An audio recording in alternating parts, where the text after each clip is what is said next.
Okay, I have never played Dragon Quest XI before. I have played a couple other Dragon Quest games. I did 7 totally blind on stream. You can find that on my YouTube channel. And 8 I played back when it came out a long, long time ago. I had a pretty good time with that game. So before we start here, I just wanted to talk a little bit about Dragon Quest and JRPGs. JRPGs used to be my all-time favorite genre. Like I played literally every JRPG that was on the Super Nintendo, a lot of them on the PS1, and started to kind of fall out with them in the PS2 era. So I have really fond memories of this genre, but as it has evolved, devolved, I find myself increasingly frustrated with them. And this is kind of a bad time in my career as an adult to be playing a JRPG, because I think I've just played through like 5 or 6 ones that really frustrated me. There are many things that frustrate me about JRPGs. I'm sure you're going to hear me talk about them during this. But one of them is a decision to do things because it's always been done that way, like doing things for tradition's sake. I've been encountering that a lot in like Shin Megami Tensei and games like Persona. And it feels silly to be mad about that when it comes to Dragon Quest, because while I don't think doing things for tradition's sake is like the franchise identity of Shin Megami Tensei, that's the identity of Dragon Quest. And if I get mad at Dragon Quest for being Dragon Quest, that seems a little silly. So I probably will groan a little bit at Zing having a 50% chance to succeed, or, you know, the text menus being really slow to scroll through or what have you. But I get that that's part of the appeal of Dragon Quest, and I'm going to, do my best to enjoy it for what it is. I really did like the story of Dragon Quest 7 and 8 a whole heck of a lot, and I've heard that this one's very good, so I am looking forward to playing it. The only other thing to note here, yeah, so this game is insanely long. Main plus extras is the category we're playing it for, and how long to beat? It's about 90 hours. It takes a long time to get even short games on my schedule. I have this complicated voting system that scales with game length. So we're not actually going to play this game every week until we beat it for some time. I have this premiere system where, as people are voting for a game, we play it early for about 10 hours in this case, 5 hours today, 5 hours next week. If you're really invested in Dragon Quest content, you might not see Dragon Quest XI Episode 3 for another year or so after that. So if you want to see more, go to faq.marstead.com, learn how my voting system works, and come vote for the game. Otherwise, be patient, and there will be an Episode 3 sometime in the distant future. Thanks for coming to my TED Talk. Let's go ahead and start the timer. I also don't know if the audio balance is right here, so if it's too loud or too quiet, please let me know. Probably going to be too quiet would be my guess. Seems pretty quiet. I'll turn it up a bit here.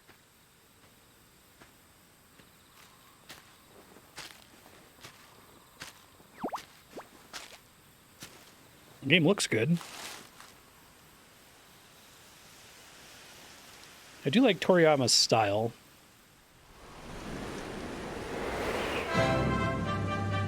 Oh, that's a bit loud now. Okay, turn it back down.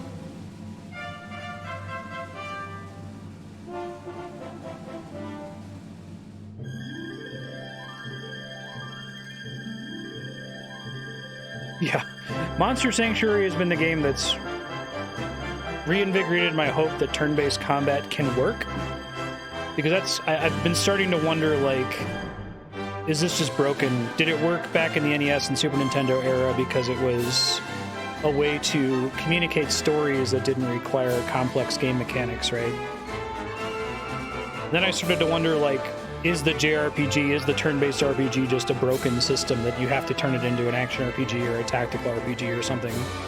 But then Monster Sanctuary utterly reinvigorated me and made me think, no, you can do it right. You just have to think really, really, really hard about it.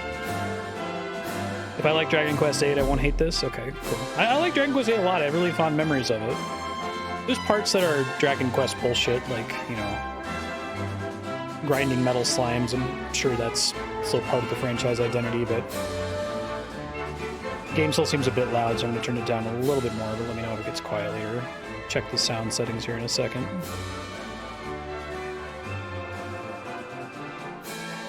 I think with this specific franchise, it is still charming to me, for the most part.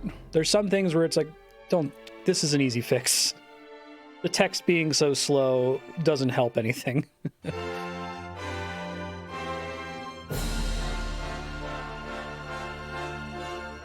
But for the most part, I think I find it charming.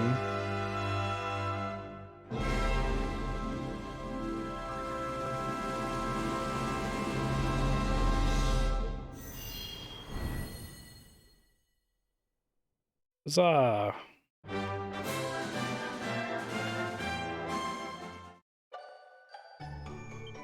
I want to say Donkey liked this game, which he kind of hates JRPGs, so that's potentially saying a lot. Probably all fine. Screen percentage. All on high, right? Sure. It all looks great. Okay. Create a new adventure log. Go. Me, the hero.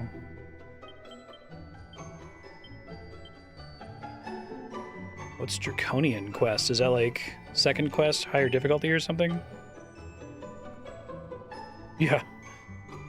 Oh, what? Oh, I'm definitely picking this. I can swap it whenever I go to a church? I prefer 2D. That's really cool that it's even an option. I guess I'll switch it to 3D at some point, just to check it out, but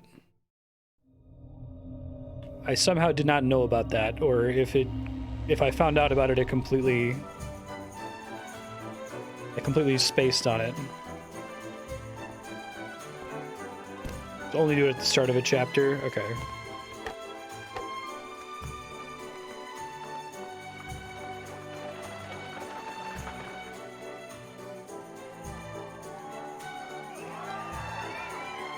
The expressions and cutscenes. Okay.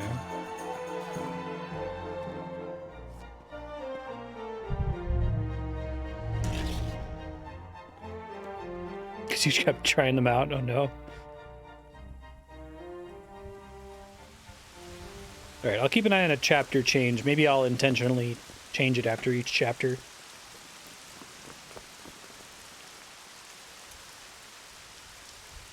I got a tickle in my throat. That could be interesting, just to kind of compare. It's a good opening so far.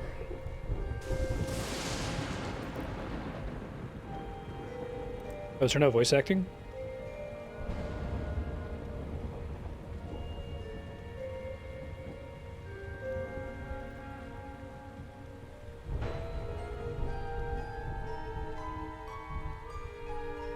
Didn't they add voice acting after the fact to Dragon Quest VIII? Like it wasn't in the original Japanese?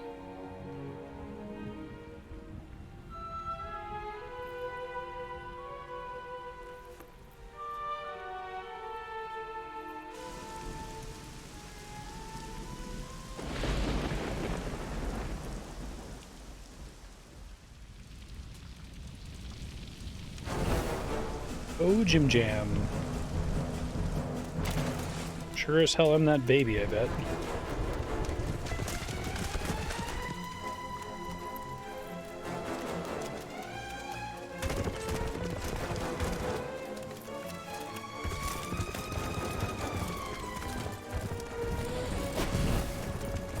I remember really liking like Yangus and King Trode and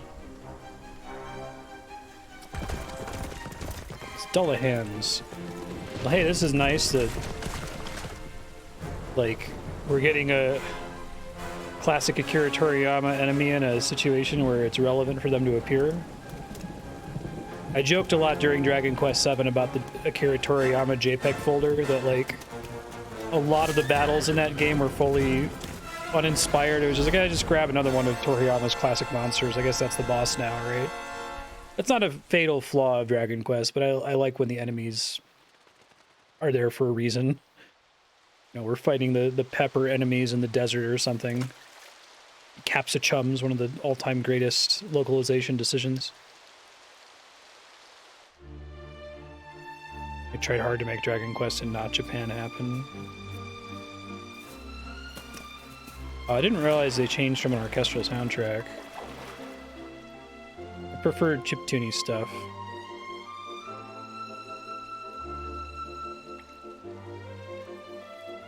Or a jolly one.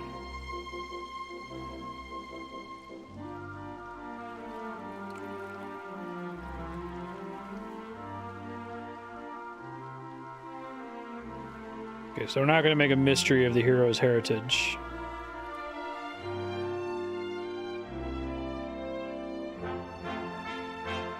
It's very pretty.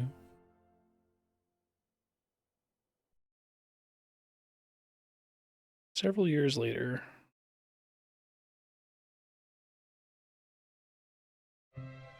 Hey, nice.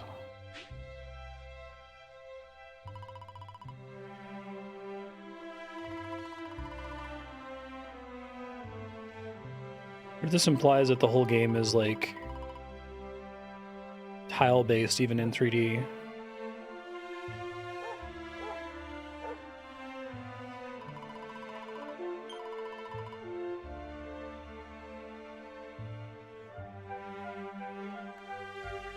Whoa.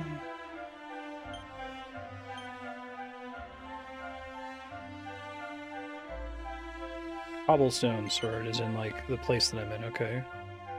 Also have an option for a cobblestone greatsword.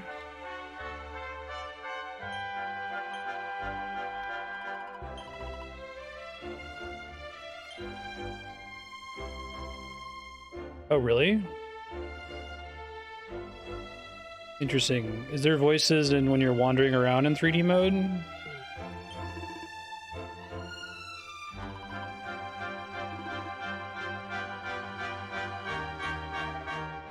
I'll definitely alternate it then.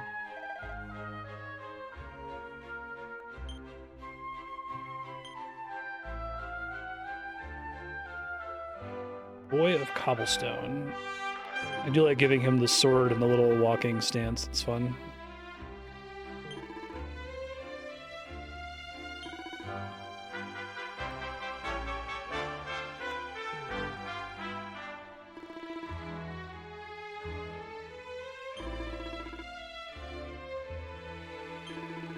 Oh, is this a feature of the Definitive Edition? Interesting.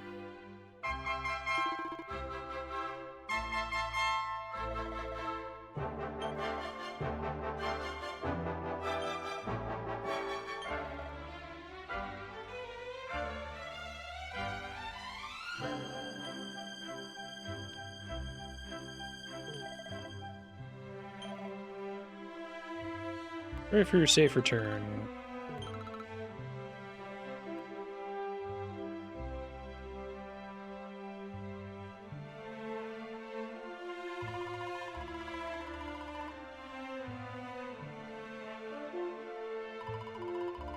Oh wow, 3DS version that was like this and only came out in Japan.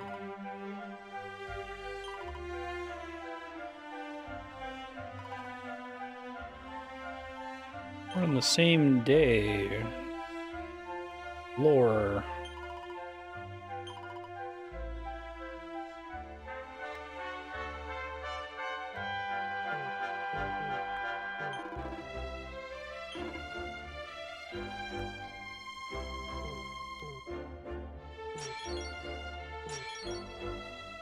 Gold coins. This is a silly thing to be excited about, but the basic like text interface seems to want to respect my time. Like breaking open that pot, the text scrolled pretty fast, and I was able to dismiss it pretty quickly. The little things to be excited about. A lot of my experience with Dragon Quest is full of like Skyward Sword-itis, where everything has to slowly type out every time. Oh my god, a battle in the first 11 minutes! Was it like 9 hours in Dragon Quest VII or something? Maybe it wasn't that bad, but... probably the most extreme. Oh, cool. I like the battle. Hasn't learned any spells.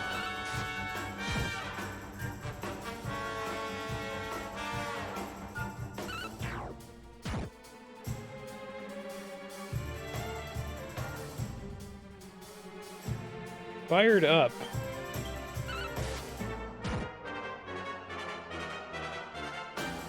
I think they seem to have tried to have gone for like a mix of the NES versus SNES feel. Like it's still like, you know, 16-bit graphics, but the battlefield is like completely static like the NES. Cute.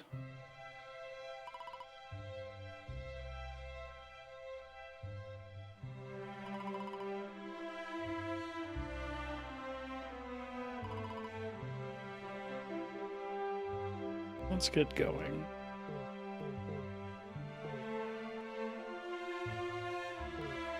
Is this our first Dragon Quest protagonist who looks like Trunks? We just gotta get a protagonist now who looks like Master Roshi.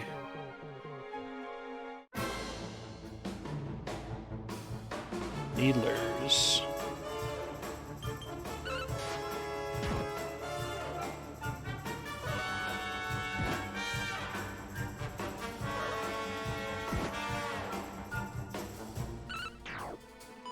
Really? I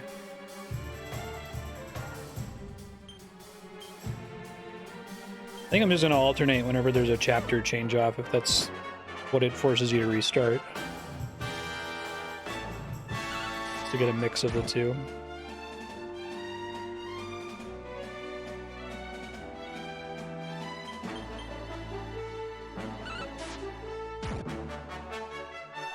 Ah, I see.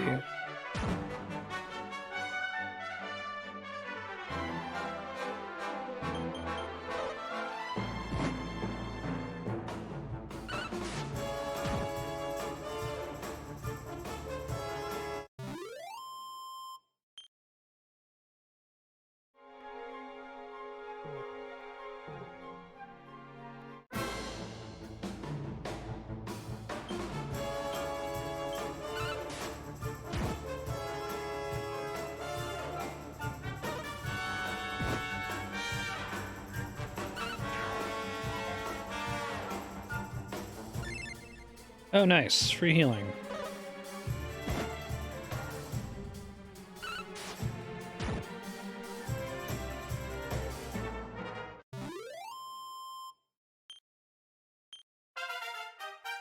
Huzzah!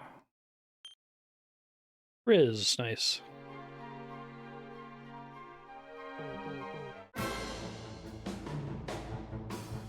Oh, really? You can run around enemies? Well, that might change my decision a bit. I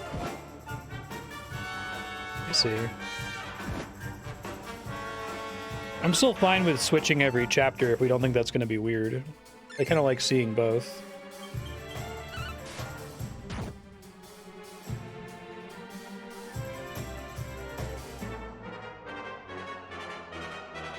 Good job, Sandy.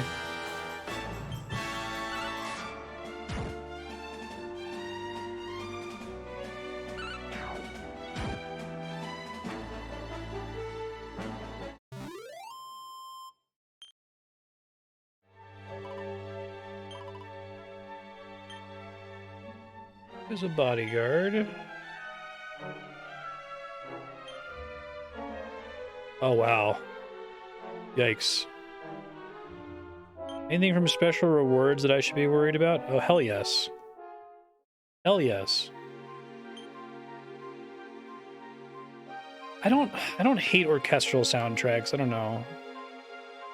They make me feel significantly less, unless if it's like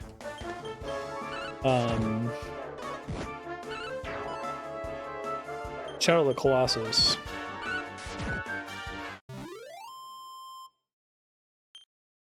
Yeah, that's fair.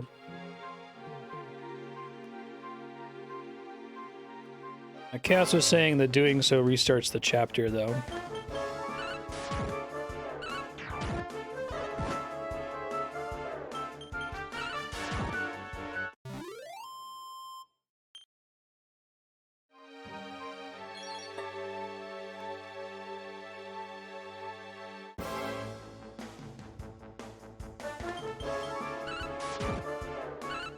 Pretty good battle theme. Sandy's kicking ass.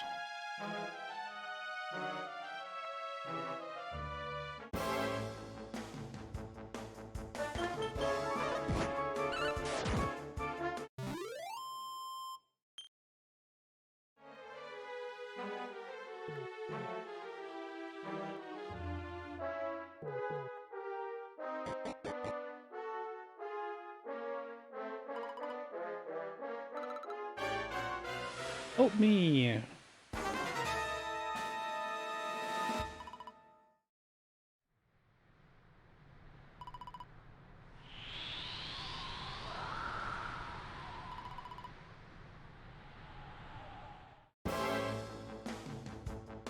Some smogs drawn here. Okay, well that's fitting.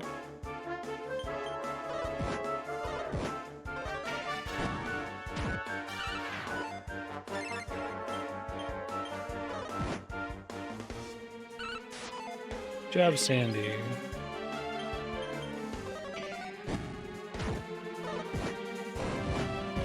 Oh, these guys are nasty, yikes.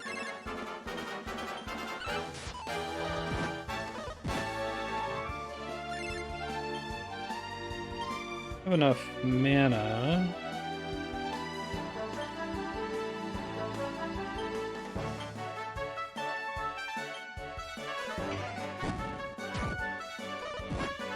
One down at least. Okay, I can't hit them, they're just evasive.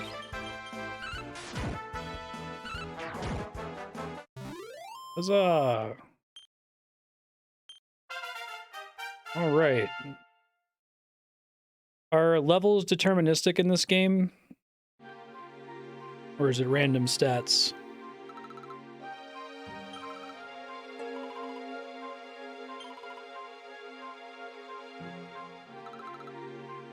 Not Sandy. Sandy's OP.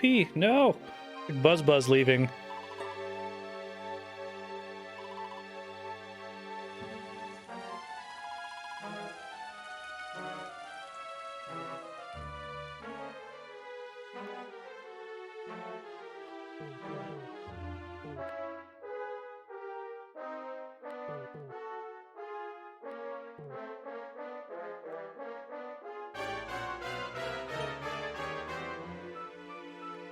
Your nerves get the better of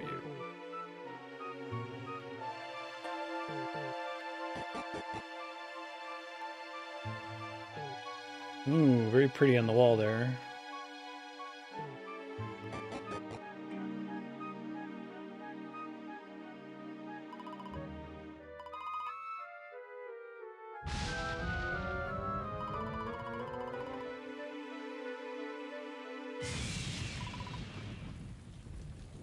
Oh my god. It's bad. Just keep walking into her. That'll save the day.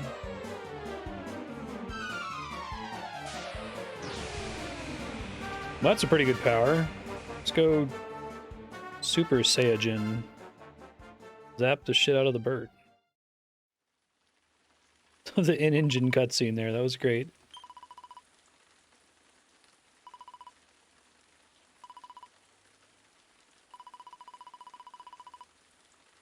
Oh, right on.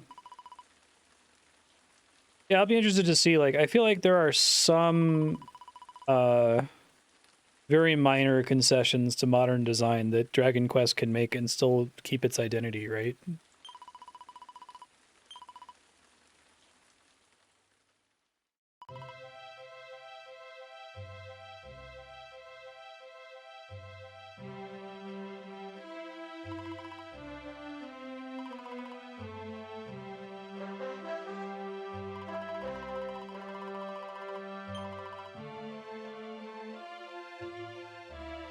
I think the 2D part looks really good, especially if it's adapted from 3D. That makes me kind of excited to switch back and forth between them.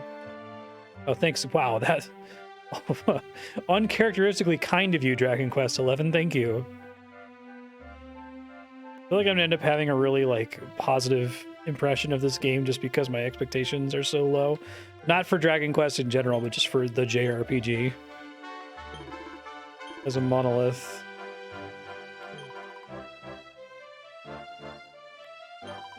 I figured, yeah.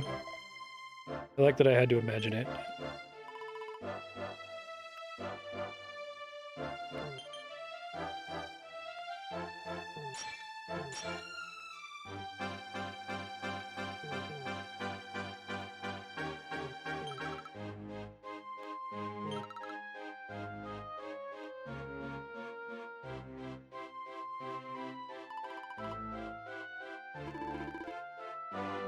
Thank the spirits for that.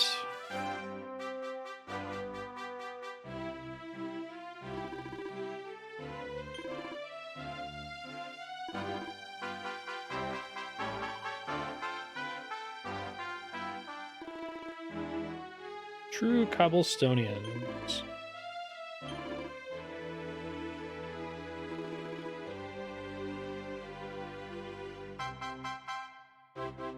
This is a nice little opening quest. To the point, makes you interested, raises some questions about what's going on. I guess so did Dragon Quest VIII. It's the one I have the most familiarity with. 7 was interesting because it felt like it was a much more episodic game. Like, it was more about the story of these individual towns that you're visiting while you're, like, writing the mistakes of the past. A little Chivo there.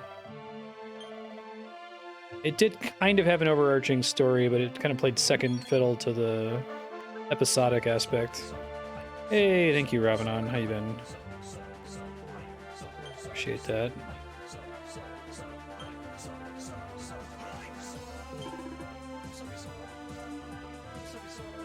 Yggdrasil, okay, yeah. Big pretty tree from the cutscene.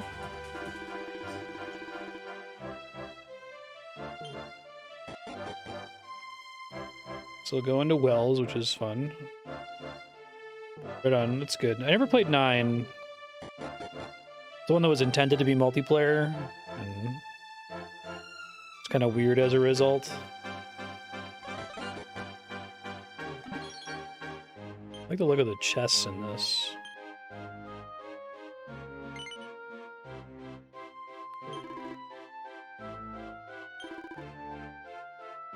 Well, I know exactly what this guy looks like in the 3D version without being in the 3D version.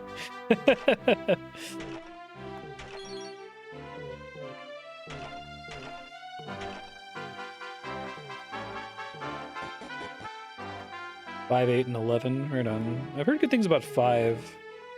Was that SNES?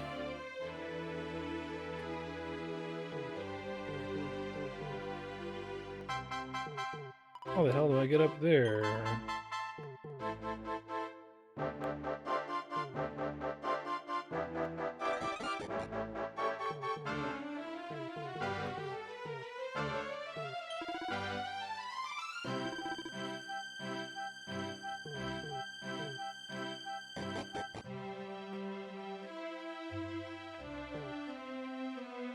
Eight had some, like, sequences that were actually really resonant.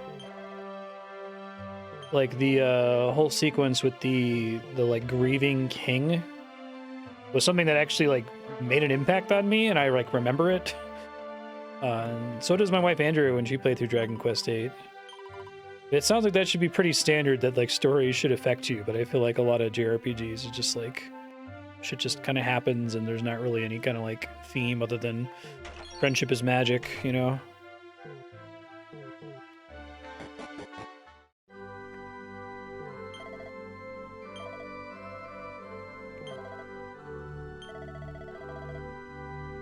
Okay, so are we worried now that if I switch to 3D mode that it's gonna kick me out of this? I guess I have a save that I can load.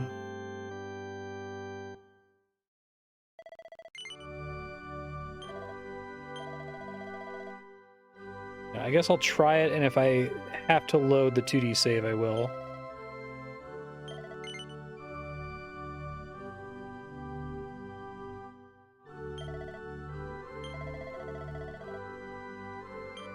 Make a second file just in case.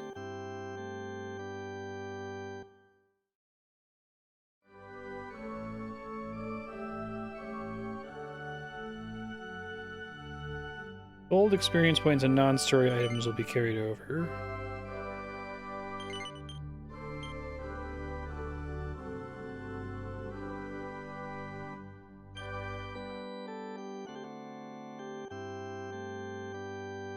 Is it clear when, like, chapter breaks happen? Is there, like, an on-screen indicator or something?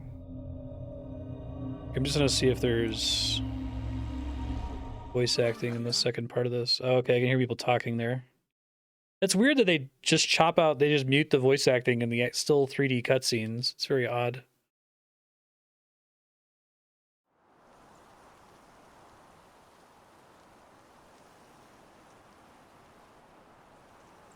Oh, there's the mark.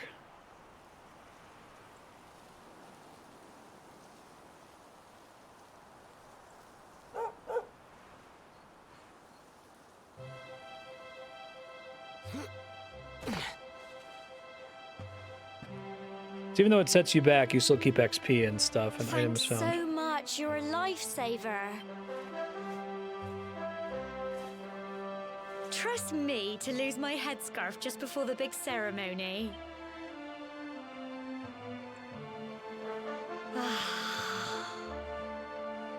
So it's finally here, the big day. I can't believe we're going to be climbing all the way up there.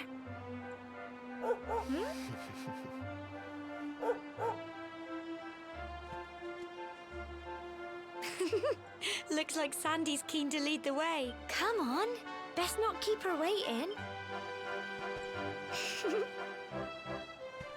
Interesting. All right, so I'll load back where I was. I just wanted to see what would happen there. Oh yeah, this is a pretty big difference. So it's not so much that the game was developed from the ground up to be both 2D and 3D, as that they made two different versions of the game for different platforms, and this just lets you hot swap between them, basically. Right on. At least I know what to look forward to when we switch then.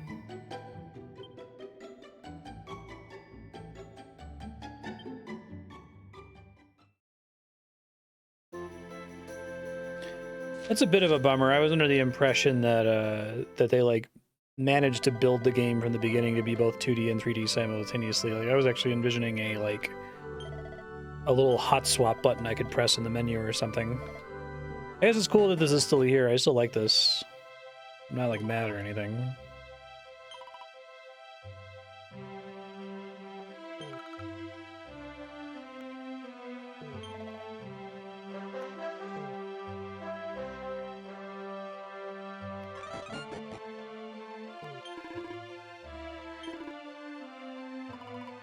Settle down and live happily ever after. Dunstan's Corking Compendium. Puns keep flooding into my mind. Never experienced anything like it.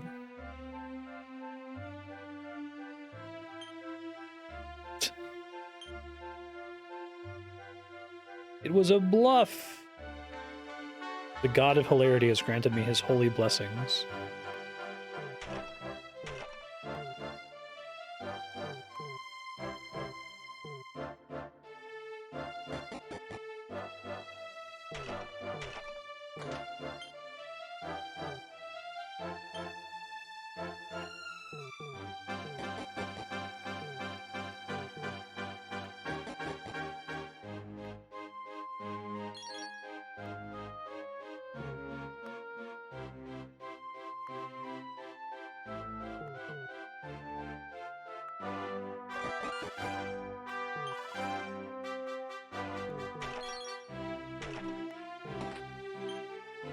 Nothing of interest.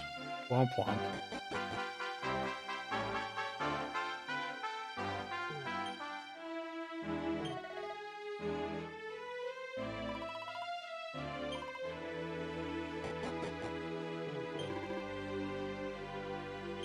Need a horse.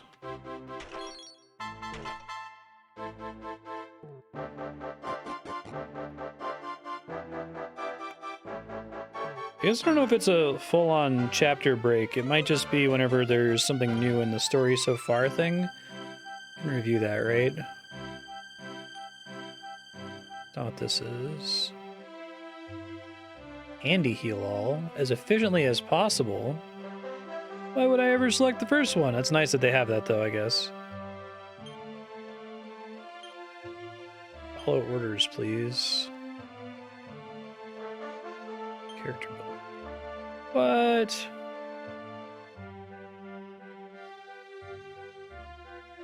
I don't have skill points yet, though.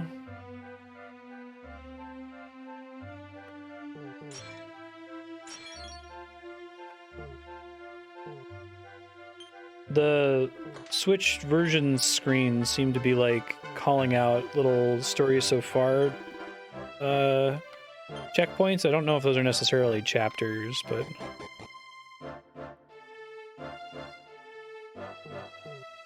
I suspected from reading it that they were like subsets of chapters.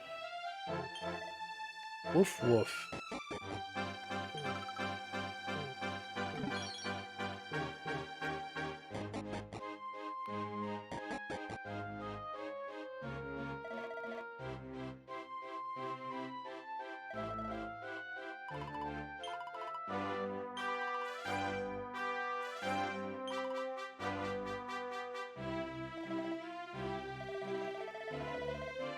Goodness me.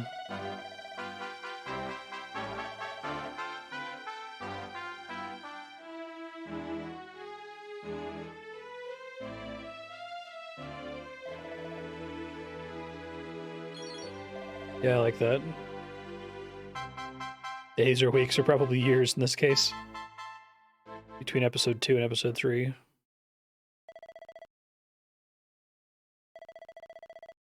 Oh my god, the reincarnation of the Luminary.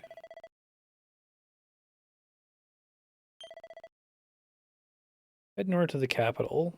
Show that necklace thingy to the king.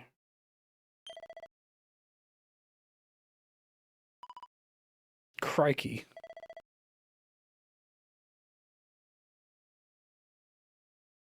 We try to get in the habit of letting the text scroll out naturally.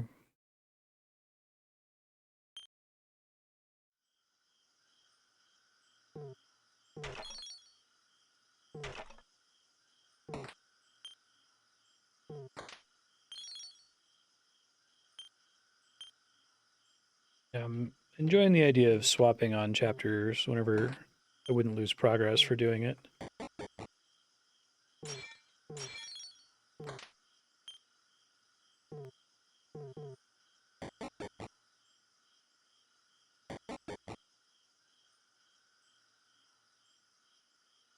Nice of them to not require me to enter, to bring up the menu and select go up or go downstairs.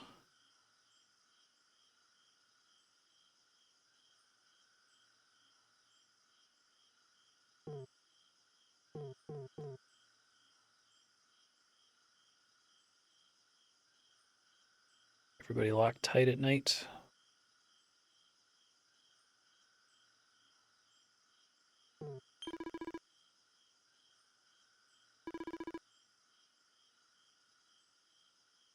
A bit of monsters if I go outside, okay.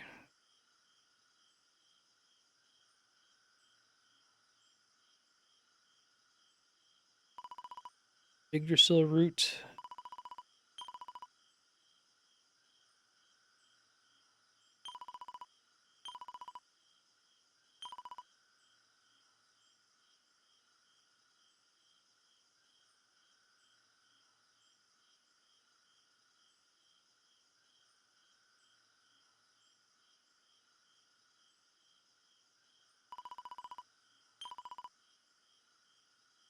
World was terrorized by a horrible monster.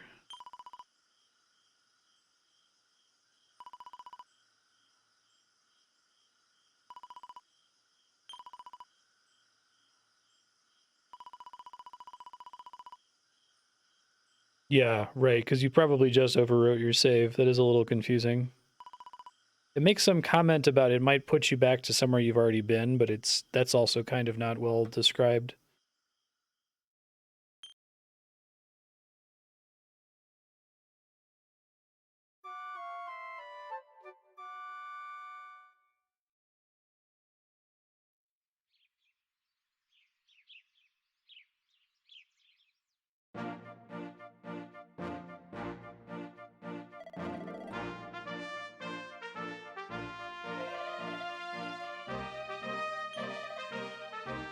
Of course I haven't. Advancing the text as I read it, but I should let it scroll first.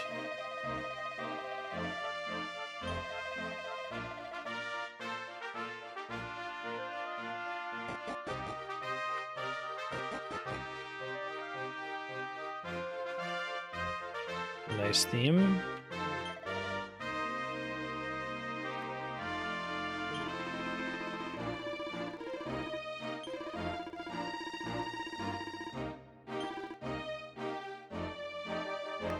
Stock up at the shop.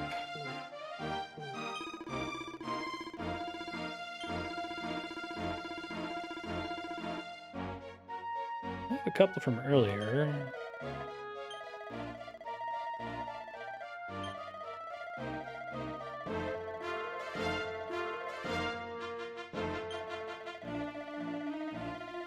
I think I found it already.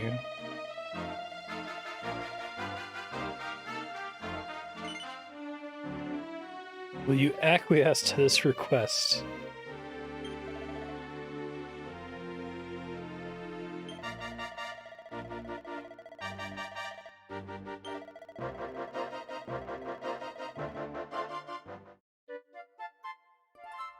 Accept the People's Friend quest. Here you go.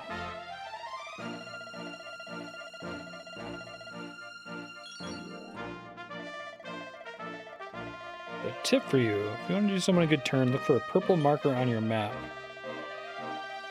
It always pays to be kind to others.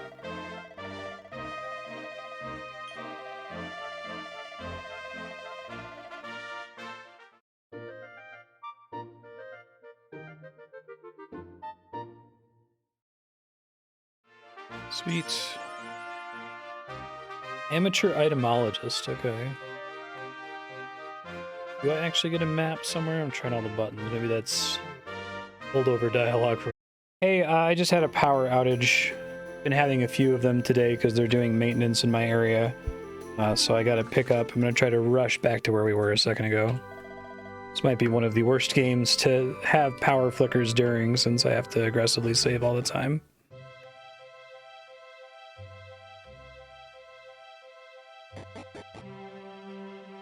Probably easier for me to skip through dialogue scenes in this, in the 2D mode.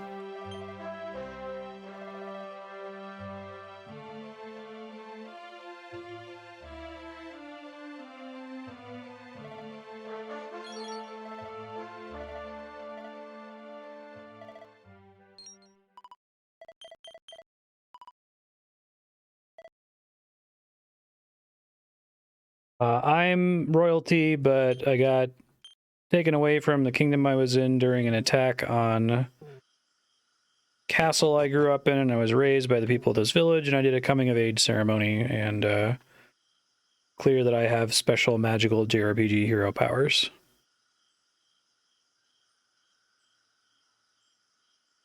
Now I'm about to leave to adventure on my own and do what my grandfather who found me in the river wants me to do.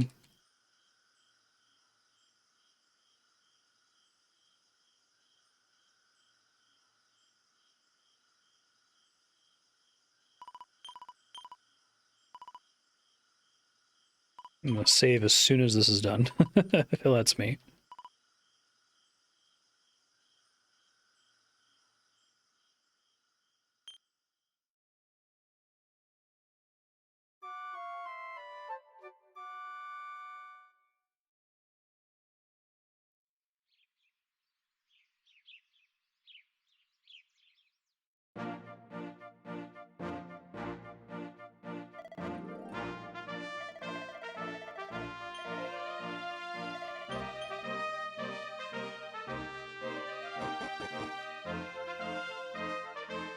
Yeah, that only took 2 minutes to catch back up to where we were. That's not so bad.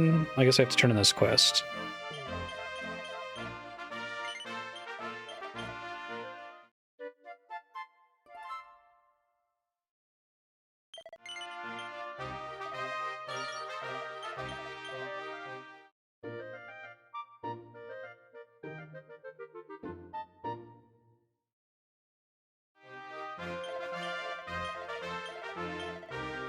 If you see stream die again, that's probably what happened.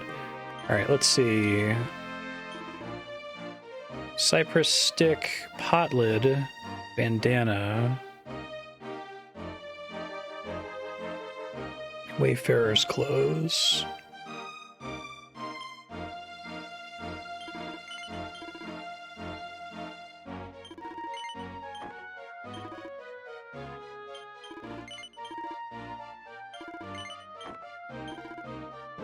Seems great.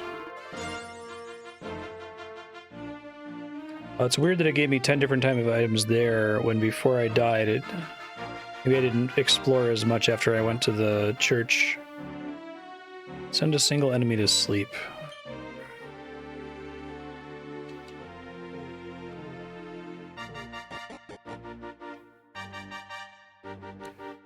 Let's check the other rooms real fast. Let's make sure I didn't miss any loot here.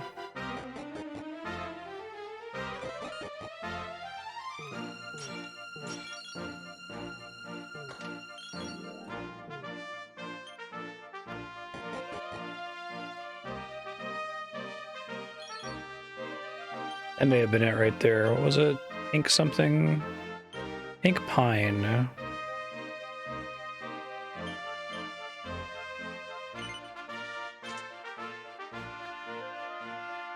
Alright, let's save so we don't lose that.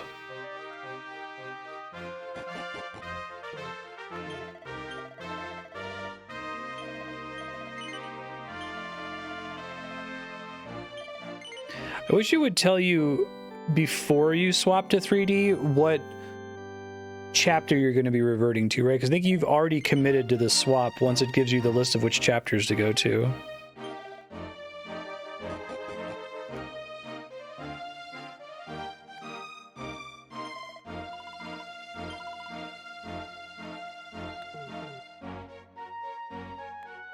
Very Dragon Quest, yeah.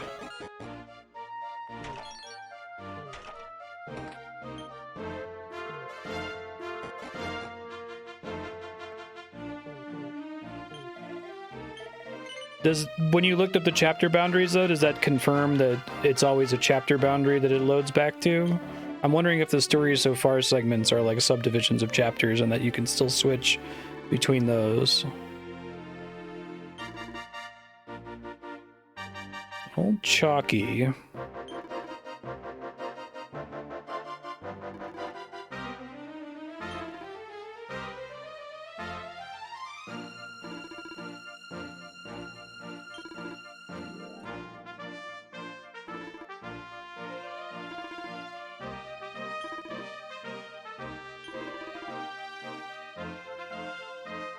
Thank you. Nice little map.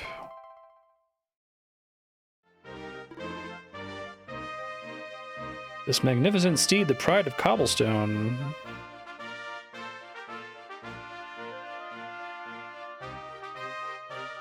I see him.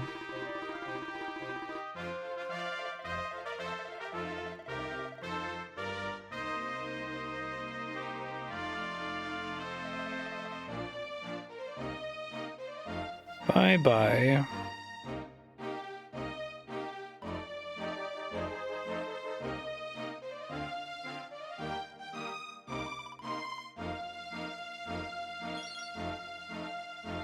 Thank you.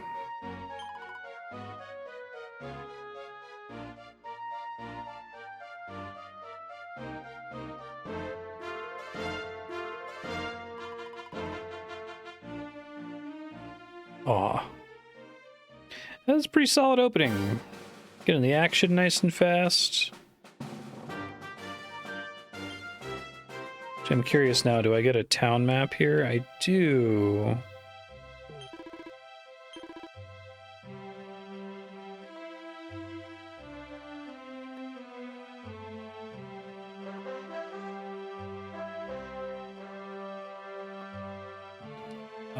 Do I have to do something to reactivate horse powers? Let's see.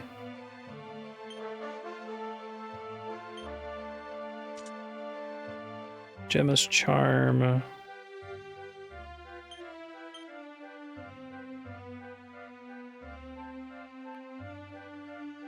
Yeah.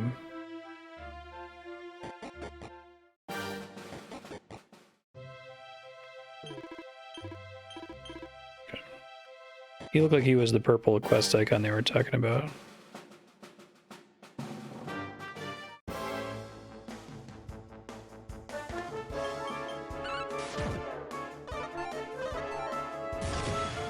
Is that always how that works?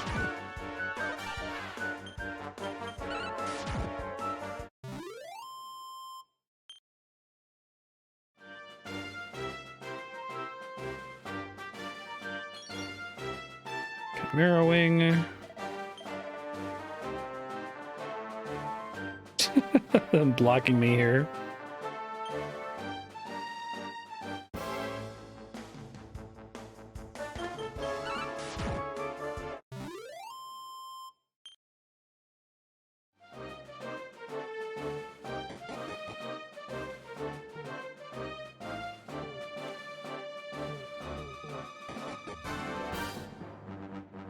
Oh, actual world map now. Interesting.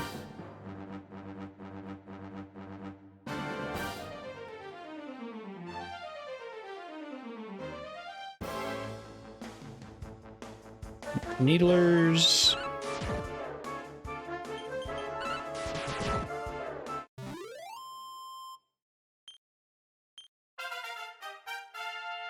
Excellent.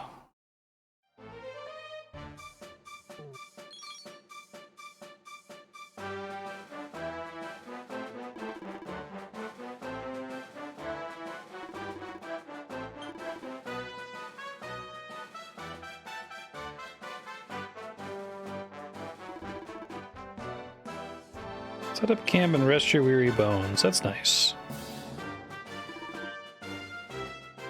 Oh, ye of little faith. Campsite statues are chock full of holy powers that keep the beasties at bay. It's a mini church, well that's nice.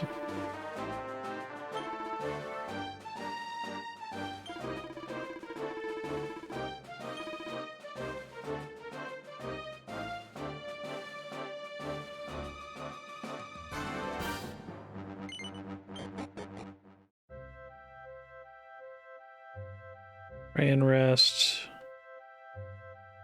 Ask statue for help. Talk with the traveling merchant.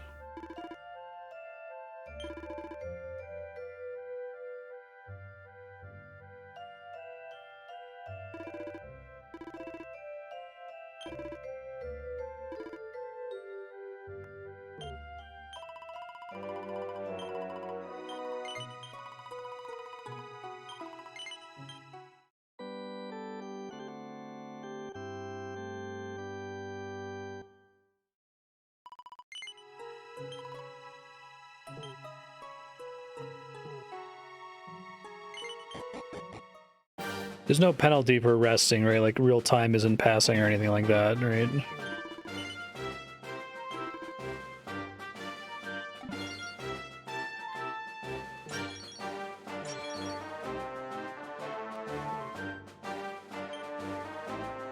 I'm imagining the 3D as this being the big part that's like showing off what you can do with the horse and all that.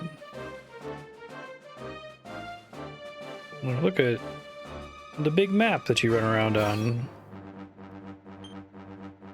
That's why I find stuff like this interesting, because it's like you have to use your imagination on the world map for what it might look like. Okay.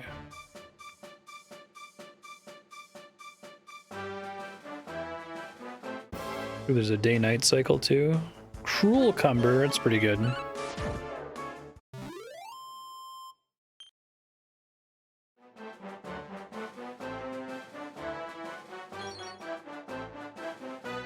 Seed of Life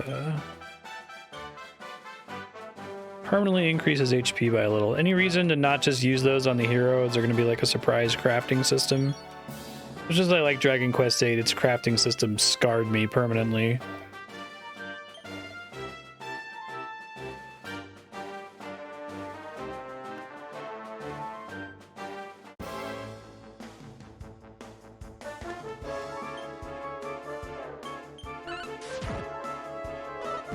Loses the power of pep.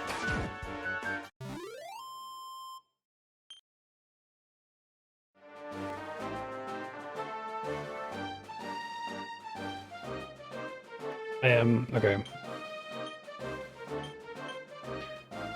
Did not mean to dismount my horse.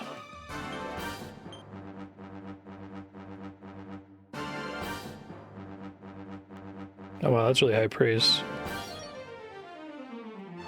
Single file. Ah, okay. Wonder if that is itself a pun.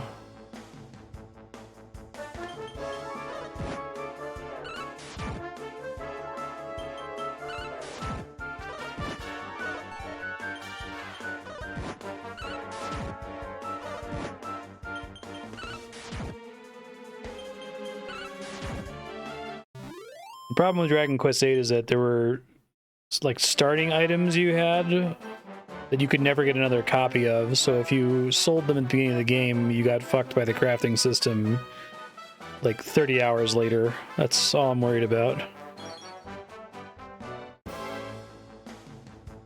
Lampling.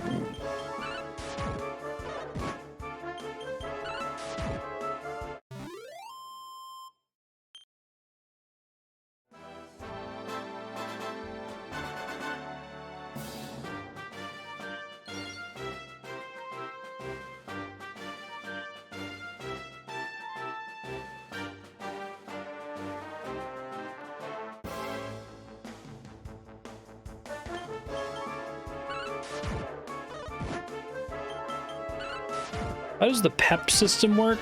Is that like a reward for winning battles without taking any damage or something that makes it easier to grind? Or is there just a chance to get the pep buff?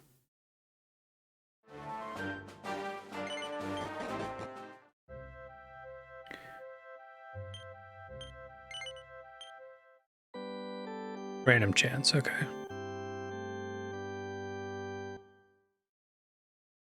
It's different from Dragon Quest VIII's Psych Up mechanic, too.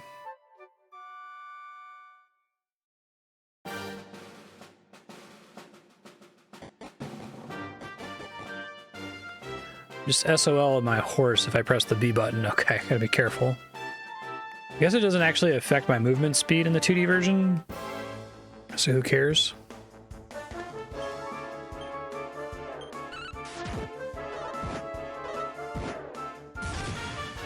Now I'm pepped up.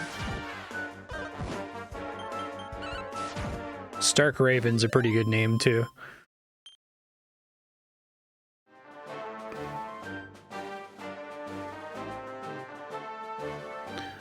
I honestly feel like Toriyama's art works better for me when it's been adapted into a sprite. Like, the fact that, you know, there's only so many characters that Toriyama's ever drawn is more apparent when the game is just a full 3D recreation of his concept art, you know? A little bit of an adaptation goes a long way, I feel like.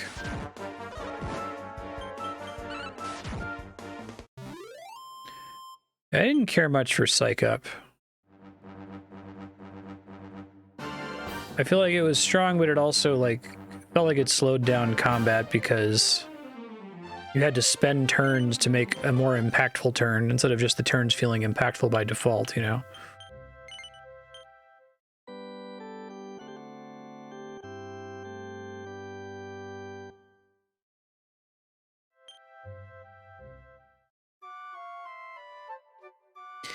Do I need to worry about skill points? Like, there was sort of a concern in Dragon Quest VII that you should try to unlock the job system at an early character level as humanly possible.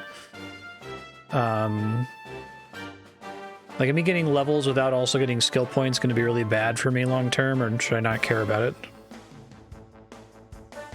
Okay. Lost the power of pep, sadly.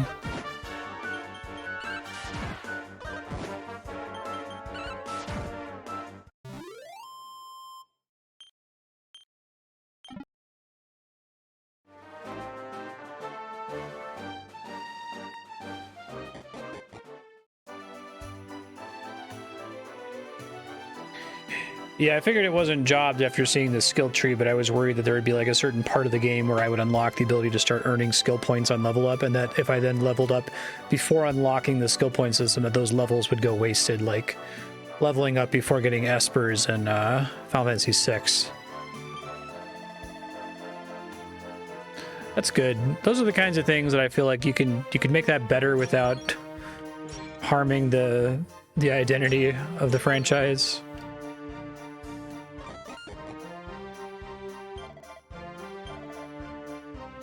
It's one of those things where I've been hurt before, so I'm nervous.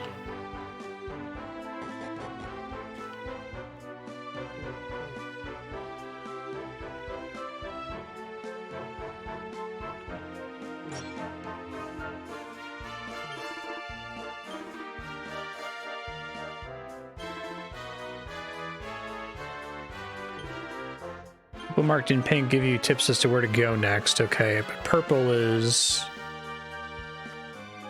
quests. kitty litter. Yeah. Toiling in the JRPG mines.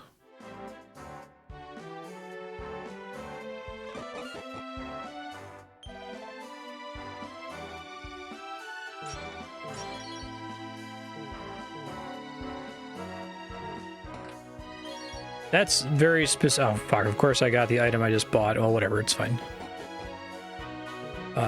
That's specific Dragon Quest trauma.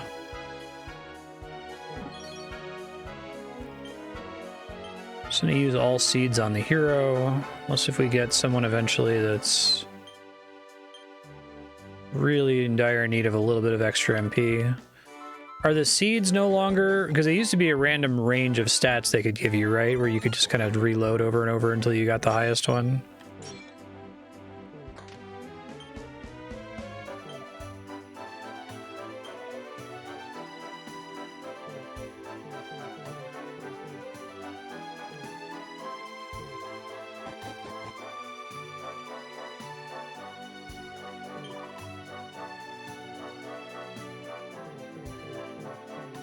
Sorry. Kitty.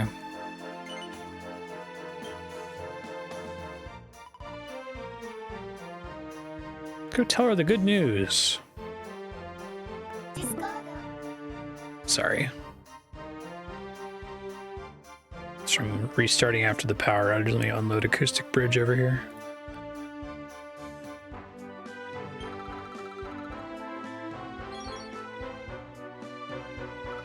Bag of kitty litter.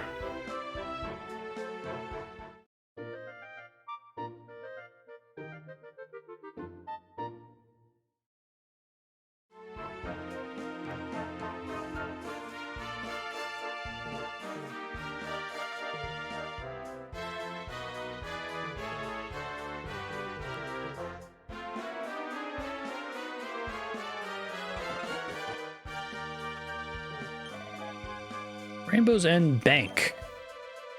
Ah, right. So, right, the only penalty for dying is losing half your gold unless if it's in a bank. It says they give you the bank so early. I feel like Dragon Quest VII, you get a bank like 40 hours in or something like that. And it's only in one area.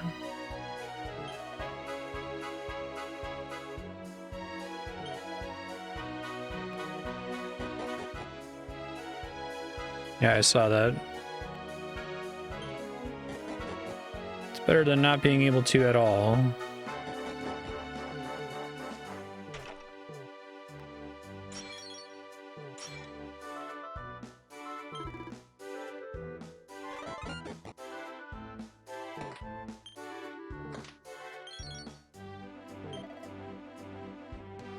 Something I've always found odd. I guess it's like out of an appeal to realness, but there's so much garbage you can get in rifling around in people's houses, right? I guess it makes sense that they don't have like electricity swords or something, but keep finding like, you know, pot lids and plain clothes in people's houses 70 hours into the game. Single file is pretty nice. Come on, there you go.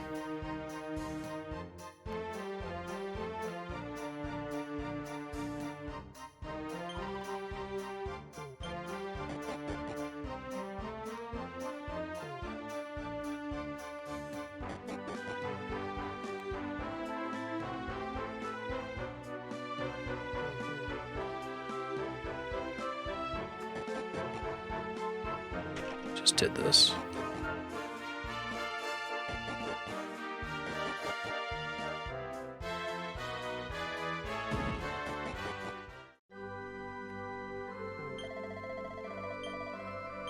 Save in the event of another power outage.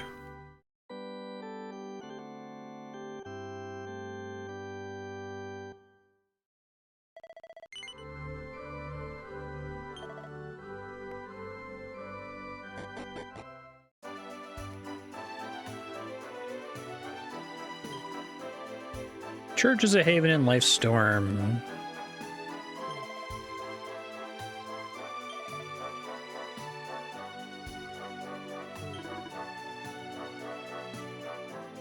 Natural wall.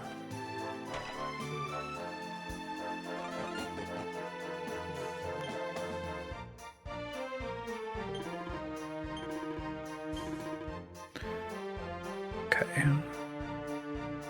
Gotta think about the likely reality that I'm gonna get punished for having spent money in the first town before leaving. Sure enough, it's already happening. I gotta set myself in Dragon Quest mode. Only buy things in every other town. Although I have, well, I was gonna say I have a decent amount of money, but I don't think I actually do. What I get for old crap. Oh, it's half price. That's could be worse.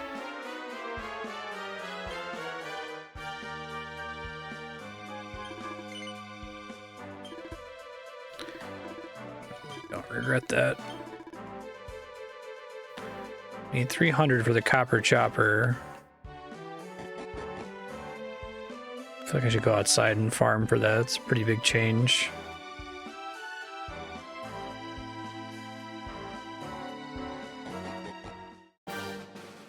See how much money I get from a typical battle. Oh, are those items? I thought those were like one-time spawns. They have a chance to respawn? Fright bulb.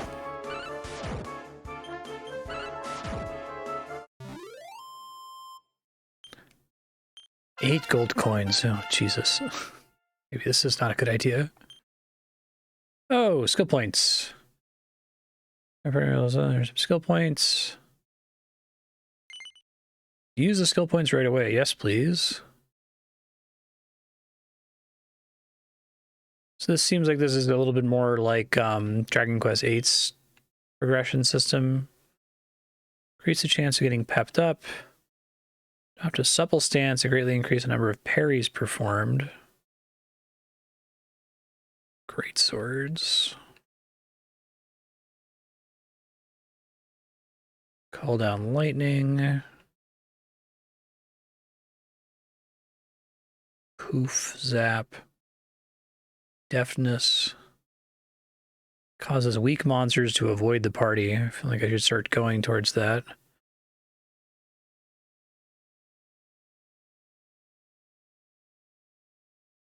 What do we got around here?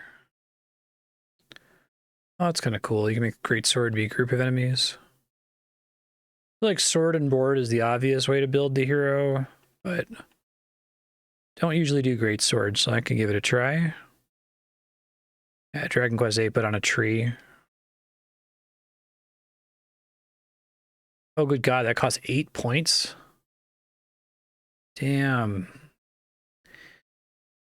I know this is a spoiler, but am I going to get easier access to Holy Protection than picking it up from him? This whole tree is rough.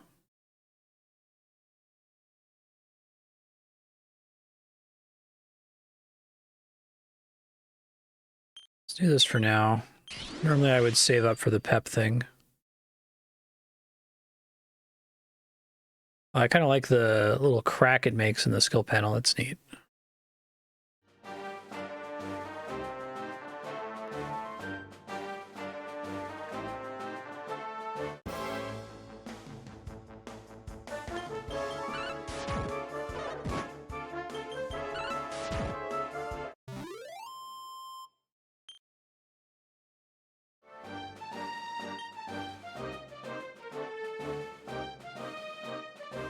Yeah, I like it better than Dragon Quest VIII because 8 you basically is walkthrough bait, right? You have to Google which trees have which abilities and at which levels, right? Because there are a lot of points you would put in that would do nothing.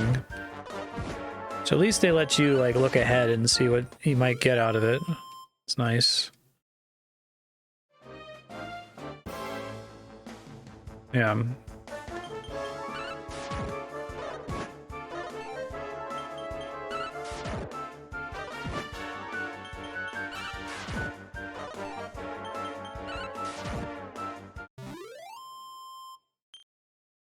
Guys are a bit better in terms of money.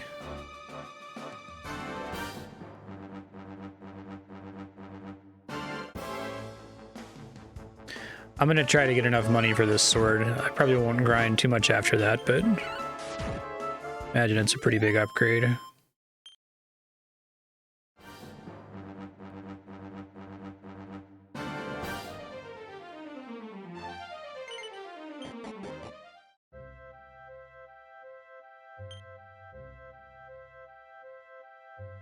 Sure, yeah.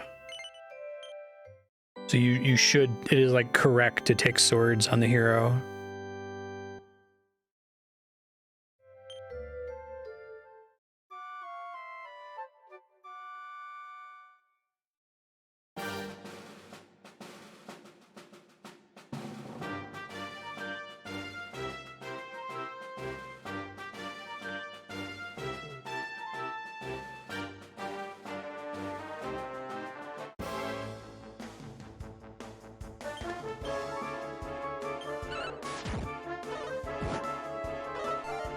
Tumbles and falls. Yes, you just have to pay gold to reset in this one. If that's the case, I could do the thing where I put points into stuff that's immediately useful, and then when I have enough to get Holy Protection, I reset and take it. Is it like really expensive or not too bad? I'm gonna hang out by the campfire while I do this.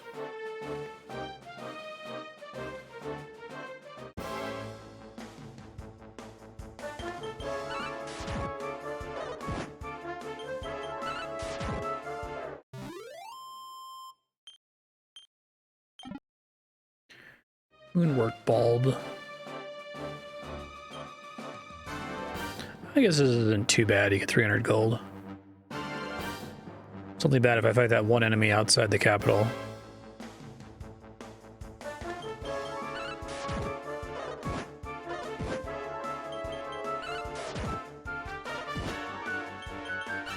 Greatly increases the chance to parry a...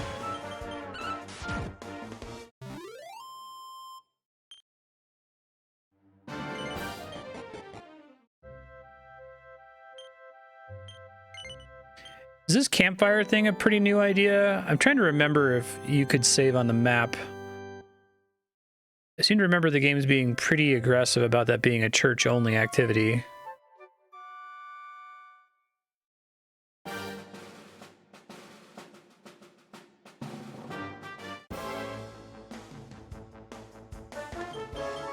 Unicorns.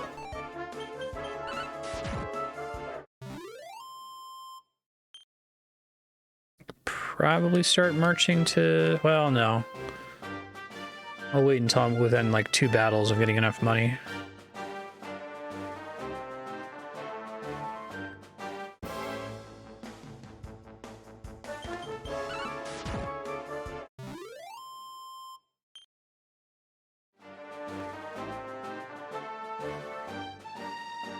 Just churches and priests. Okay.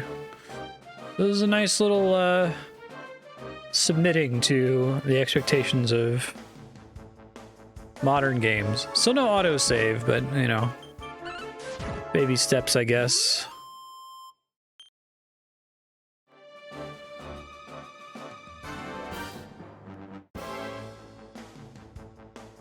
$20 gold per point, and you have to reset the entire tree. Okay.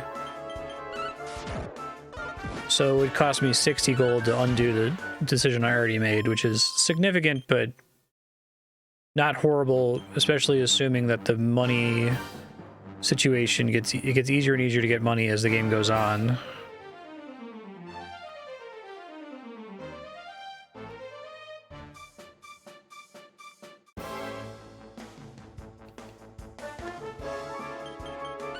Too stunned to move.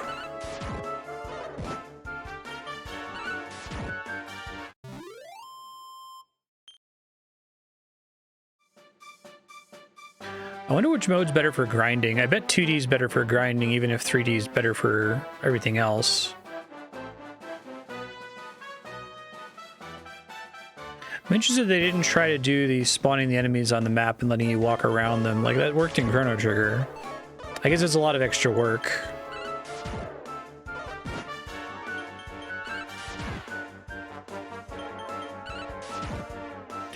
Maybe if you're doing metal slime grinding, it makes more sense to do it in 3D so you can actually see the metal slimes.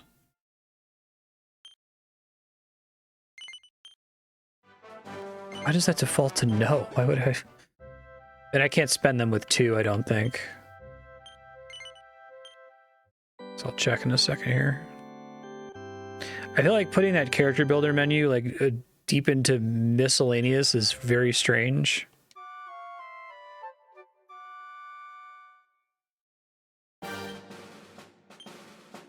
Like it's such a core mechanic. There's like, okay, whatever. It's Dragon Quest. Just accept it. No little icon next to it, just text, you know. It's nothing that just costs 2, I assume. I didn't think so.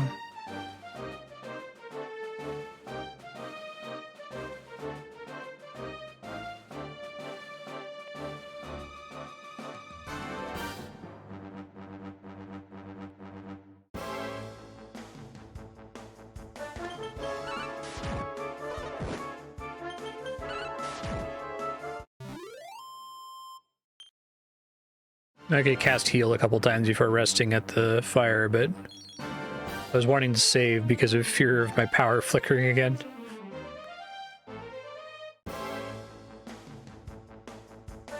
I like Fright Bulb as a name. Really good enemy names.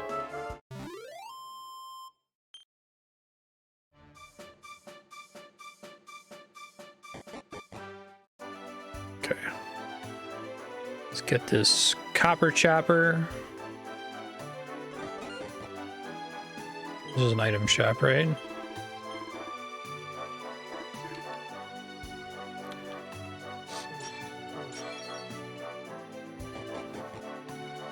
Actually.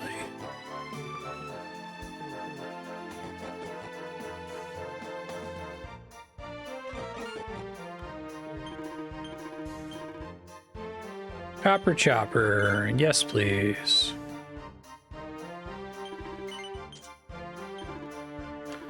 I'm gonna now run around the rest of the town. I'm gonna find a copper chopper in a box or something. And then I will let out a scream.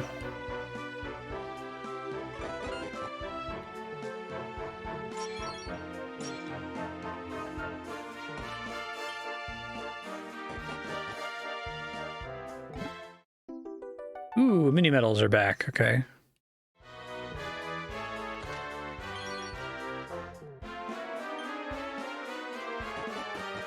How long have mini metals been around? Is it like dating all the way back to like the NES era, or?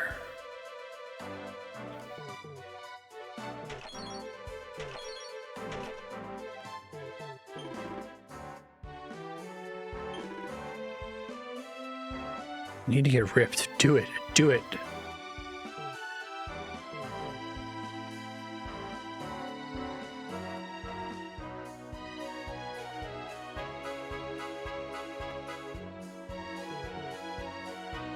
Oh, that's an interesting question, yeah. Especially it's easier to abuse that closer to the start of a chapter.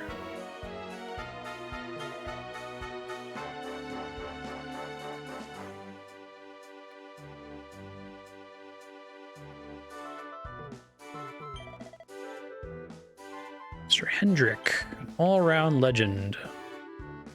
I gotta get used to the fact sometimes I miss dialogue because pressing the D-pad also advances dialogue. So I'll try to be more careful about that. Dragon Quest 3, right on.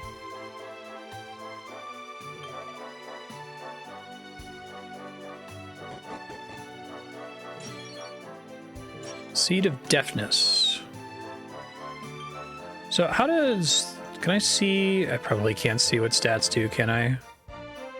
Deafness is like accuracy, while agility is like dodge chance and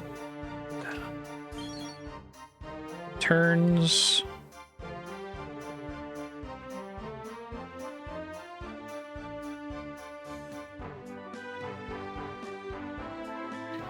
A rich people house.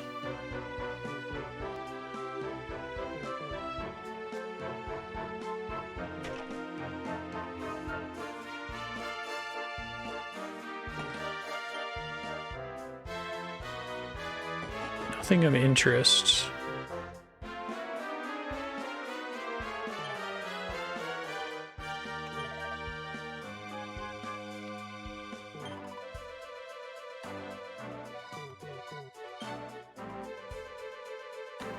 Shan't be long.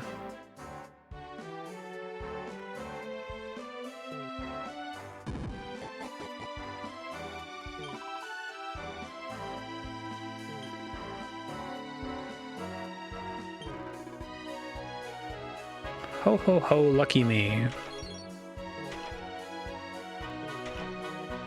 This guy's another NPC where I know exactly what the concept art looks like, or what he'll look like in 3D.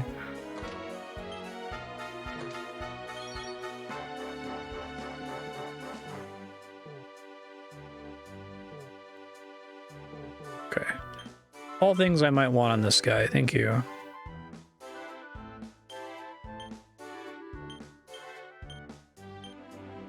Oh no, it is random. Fuck. Okay, just don't think about it. Just use them and move on with your life. You get obsessed with reloading, you're gonna hate yourself.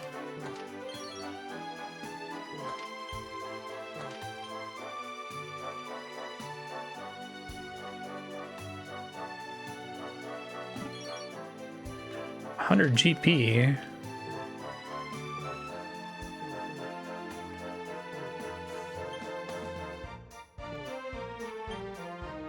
Chronicle Corporal Crag.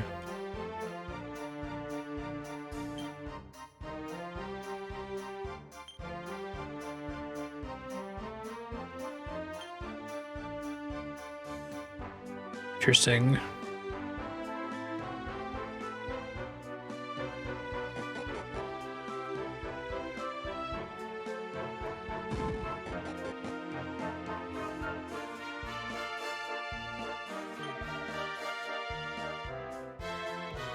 Most powerful kingdom in the world.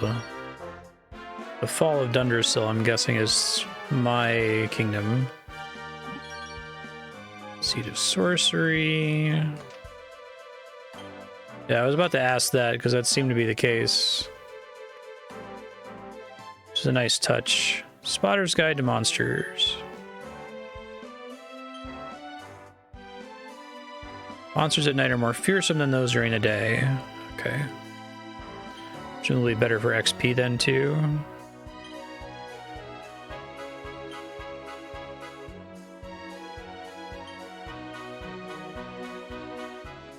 No! No, don't say that! It's fine. Hold on to whatever oddments you find. Maybe they're specifically talking about the oddments that appear to just be crafting materials as opposed to, like, random wayfarer's clothes, right? I'm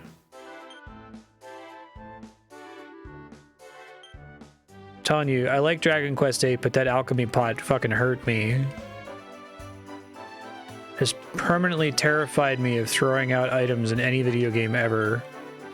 On the off chance that there's like a late crafting system. I think there's an endgame recipe that uses the bandana you start with that you could never get another copy of, that you could sell for like 2 gold pieces.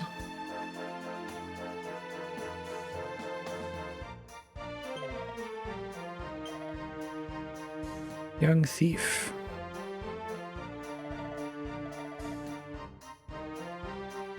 I'm the luminary. Yeah, so I'm not gonna believe that.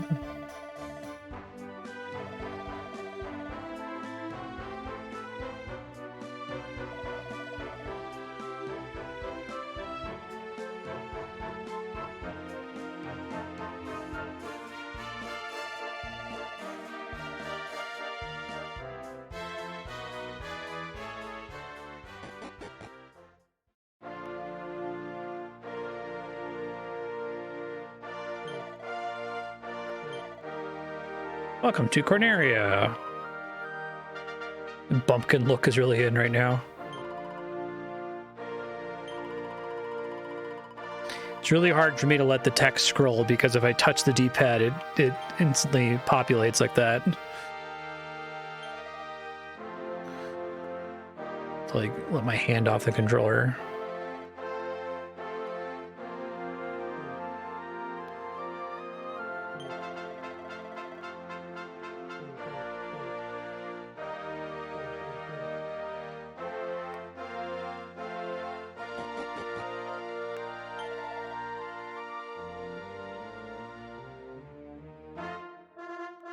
At least that guy knows I am the luminary.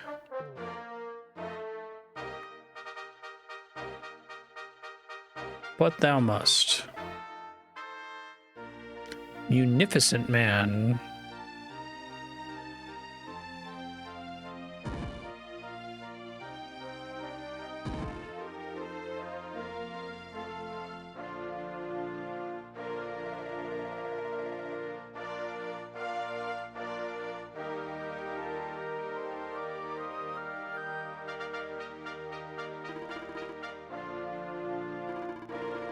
You know, like games that make stealing relevant, like Final Fantasy IX, but it's hard to do right. And there's aspects to Final Fantasy IX that are annoying. Like that goddamn flute from the Hillgeigus boss. Also bear the mark of light. You are he. Wow, that was easy.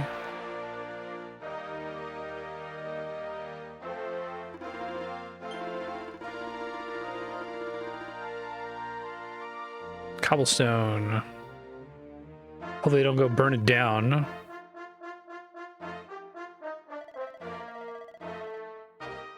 Village of provincial nobodies. Yeah, I think they're gonna go burn it down.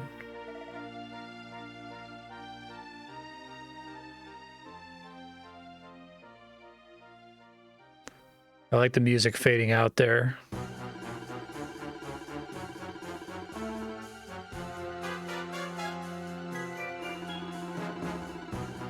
Harbinger of Calamity and cast him into the furthest corner of the dungeon. I like this.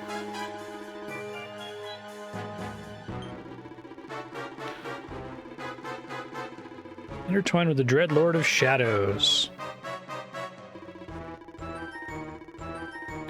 Some like King Herod shit.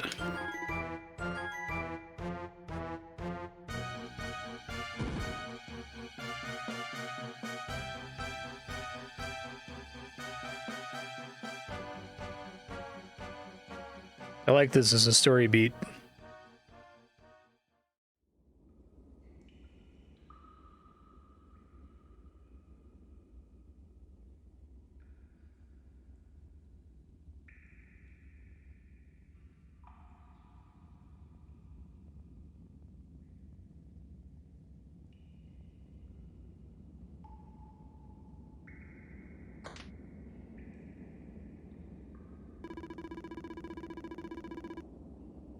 Before the sun is set 3 times, we shall know the truth.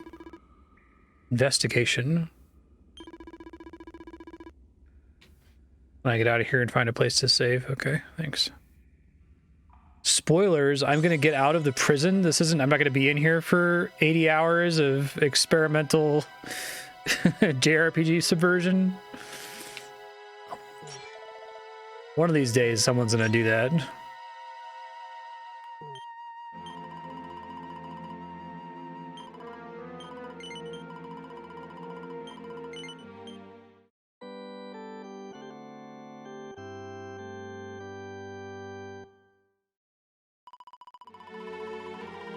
Sort of, yeah. Presentable Liberty. More of a walking sim.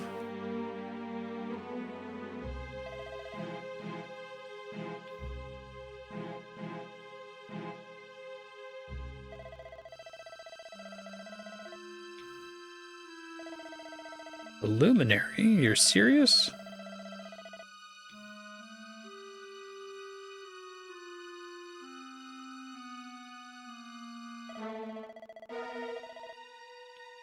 Plate of delicious gruel.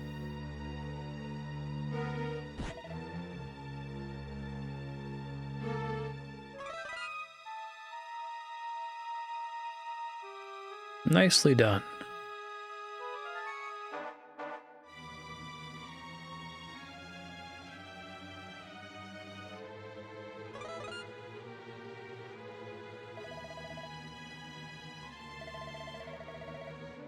Just like the seer said it would.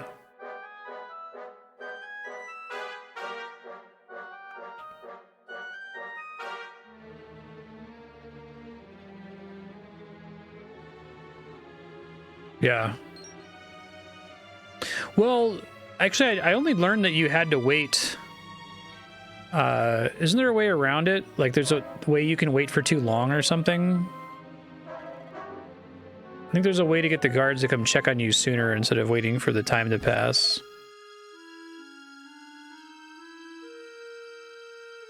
Oh, you can just sit there, that's right.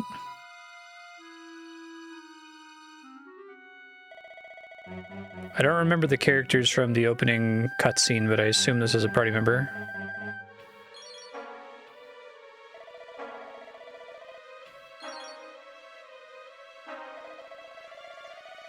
Swear to God, if that's sword it just gave me.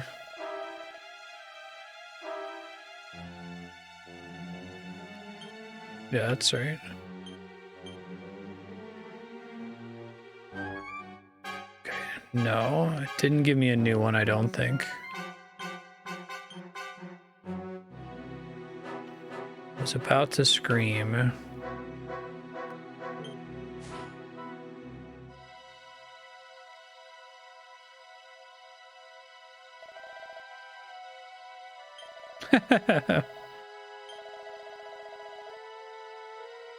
Oh, so I had a chance to explore around here before doing that? Whoops, misunderstood. Oh wait, no, I got a second.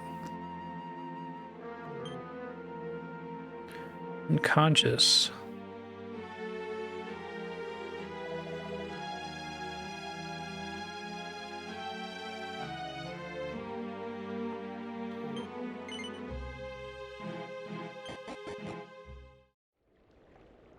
It is surprised this character's a girl. I think they made a comment calling them a gentleman.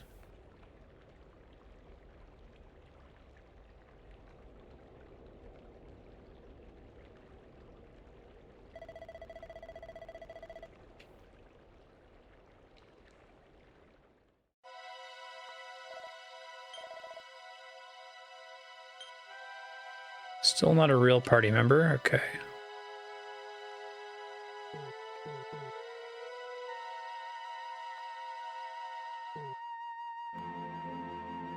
Oh, so cruel. We're coming back to this prison.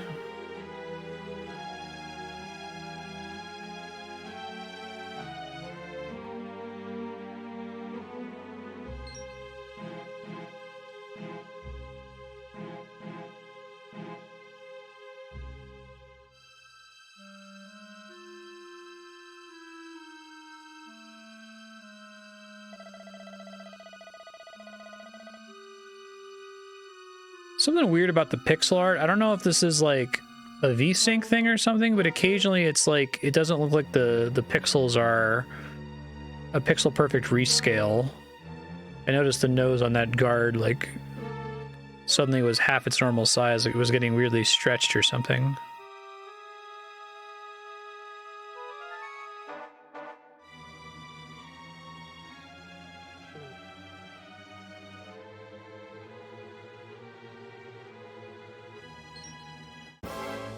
Thought maybe I could sneak up.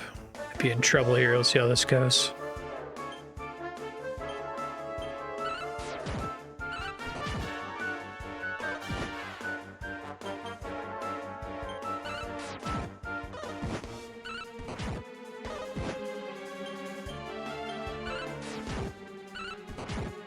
Shit, I was hoping they would target the other one.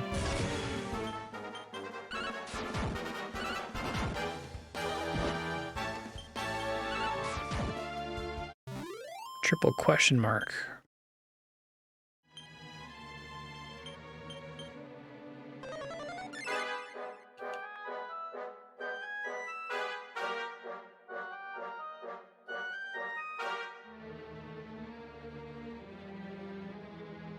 It's a lot of guards. I'm gonna jump in the water.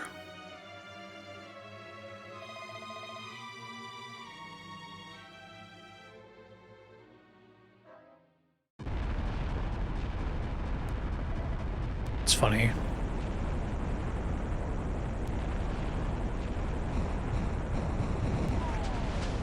Graphics.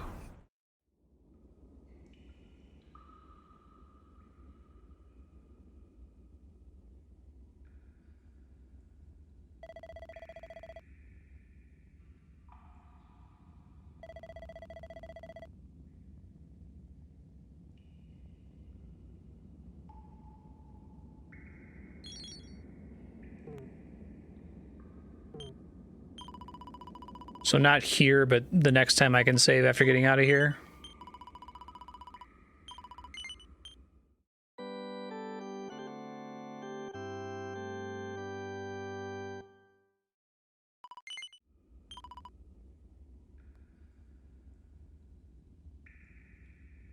No, and they taught every engineering student in Heliodor about that bridge. Welcome to another episode of Well, There's Your Problem.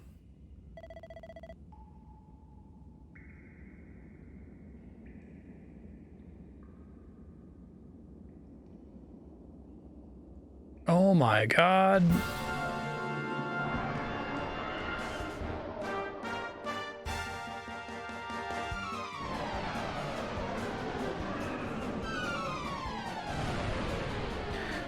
Get a dragon this early in Dragon Quest? Oh, it's Dragon Quest 8, like you don't see dragons until the post game, was it?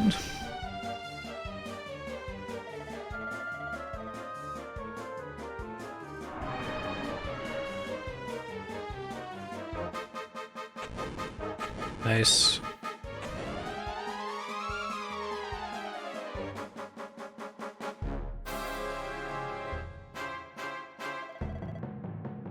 I like knowing that there's a 3D aspect to this, so I have to kind of imagine what that would look like. Running away from the dragon.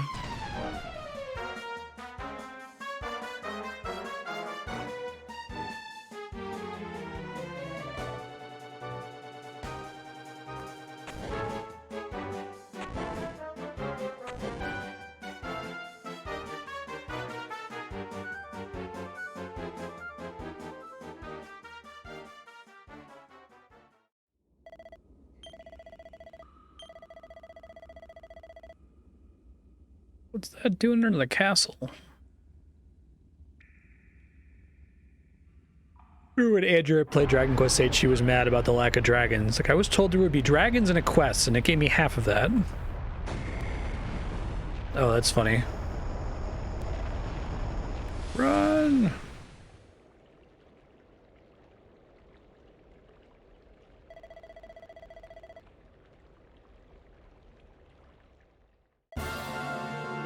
The Darkspawn.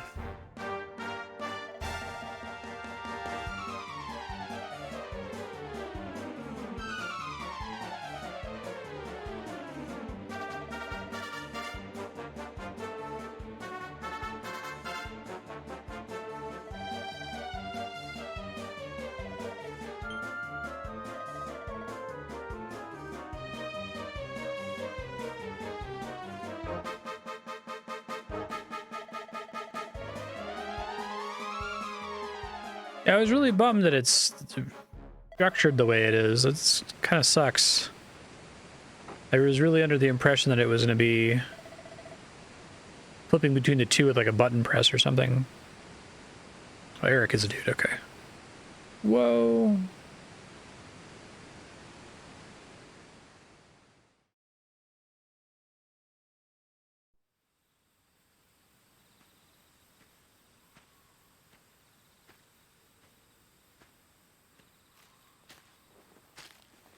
Just the same cutscene from the open. Oh god, this is one of my gaming nightmares. It's a mild one, but it's like when there's a scene that plays before the title screen, and then also it plays again in the middle of the game. The worst version of it is when the second time and it plays during the game, it's not skippable, but it is skippable on the title screen, right?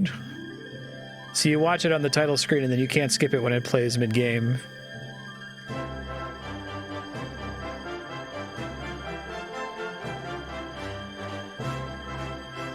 Just gonna let it run just in case anything in it is different. I also don't remember it being terribly long.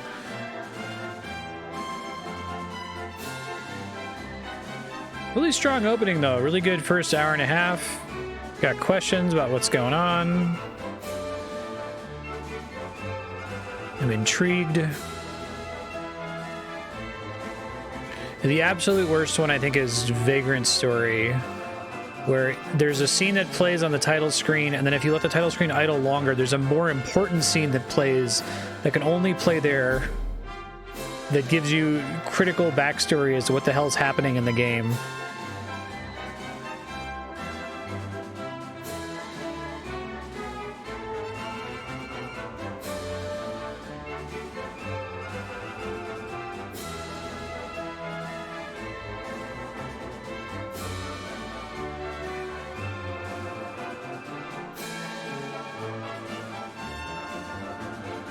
Yeah, I'm enjoying this game so far. I like the 2D mode. I'm probably going to commit to switching back and forth between it whenever we do a chapter break. Even if the 3D mode is, you know, more fully featured.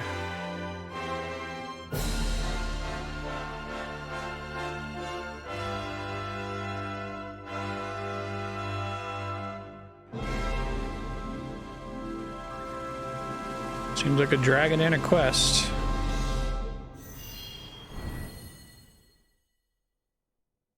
Echoes of an elusive age.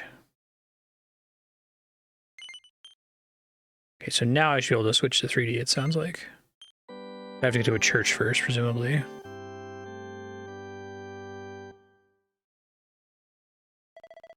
I feel like if it's structured this way, it would have made more sense for them to, like, formally ask you if you want to switch to 3D at a chapter break.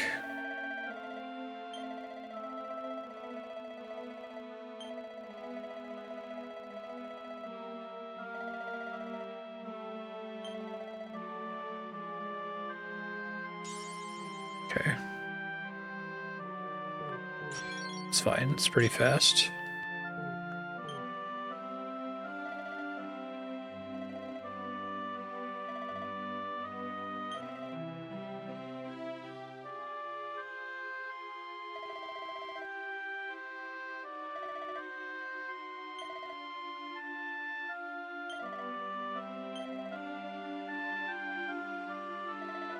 Just in case the voice version is any different.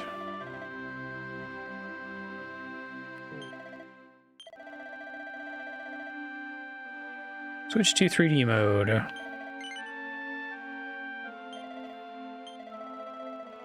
Yeah, that text about it might take you back to an earlier point in your adventure. Is that okay? It's not clear enough about what's actually happening.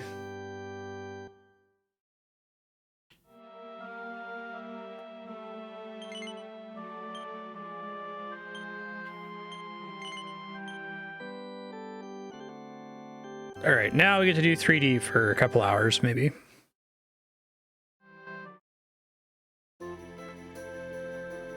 Yeah. Part of the dungeon.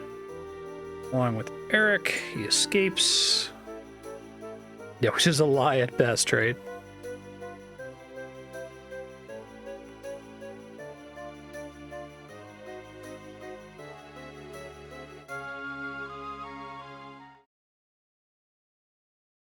Wake up, lazy bones. Come on, up you get.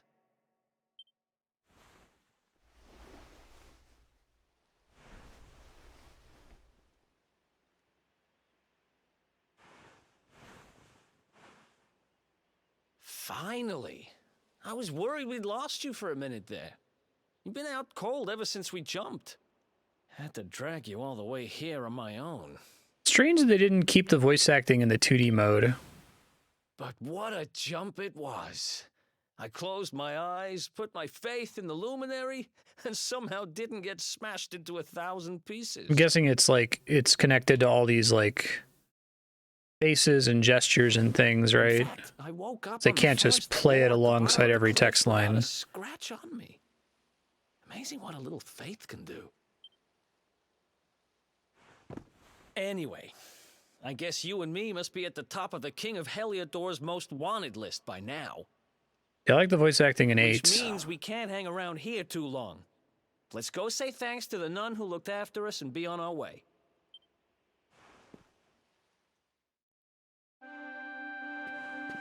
Oh, that's cool. It actually has your real equipment on your back. Breaking pots is slower.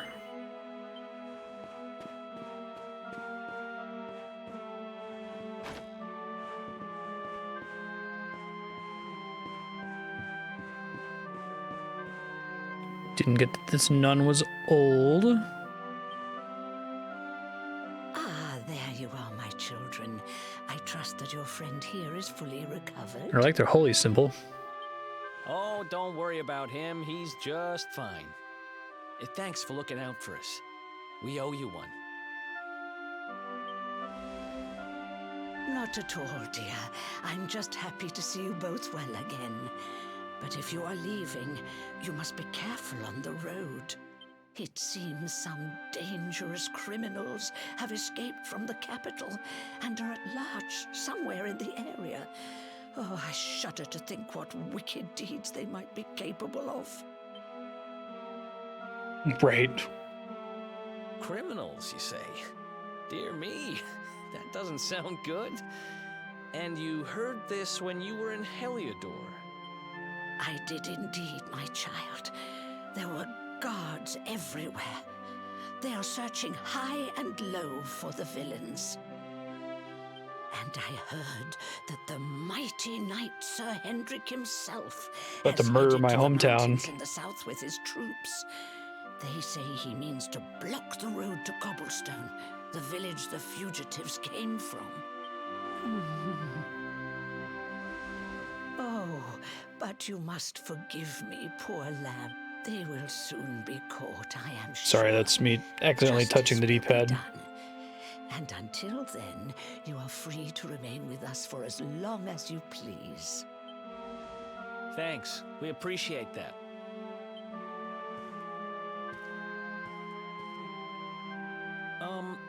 We're going to get a little fresh air. We have a few things to discuss, right?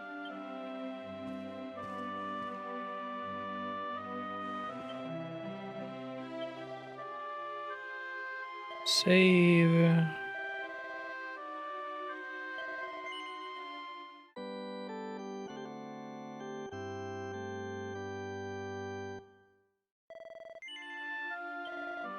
It looks like bumping the analog stick is enough to advance text.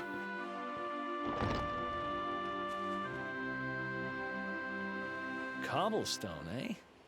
Never heard of the place. I never even knew anyone actually lived in those mountains down south. Is that really where you're from?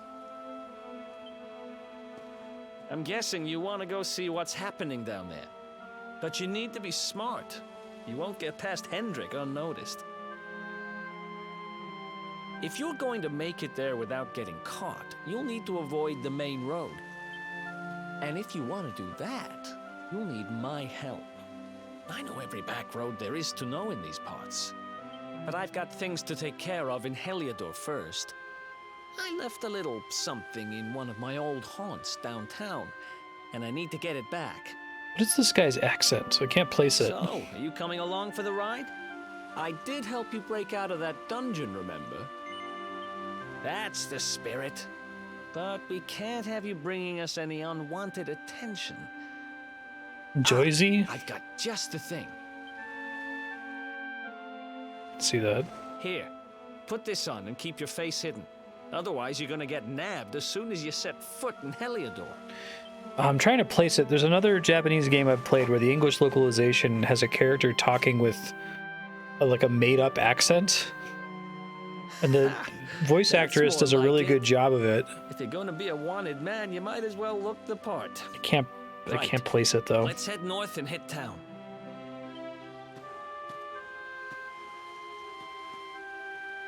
Glad you're coming along. The seer told me to stick with the luminary when I found him, and that's just what I'm going to do. Hooray!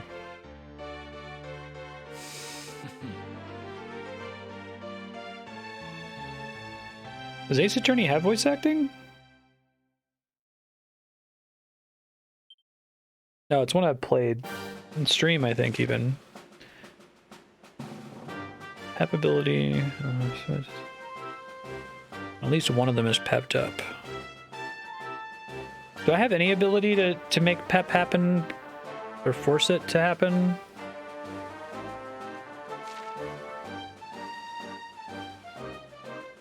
Oh, they made the character builder yellow.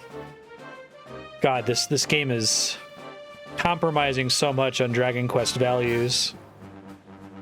It's still a stupid text menu, but...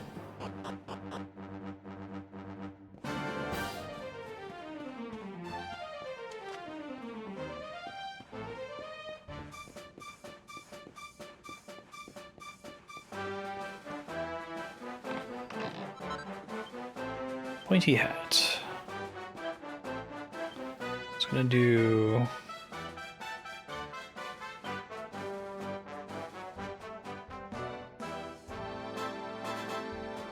Yeah, right.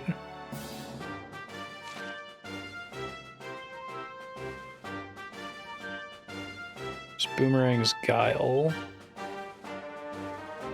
Well, I want to get that early.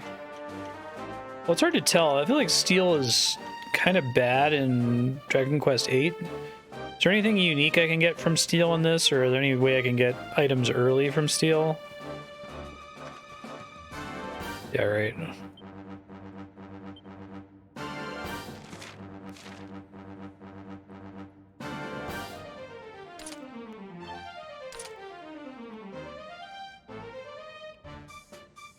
Currently holding a dagger. Nice little menu. I can jump? What the fuck?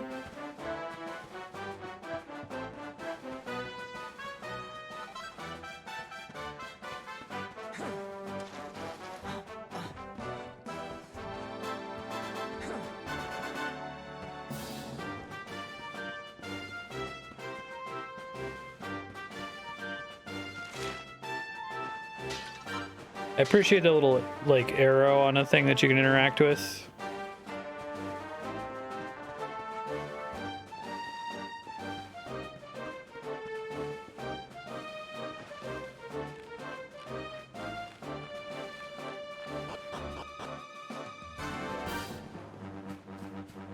Quest.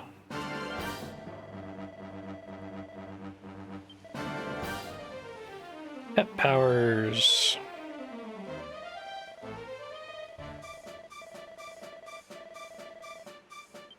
The real decoy.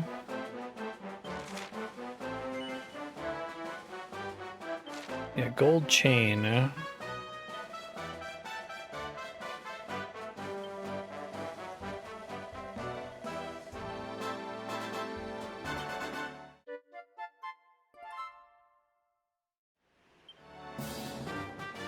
Yeah, I don't hate Dragon Quest music. I just don't think there's enough of it in any of the games I've played so far. You end up kind of hearing the same tracks a lot.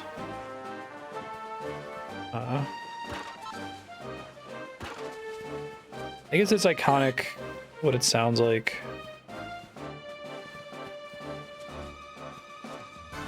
You good?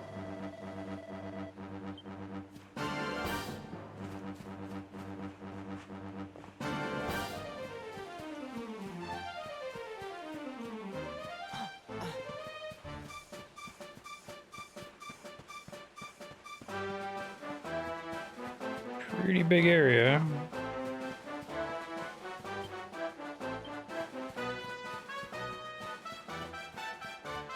Right.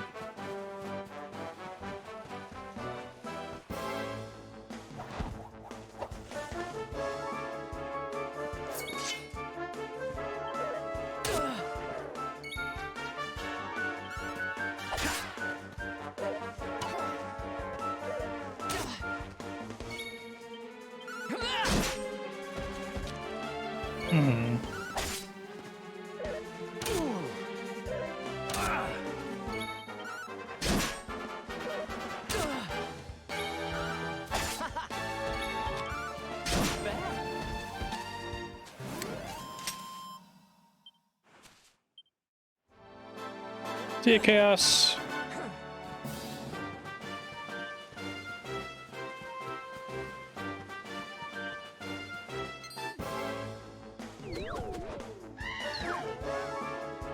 Let's do this. I like the battle animations. Looks nice.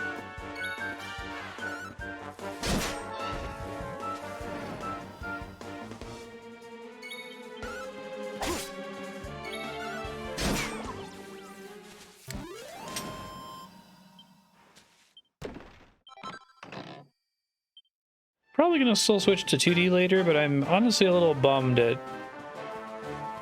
how much is missing from the 2D version. This is cool and very pretty, and I mean, arguably not necessary because I'm sure all the chests and stuff are the same in 2D, but it feels more like instead of them building two versions of the game simultaneously, it's like those old, when they used to do like a Game Boy Advance port of a game that was on every possible platform, right? Just happens to have the same story instead of being a totally different game.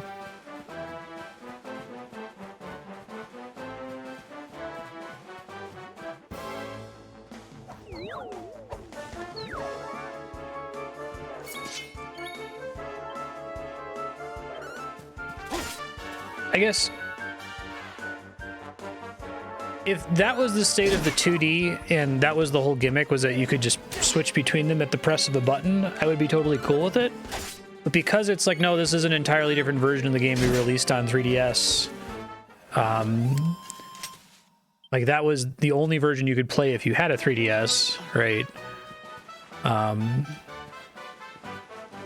And because of that structure, we're going to make it really janky for you to swap between them and only let you do it like once every 2 hours without losing progress.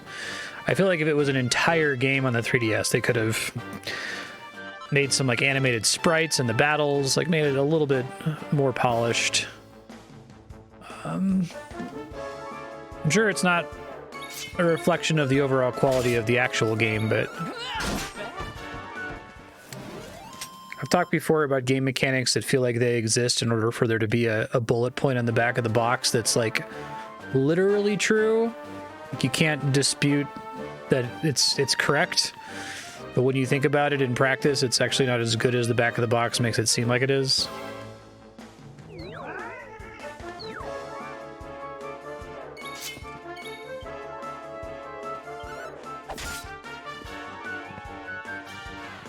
I can move them? That's weird. Does moving them like that do anything? It's kind of cool.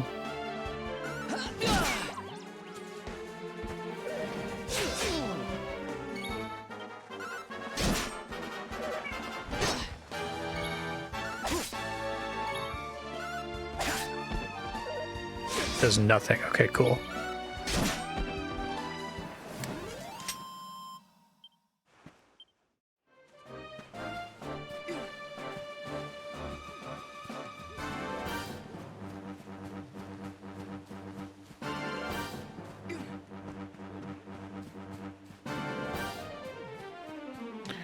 Change the rotation.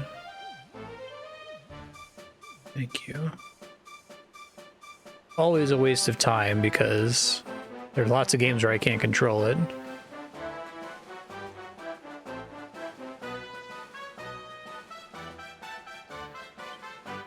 Okay, now I get more audio settings.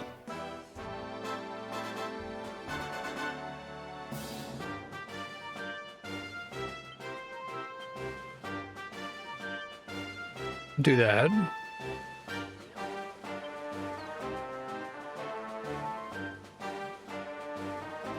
Seed of skill.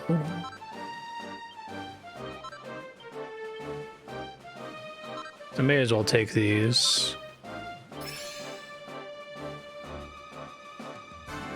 Oh, that's kind of cool. They know 8 is popular, I guess.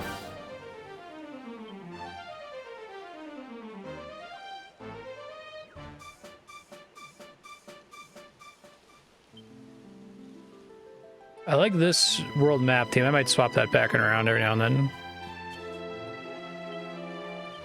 Did the composer die after finishing this game?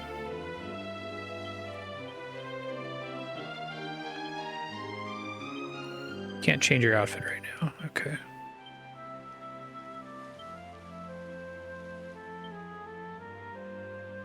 This is a slightly prettier nightmare, but it's still kind of a nightmare.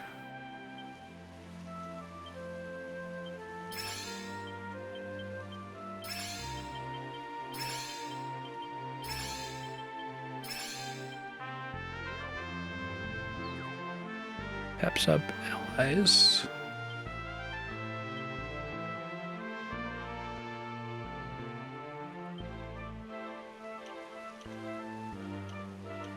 Everything is so expensive in this tree. Ugh. 2% chance. It's horrible.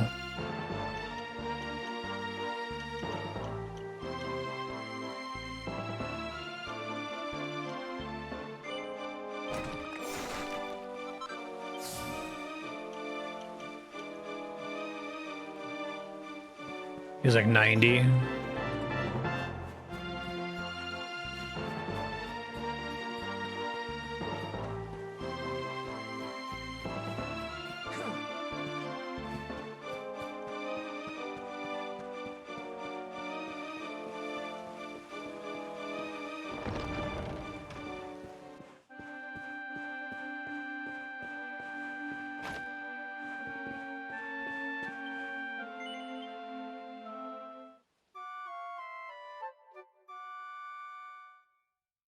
Free rest is nice.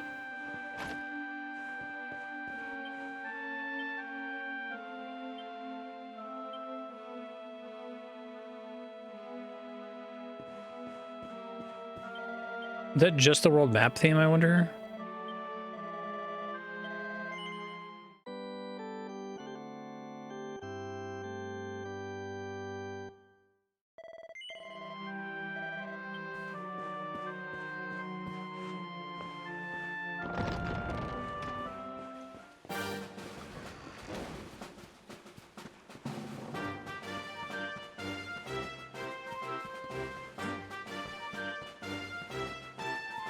You didn't think other countries deserved to hear it? Wow. Thanks.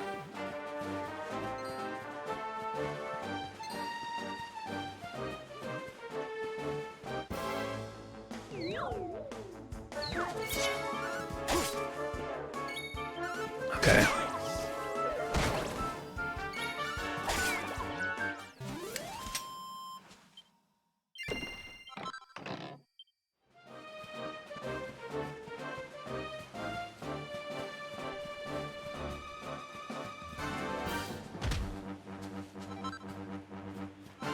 Buzzberries.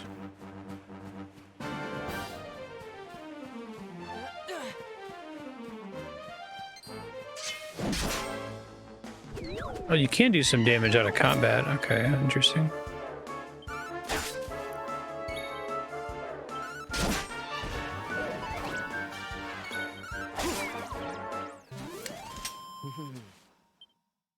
Oh, yeah. Total of 5. Yes. He starts with knives. Hits all enemies. But that's okay. I see. Yeah, let's save up for steel.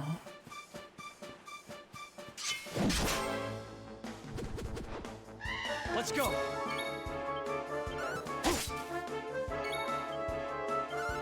I feel like that it shows you when an enemy is low health.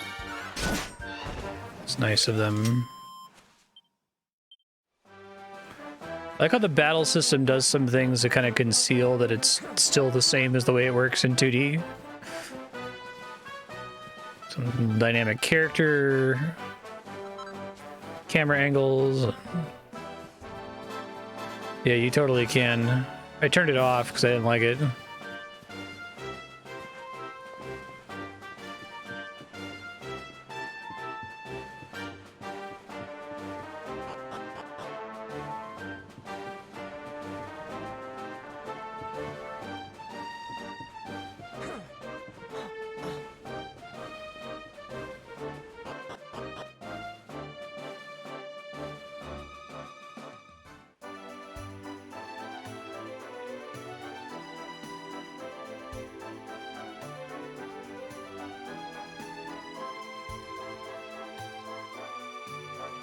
Welcome to downtown Heliodor, home to rogues, ruffians, and all my other favorite kinds of people.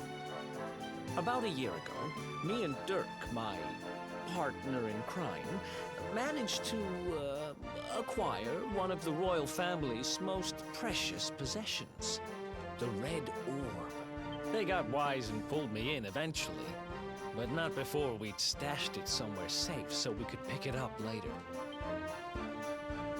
Right down there is the biggest, stinkingest, garbage pile in all of Heliodor. Me and Dirk buried the orb slap bang in the middle of it. After all, no one would ever think of looking for it there. We're criminal geniuses, I tell you. Time to go liberate that loot. To the garbage pile.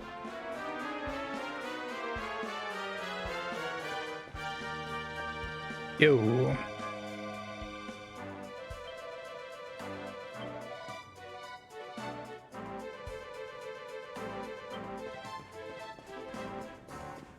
Church save just in case of power outage here.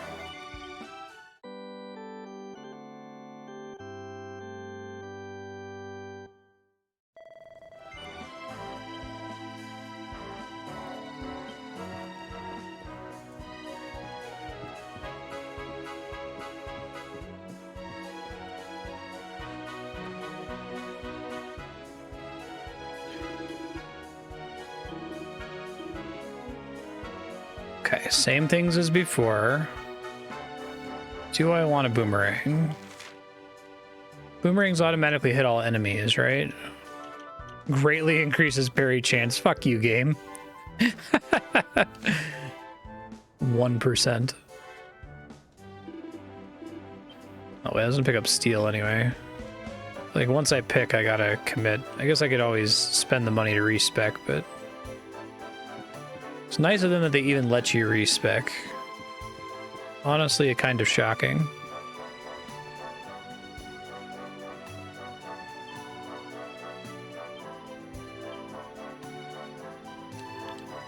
All that stuff.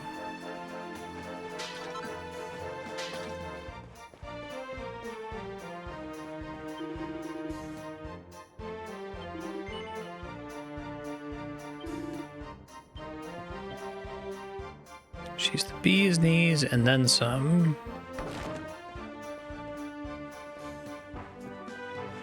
I can tell which barrels I'm allowed to break. This is the spot. Keep a lookout, okay? I'm going to grab the loot. Now, it was around here somewhere. It's definitely here. I'm 1,000% sure. It's not here. You gotta be kidding me. Me and Dirk were the only ones who knew where it was. Dirk is a good name, but not when it's spelled like that. Wait a minute. That rat! He must have done the dirty on me and taken it for himself. Damn it! I should have known. A thieving little... Wait till I get my hands on it. I'm gonna find him. And you're gonna help me. Okay. The inn we used to crash at is just over there. Come on. It's the only one with an upstairs. You can't miss it.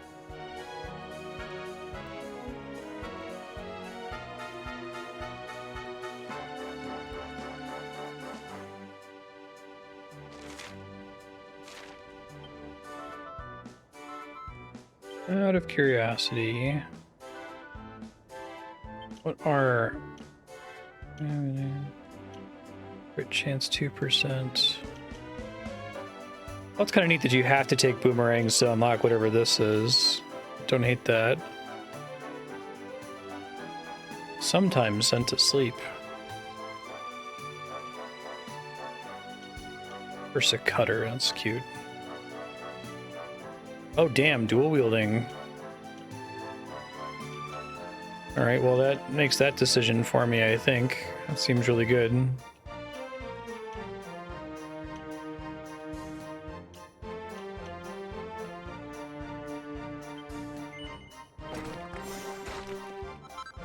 Can they be different kinds of weapons?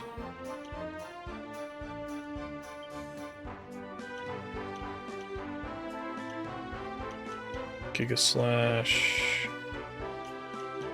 Counter when blocking, parrying.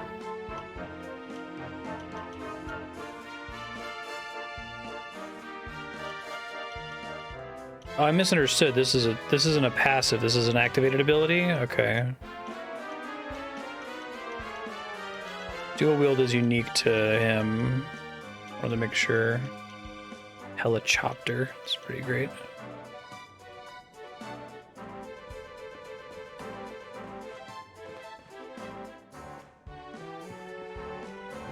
It can be an interesting mechanic.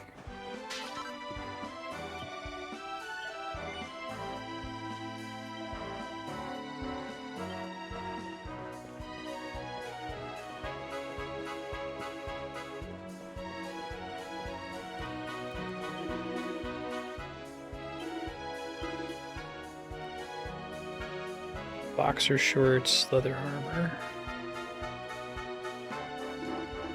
I'm gonna save for the next town. Every other town, stay committed.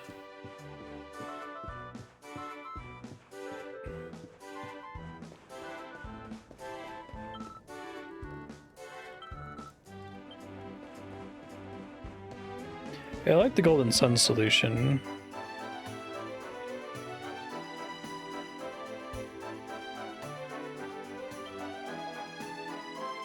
I knew you were gonna say that.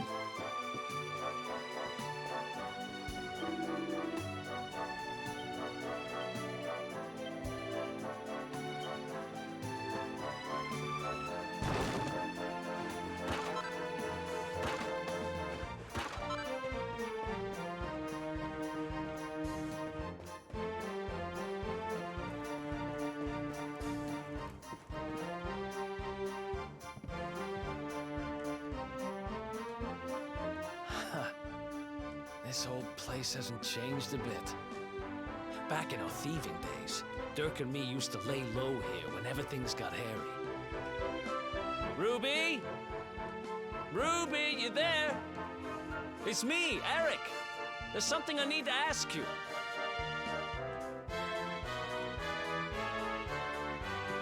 Ruby runs the place. Looks like she's not around, but if anyone knows where Dirk is, it's her. Which means we'll have to go find her. So here's the plan. There's a tower they use to look out for fires. You're going to climb up there and keep an eye out for Ruby. I'll check a couple of other spots. Don't worry, you can't miss her. She's the only redhead in town.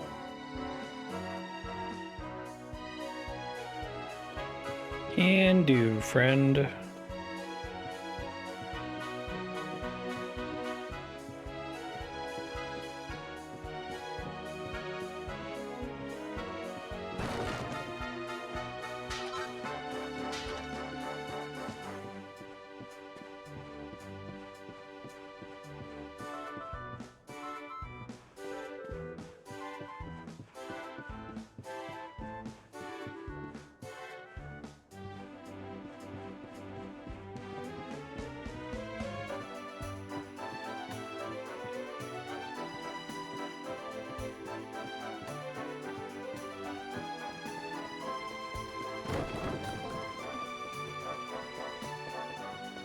It's a fancy door.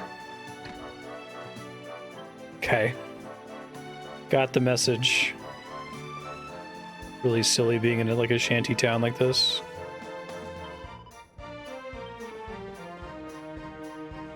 I just need to turn this back off. I'm so bad about this. I don't know why I ever bother. Okay.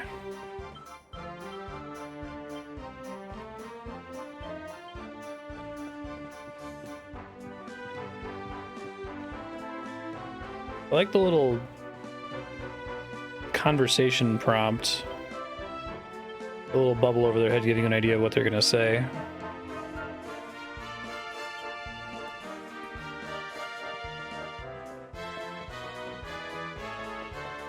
I assume that's gonna be like a magic key or something that opens all doors that are like that.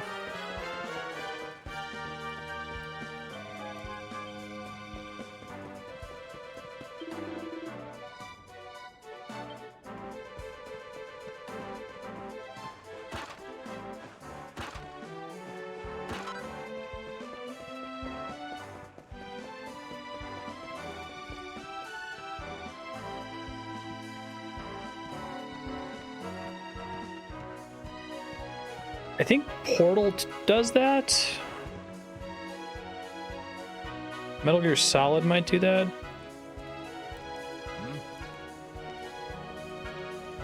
I like it though. Get out of here. Go on.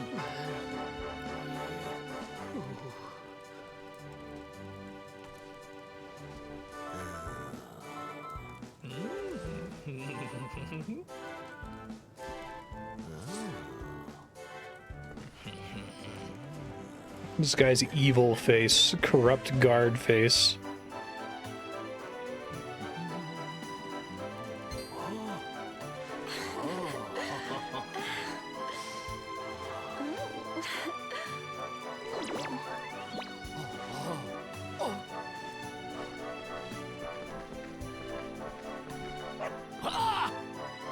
Good dog. Good doggy. Stay. Ah, ah, ah, ah.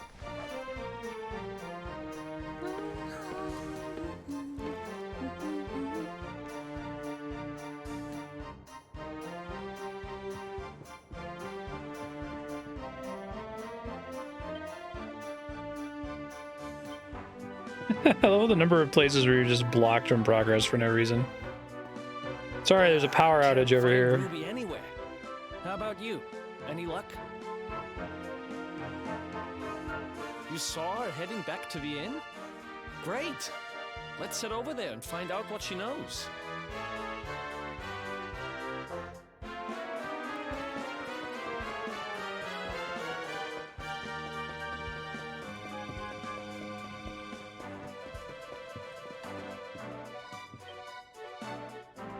Well, if it isn't my favorite landlady. Welcome to our humble. Strike a light! If it ain't me favourite little tea leaf. Last I heard, they'd locked you Yeah. up and thrown away the key. The monsters here have numbers that are bigger than yours. About. You've gone and escaped, ain't ya? You and your friend here are the fugitives everyone's talking about. Yeah, keep it down. Well, I know not to stick me big nose in where it ain't wanted. You always did like to sail close to the wind. Don't worry, I won't be here long. I just need to know where Dirk is. Have you seen him? Dirk, eh? Now there's a name I ain't heard in a while. Didn't he open some fancy shop up by the castle? Yeah, that was it. Raking in the cash he is, or so they say. That can't be right. The rent up there is crazy. Where would he find the money? Wait a second. He sold it, didn't he? The rat sold the damned orb. Look, in this part of town, you don't go asking too many questions. You know that. If you want more, you'll have to get it from the horse's mouth. You're right. Thanks, Ruby. I appreciate it. We'll get out of your hair.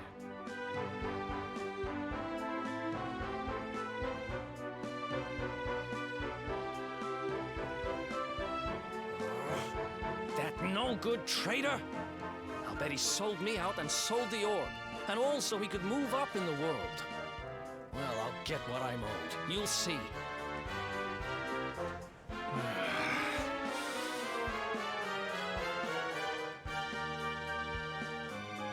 But we'll need to get past that sentry if we're gonna head uptown and find him. Well, we have two options. Wait, isn't he... Yeah. I guess three options. I remember hearing that one of the guards is terrified of dogs. I think it was him. Maybe we can borrow one of somebody. God, he doesn't have Goku hair, so his Trunks hair gets to move in the wind.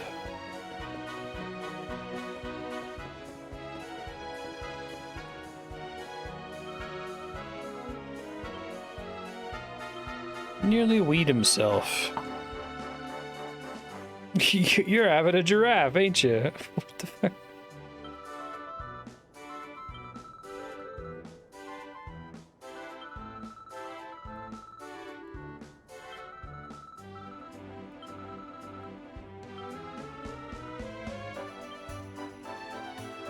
Holy water and buzzberries.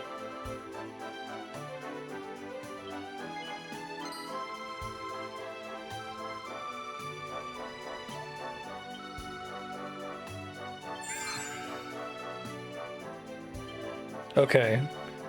Wanted them for separate reasons. Got it.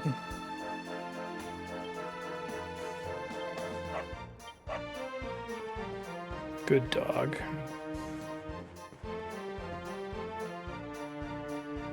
Halt! This gate leads to the nice part of town. My job is to protect respectable people from being bothered by rabble and riffraff. In other words, you. Y'all should wear those hoods.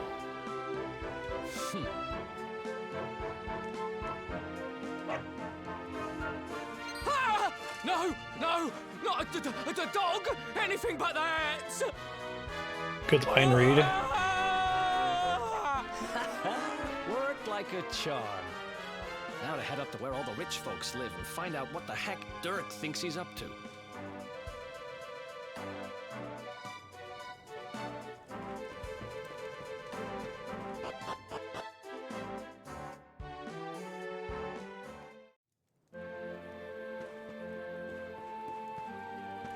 Now we get to see a place that I've been to already in 2D. It's fun.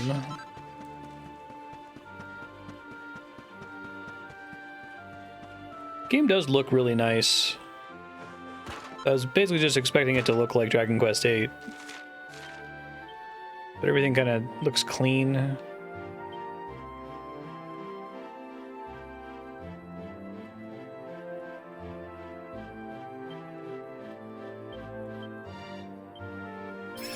Everything on the hero. If there's one I was going to re-roll, it would be the strength one, but... Darkspawn. Sinister character to me.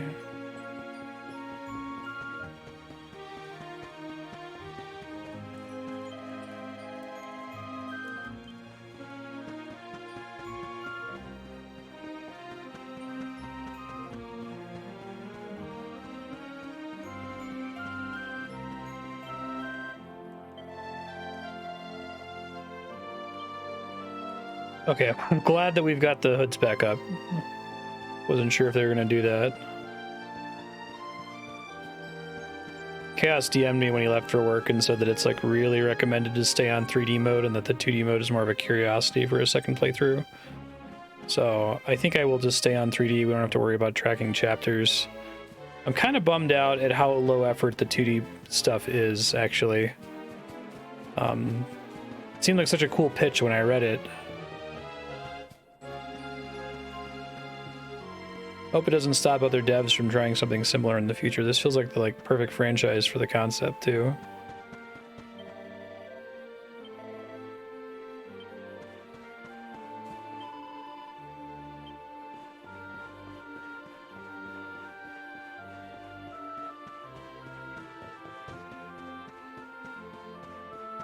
Like, it still looks good, I think.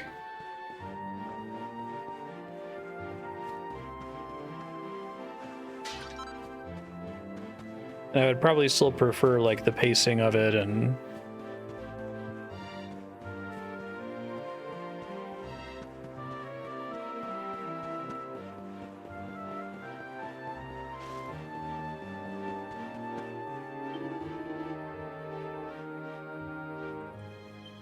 Oh, it's the good little girl with the cat.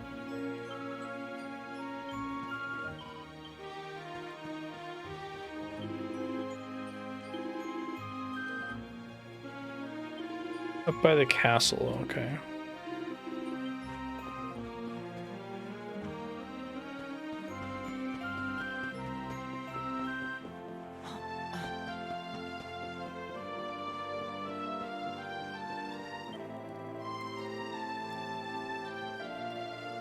Jasper and Sir Hendrik.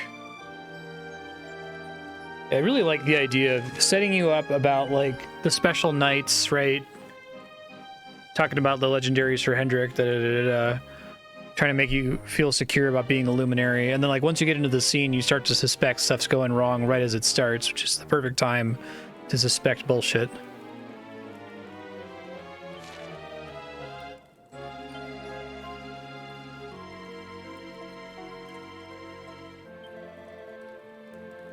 East side of the city, okay.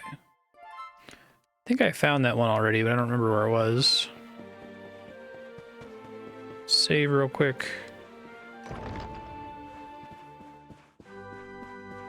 I do like that there's not like a loading screen to go into the church. That may have been the same in Dragon Quest VIII and I just don't remember.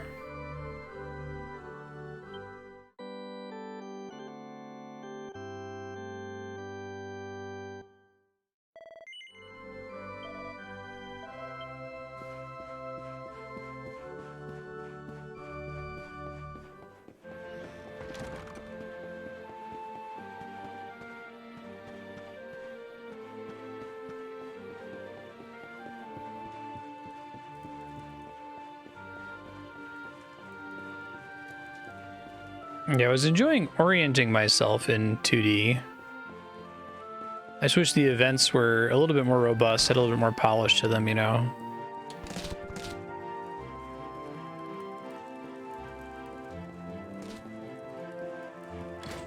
Like, it sounds like they really toned back the scene where you run away from the dragon in the basement. They could have made some sprites for the other creatures that are running away from it. You know?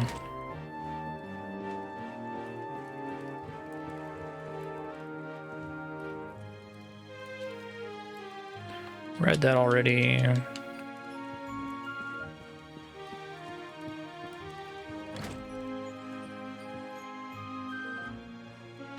Yeah, that's cool.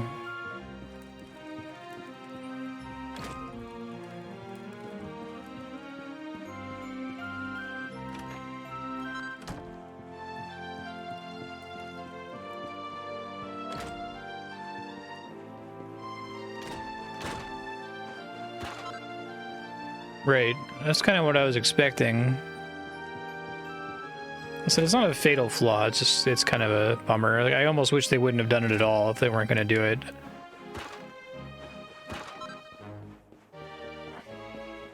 Go all in on it, you know?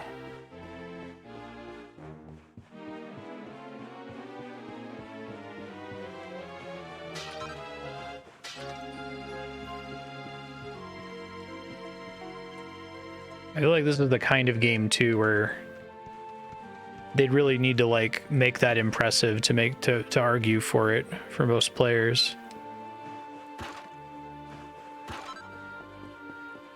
There we go.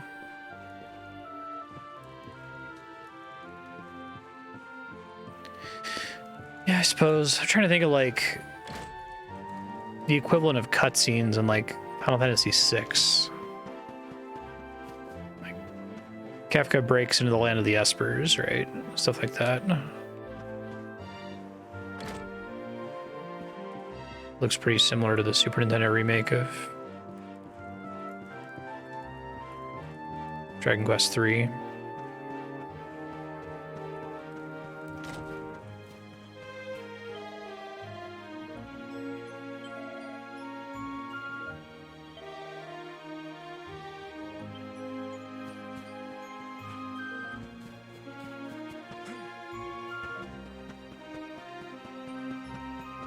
This is in the church. It's in the east part of town, right?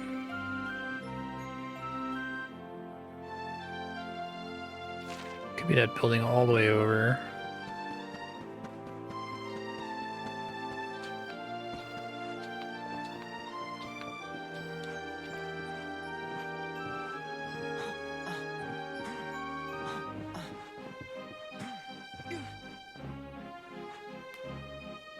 Strange choice, but okay. This makes sense why everyone in the 2D mode was talking about climbing on buildings and stuff.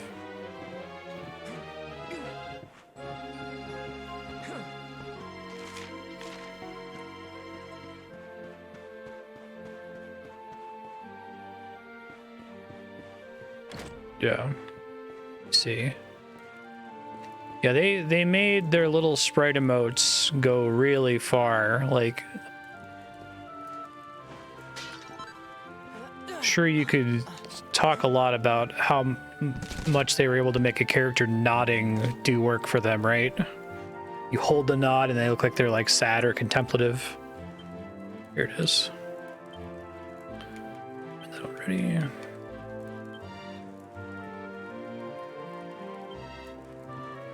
It's in this other person's house. Go ahead and go there and steal it.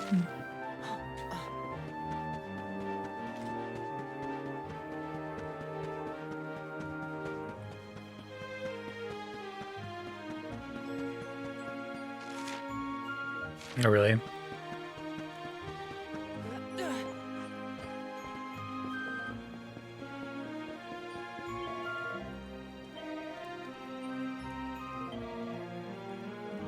I just tell him it was in the book. Okay.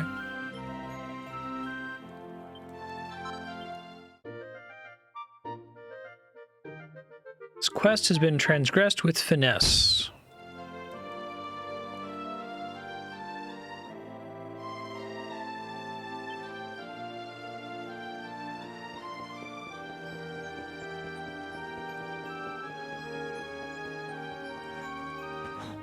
I really appreciate the addition of the little pink dot tips, right? Like, this is the sort of thing that in another game would just be event flag nonsense, but if that's kind of drawing your attention to the part of town you need to be in to progress, I appreciate that.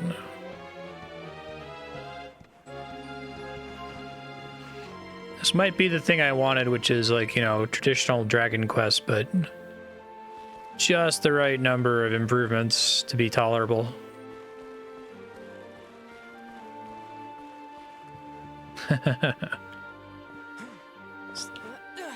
Tons of extra work. Yeah, it's a bummer because I feel like I see stuff like Omori, for example, is an RPG Maker game that probably has 10 times as much work put into staging and blocking scenes and presenting things and polishing things than it absolutely needed to get its story across, right? Like, that's an RPG Maker game by like an indie dev. That's not Square Enix.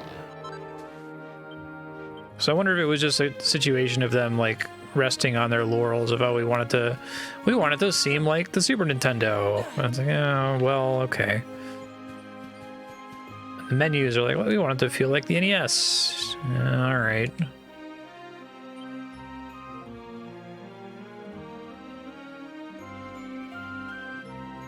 Like, I feel like y'all are on some bullshit here, but there's nothing we can really do about it.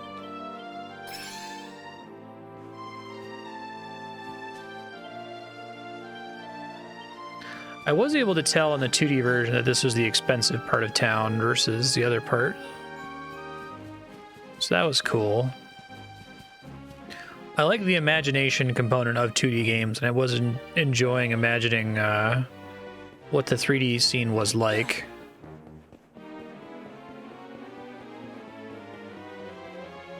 Arf, arf, arf.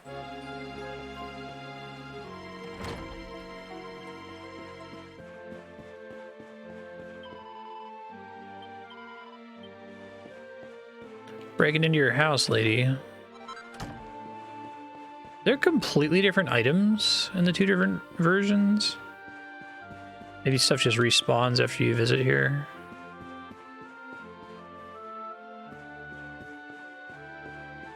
Glad they have little, like, flavor NPCs that don't actually have interact dialogue, that just have the passing bubble pop up. I think that's a really good choice for the genre, and one that most games could probably do.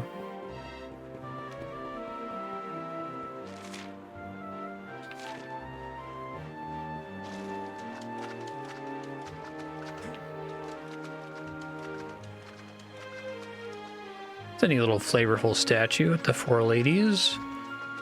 2 swords, 2 harps.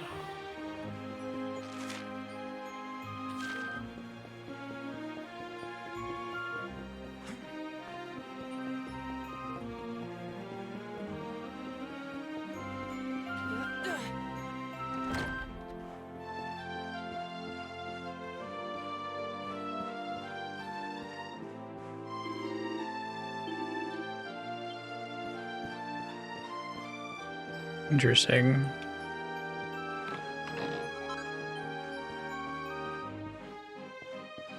They respawn in either case. Okay.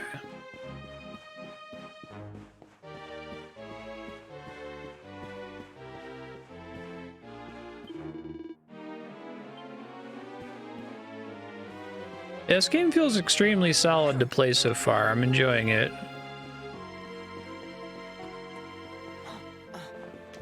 I'm pretty pleased with the pacing, even of like battles. Even the little grinding that I did earlier wasn't so bad.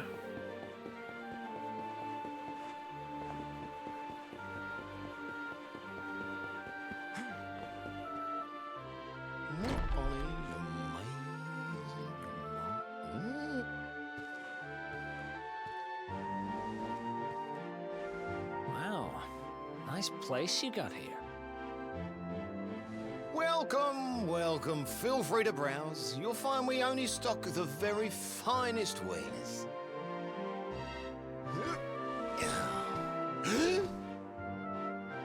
That's good, because I'm looking for something very special indeed. Happen to have any orbs in stock? Eric! Long time no see, old pal.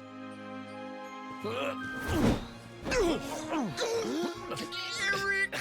My brother, my compadre, my partner in crime! It's really you! Large as life and fighting fit! I'm so You really like the voice acting? happy to It's good. see You have no shame, huh? Get your backstabbing hands off of me!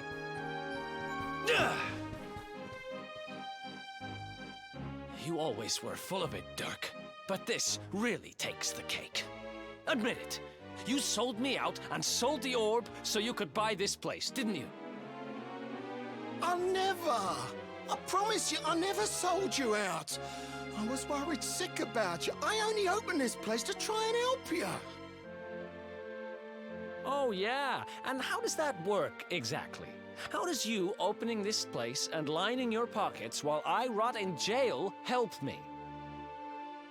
Look, I was never much of a thief, you know that. But it turns out I know how to sell stuff. I got a gift, even if I do say so myself. When you got nabbed, I spent months racking my brains for ways of busting you out. I couldn't stand the thought of you being in there. In the end, I realised I'd have to give up the orb. I took it to the king, told him I found it somewhere, and pocketed the reward. Then I used the cash to open up the shop here, and poured all my profits into bribing the guards up at the castle so they'd let you escape. Now that you mention it, I did think it was weird they never tossed my cell the whole time I was digging that hole. Exactly. I was paying them to turn a blind eye, weren't I?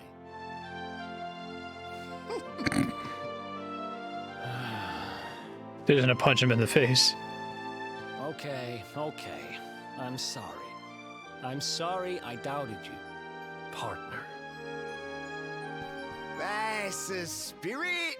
Eric, old pal, it's so good to have you back. But I need that orb. And now we don't even know where it is. Oh, yes, we do. Right this way, gentlemen.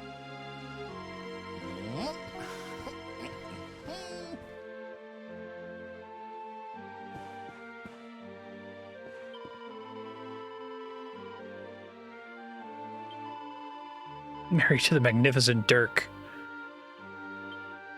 Honored to meet such a rogue.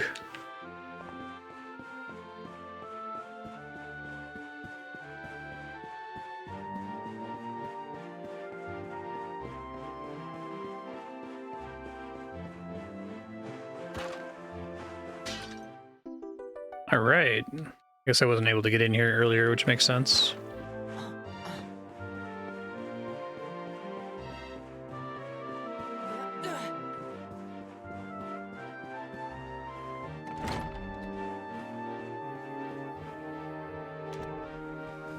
So, where is it? After I handed over the orb, I made sure to keep my ears to the ground about where it ended up. I knew it was important to you, see? Well, a little bird tells me that Hendrik and his men took it to the King's Barrow, and it's been under lock and key there ever since. The King's Barrow? The King's Barrow, huh? Who writes this shit? That's southeast of town. Same direction as Cobblestone. Which means we can kill 2 birds with 1 stone. You coming, Dirk? A little adventure for old time's sake? Sorry, no can do. I got a shop to run and I'm a married man these days. Married? Wow, you really have changed. Well, you always said you wanted to settle down and maybe go into business someday. I'm happy for you. I wish I could place his We accent. better get going. Take care, Dirk, and thanks for everything. Or remember that game that also has a character with a made-up accent. You too, old pal. Be lucky, eh? And don't you two go doing anything I wouldn't do. It's on the tip of my tongue. I bet if I look at the game's database, I could figure it out. The south gate is crawling with guards. We won't be walking out that way. And Hendrik's men are too uptight to take bribes. Guess we'll have to go the long way round. If we skirt round the hills to the south, we should be able to approach the King's Barrow from the other side. We can drop into Cobblestone on the way. Okay, let's head back downtown. Watch yourselves out there, eh? They don't call that forest round there the Mangle Grove for nothing. There's plenty go in there and never come out. It'll take more than a few kids' stories to scare us off. Besides, it's the only way to get there. Don't know why that happens sometimes.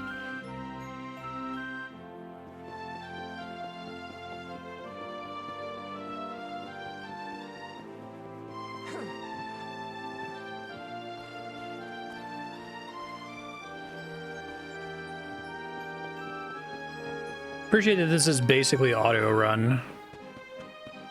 It's nice for a game like this. Save real quick before I leave in case there's another power flicker. I think we might be out of the woods on power. Should check to see if the Los Alamos Utilities folks have tweeted about it.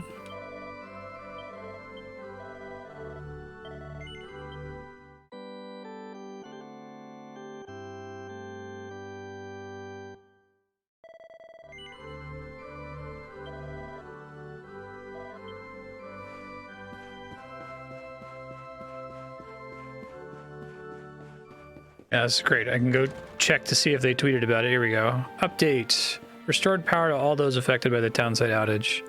Thanks for your patience. As of 32 minutes ago.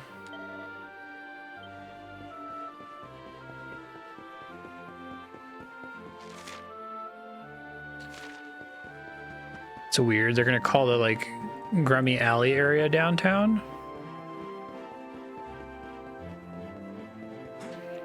Yeah, it's actually kind of a useful use case that whoever runs the customer support at the utility company here in Los Alamos actually updates Twitter.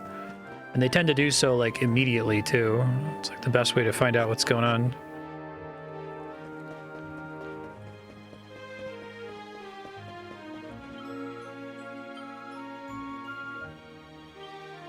He starts yapping, he doesn't stop.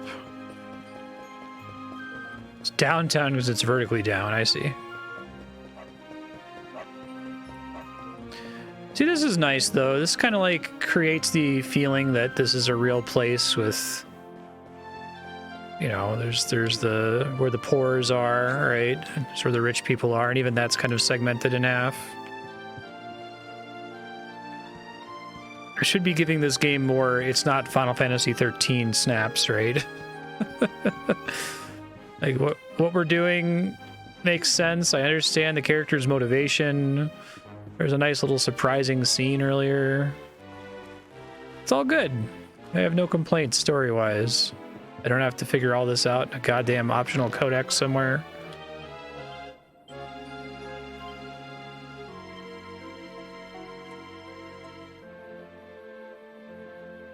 Blind, aren't I? Okay, first screen.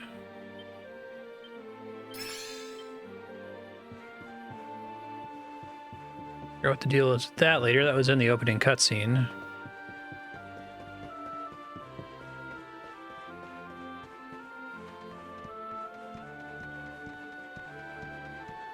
Like, it feels frustrating to, like, think that it's almost too much to ask for a game to just be fucking sensical, right?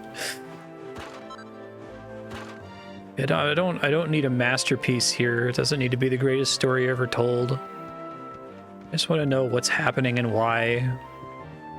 Talk to people, learn about where you are, what everyone around you is thinking. Fun police don't show up with flashbangs.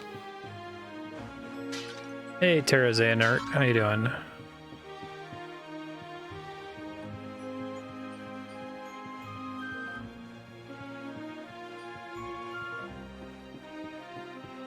It's a guide someone wrote on Steam. Order of all Final Fantasy 15 universe content with a list of 53 things.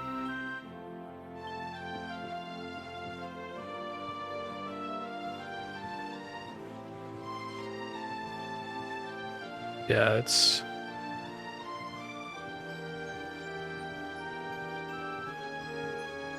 Is 15 effectively the same creative team as 13?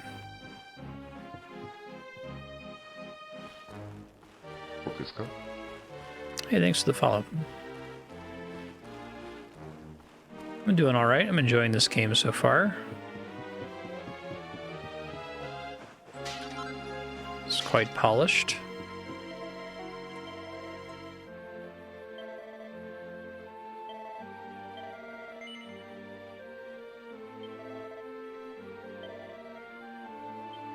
Got plenty of it.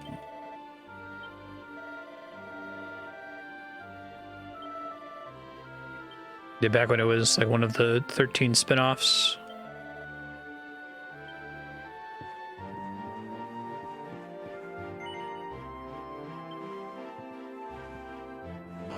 It's convenient for later.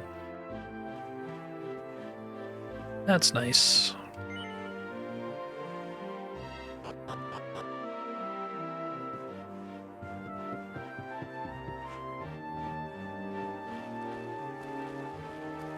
You get a nice little twist with the whole luminary thing, and now I have like this emotional connection of, oh no, what happened to Cobblestone? Because I played enough JRPGs to suspect that they probably burned it down.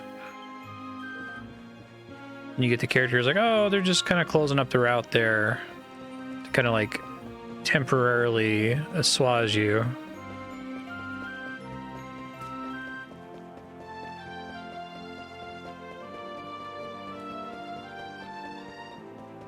Yeah. Yeah. I think I despise reactive art, if that makes sense.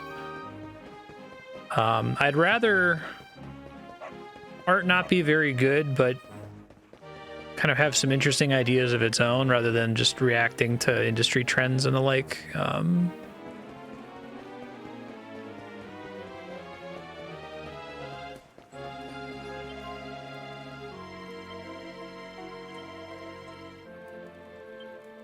Due south.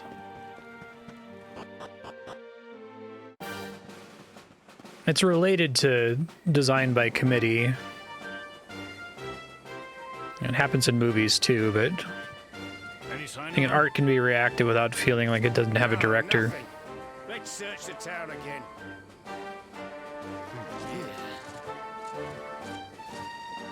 Look at all those lights. They're pretty keen to find us, huh? We'd better steer clear of Heliodor until the heat dies down.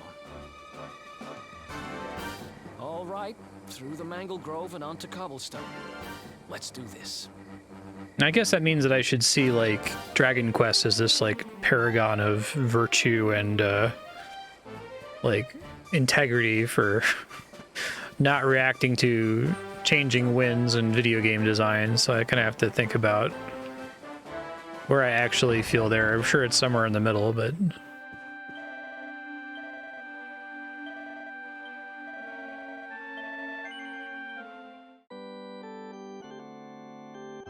Like, I think one of my least favorite movie products of the last decade wasn't The Last Jedi that everybody complains about. I thought I was kind of annoyed by that movie because, like, the side questing stuff, the like searching for things for characters to do was kind of lame. But Rise of Skywalker, just, oh my god, that movie upsets me so much. It's so reactive.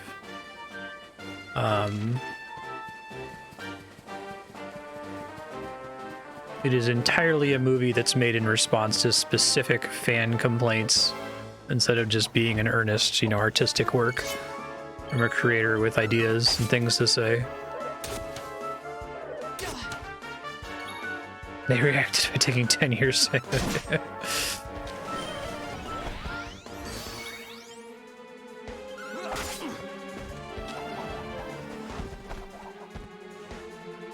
Sometimes it can be for the better. Like, Mass Effect 2 feels distinctly like they had like a spreadsheet of all the things people complained about the first game and then tried to take some steps to improve them in the second one, but it doesn't feel like they fundamentally changed the product for the most part.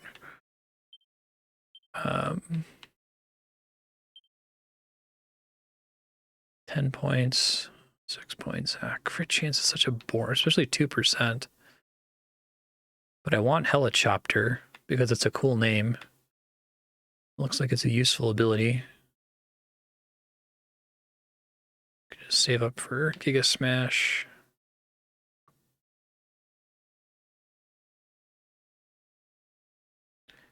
Because we get it up to 5% at some point. Yeah, looks like they do an escalating cost thing anyway. I'm gonna wait for cutting edge. It's fine.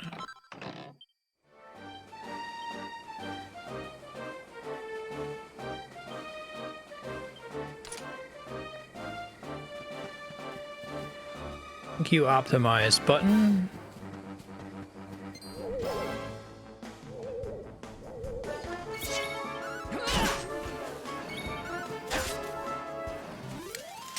Another one bites the dust.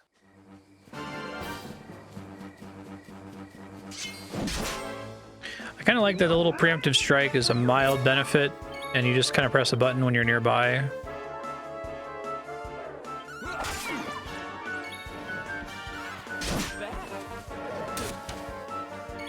I think the 3D combat feels better when you turn up the speed. Another one bites the dust.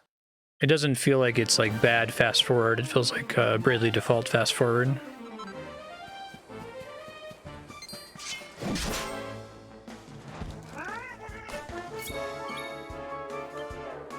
Some RPGs being able to fast forward feels bad, like they're like tacitly admitting that the game is bad and so it's better to get through it more quickly. I made 6 Dragon Quest games in 10 years, then 5 in the next 30. Oh, I got confused as to who was going there, my bad. Ha! Easy. I wonder why. I wonder if it's just a scope creep thing or challenge of making high fidelity 3D games. It's usually the answer.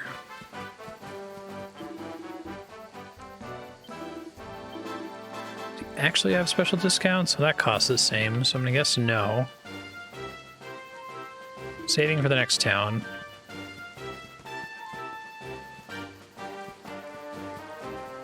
Yeah, right. When did Enix save Square from bankruptcy?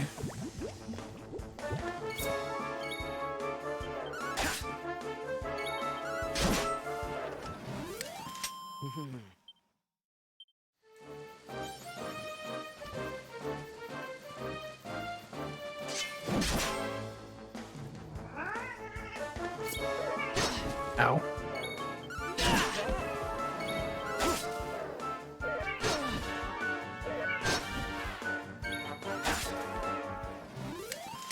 Who else wants some? Actually, the combat feels, especially with the ultra fast setting, it feels like user friendly. Like, it doesn't feel like it's taking forever for text to scroll. I wonder how much of the Dragon Quest VII playthrough was spent Nice. waiting for text to scroll. Like, if it was like an hour all told, I wouldn't be surprised. Okay, we want dual wielding. Okay, so we want sleeper hit, I guess.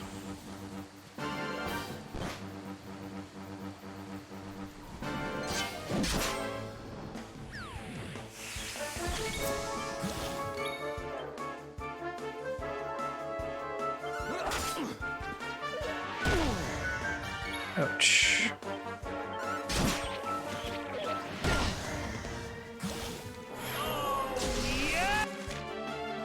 Now we're pepped.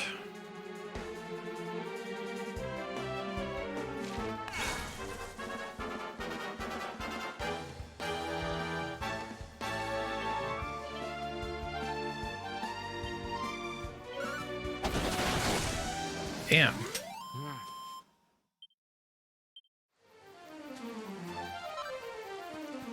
I'll go rest real quick.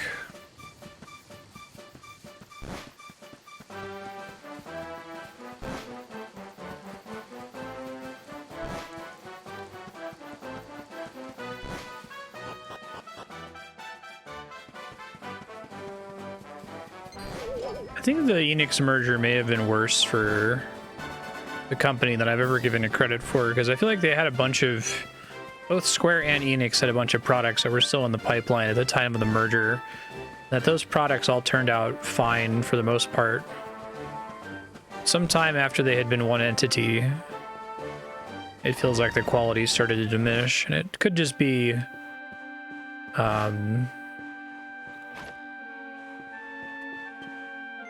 it could just be Ship of Theseus problems, that at that point the dev was already like, both devs were like 20, 25 years old, so people were moving on. Resting doesn't remove poison? She does. She probably charges me, right?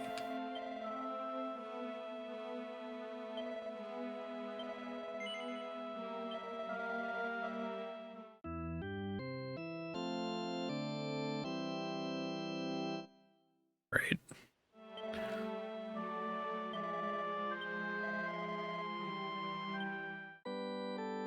It does make me sad.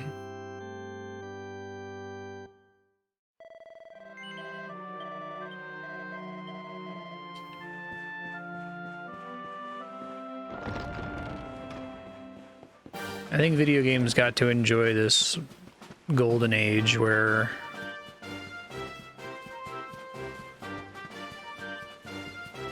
everything was so new that we hadn't yet systematized a lot of the process of making and publishing games. I don't think it's destined to be bad forever, but GeForce Game Drive, get out of here. What the fuck? How do I do the pep ability? Do they both need to be pepped for it to work? This is for like a quest I have to do. I have an item that would do it. I was just gonna wait for it to happen naturally.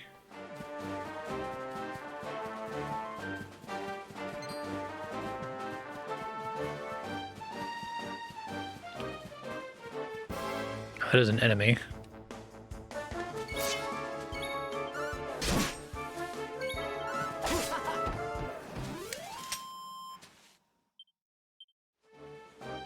I like the sneak attack ability I'm building up to with Eric. Just be a menu option. All right.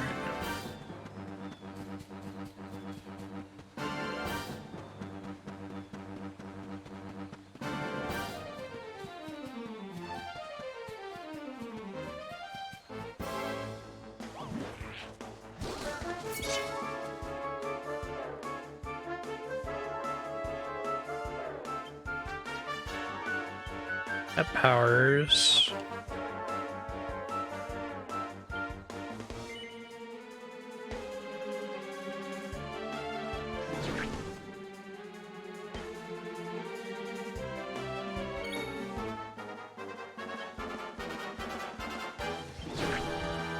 Doesn't know any abilities can be used in battle. Doesn't know any items can be used in battle. Defend is not right. Pep powers. Okay, maybe it's just that only the hero can do it right now.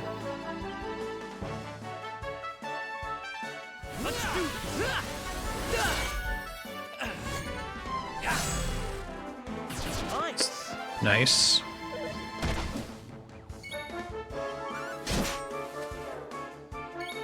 Okay. And zero control over that other than that item I got.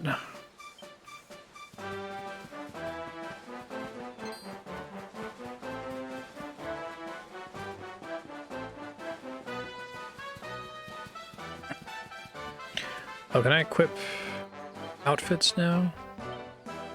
Can't change your outfit now.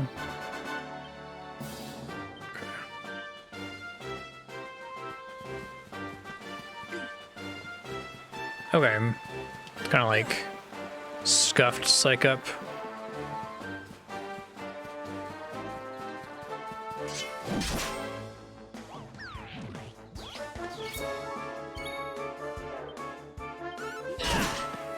I guess it uses up their pep too, huh? I'm guessing those items it gave me to inflict pep up are like insanely rare. Gave me 5 of them.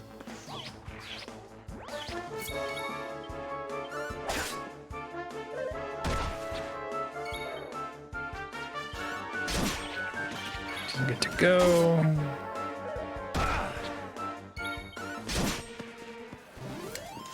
Who else wants some?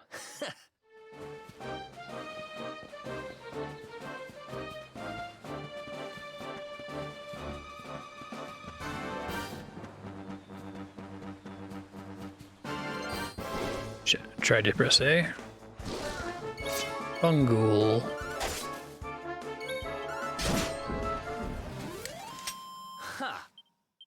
Didn't like poison.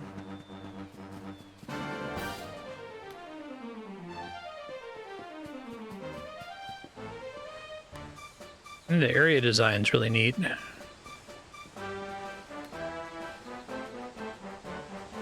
I feel like they could have even done like a crosscode style like ability to climb different layers of the map. Seemed like they just straight up didn't do that in the 2D version.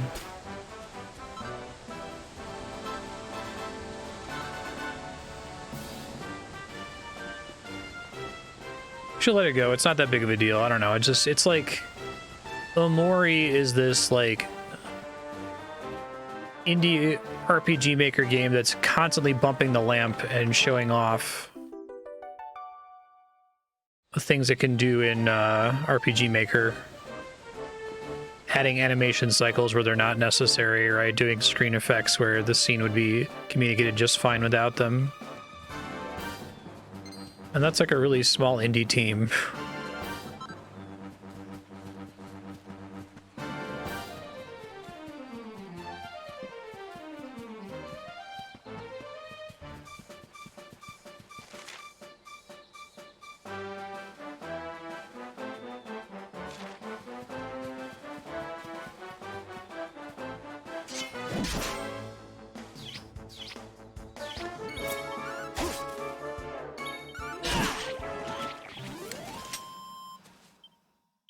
True. Sizz.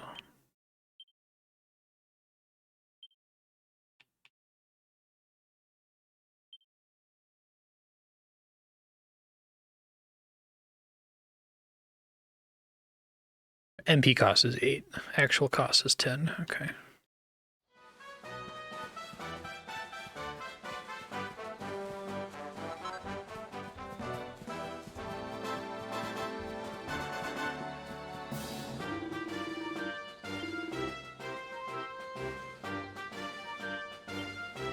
Oh, the weather, interesting. How many years were between Dragon Quest 9 and this one? Because 10's an MMO, right? It's like Final Fantasy 14.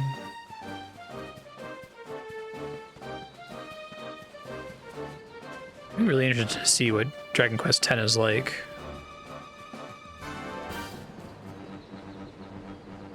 Hey!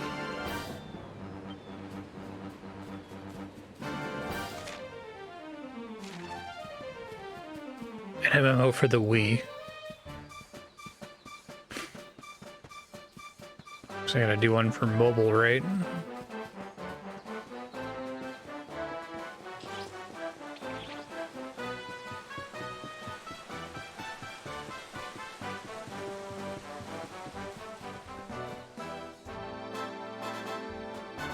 Hey, it's campfire. Look at that! A campsite! And just when we needed one. Still a fair way to cobblestone. Let's rest up for the night.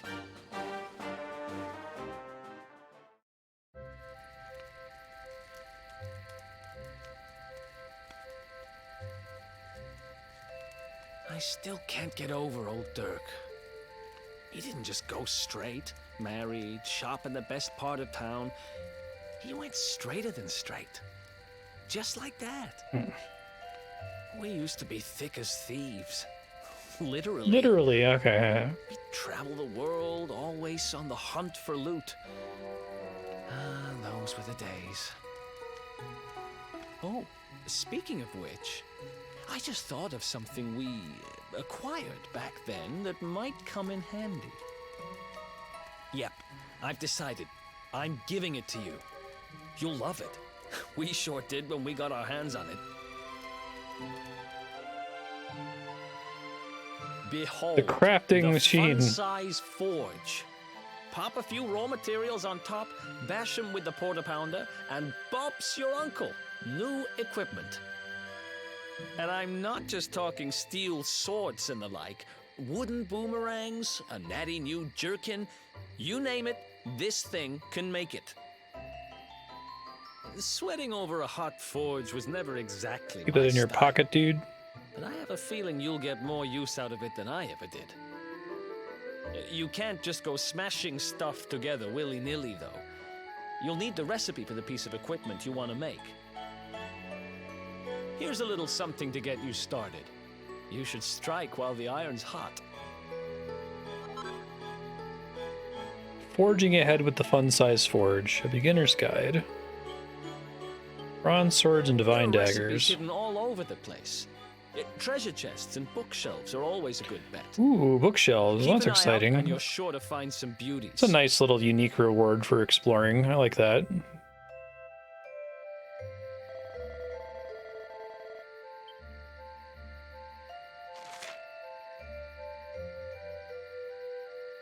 Fun-size forge.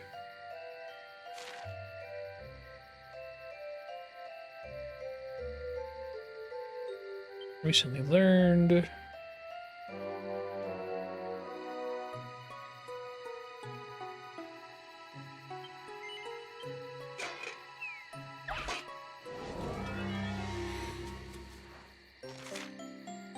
Oh my god, there's a minigame.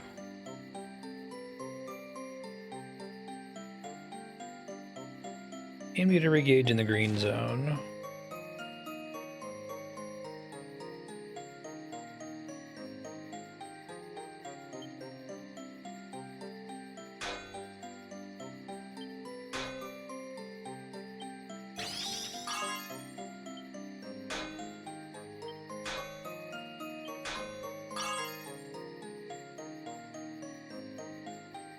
So, could I have done better if I had gotten it directly on the line there?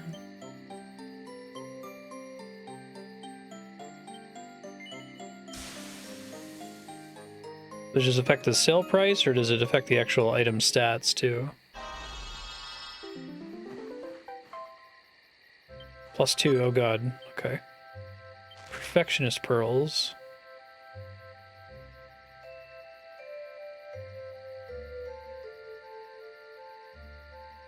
If you fail to rework something, you won't lose it. If you succeed, you'll come away with something special. You get those just for crafting stuff? Hmm.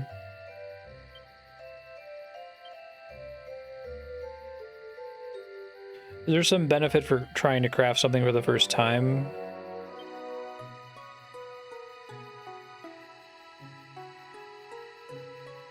Yeah, I could see that. Oh, sure. So you might get different abilities that increase it by a specific amount to try to get it in the target zone. Okay.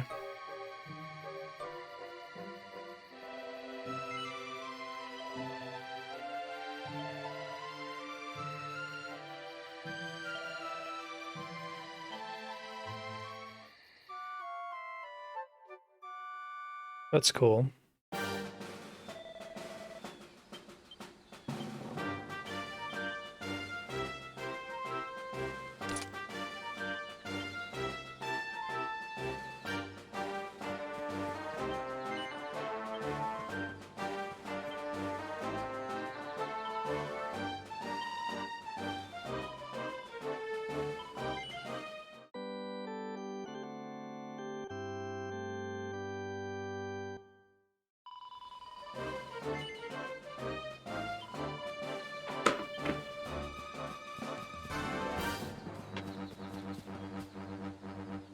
It's a doggo.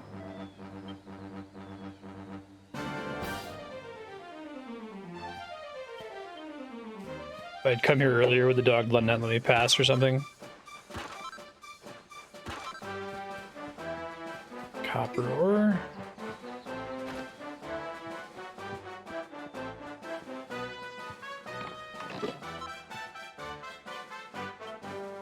Scale shields and scale armor.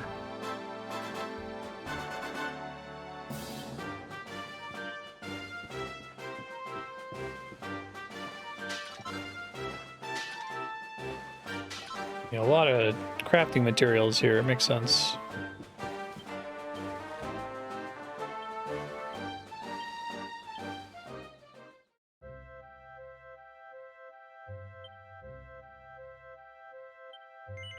It's gonna fix the shopping problem that every Dragon Quest game has. Yeah, they tutorialized that a bit earlier.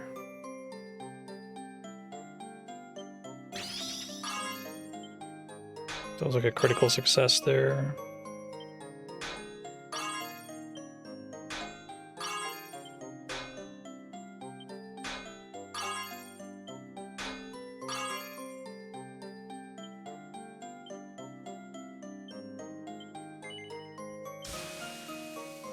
It's neat.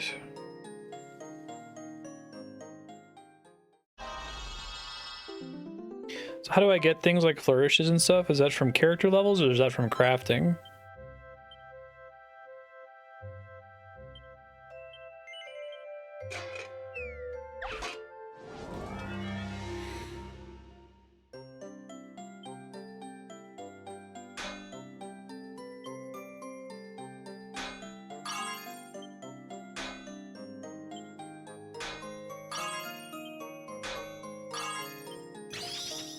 Nice. Critical hits.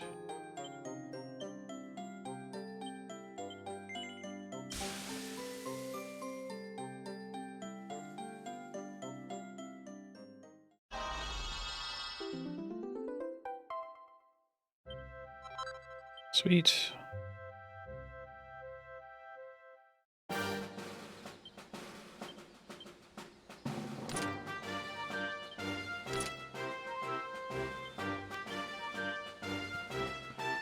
You literally just can't use shields then. I guess you wouldn't want to if he's in a dual wield, but...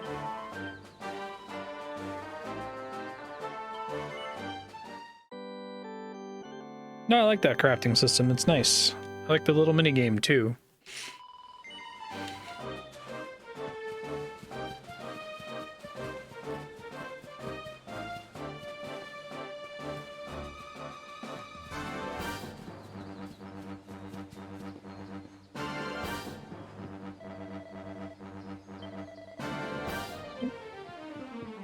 Excuse me.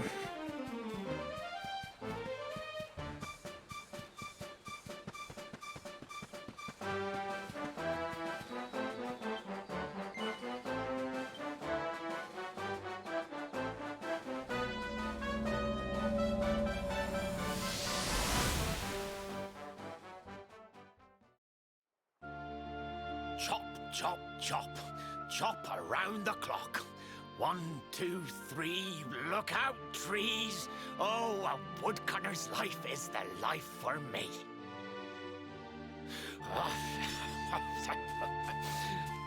What in the world? Nani? I repaired the bridge only yesterday, and now some blighter's gone and destroyed it again. If I ever find out who did this, I swear I'll...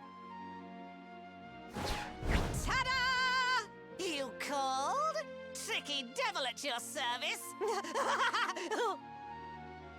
That seems an appropriate thing for the tricky devil to do. To smash at this stupid bridge. I'm not about to let you fix it again. Here, get a load of my devilishly tricky shapeshift beam.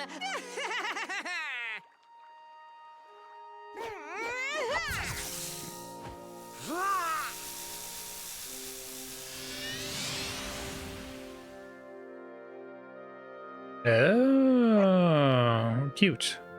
Now that's what I call tricky.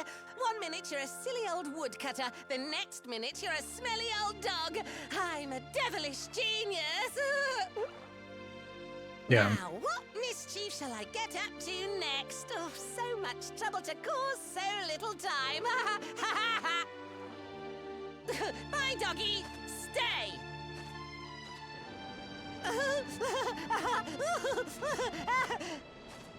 Oh yeah, that empty chest. An empty treasure chest. I think I've just hit upon my most devilish trick yet.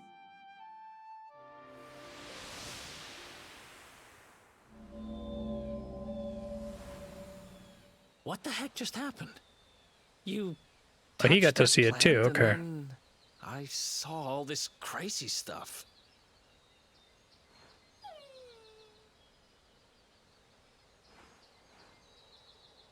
You really expect me to believe that this mutt here is actually the woodcutter? It's a huge dog. Huh. There's never a dull moment with you around. I'm gladder every day I broke you out of jail. Well, all I know for sure is that we're never going to get out of this forest until we get that bridge fixed. And if what we just saw was true, Rover here is the only one who That's can fix nice. it. Why don't we find that chest and have a word with our mischievous friend? Let's head back the way we came and see if we missed it somewhere.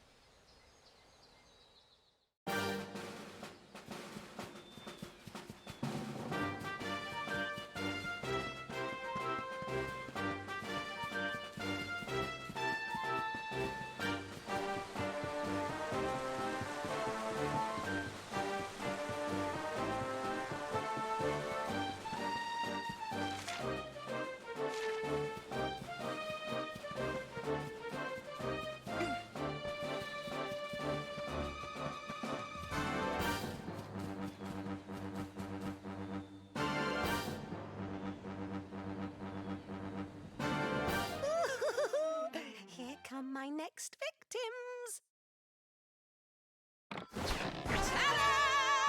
Introducing the one, the only, Tricky Devil! What's up? Hi. Good comedy moments. You're supposed to be shocked by my devilish trickiness. No? Time for plan B then. Take this! Ha!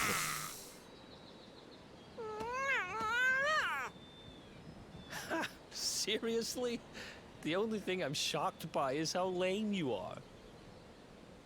What did you just... Oh, cheeky devil! Don't you know who I am? I'll teach you. For my next trick, I'm gonna beat you to a pulp! He does the classic pose there. That's fun. Let's go.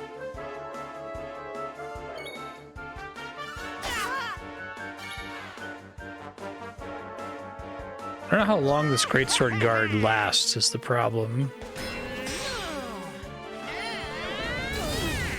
Ow.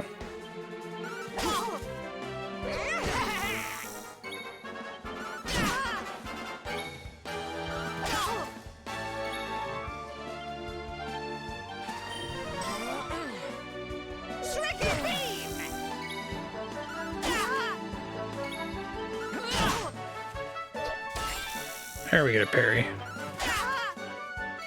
It's got to parry twice for it to be worth the action, though. Oh no, we're off. Shit. Well.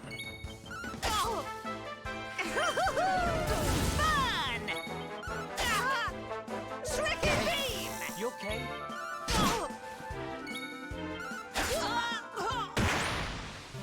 So I was orange, so I went for it. Probably not worth it. Probably too dangerous. This can't be happening. Looks like the joke's on me this time. Hey there! You two! Oh, look. It's our pal the Pooch. We heard it when he died. That's good. Not anymore. Thanks to you, I'm back to my old self. Right. I'm Flint the Woodcutter, by the way. And I owe you more than words can possibly say. How can I ever repay you? It's funny you should ask.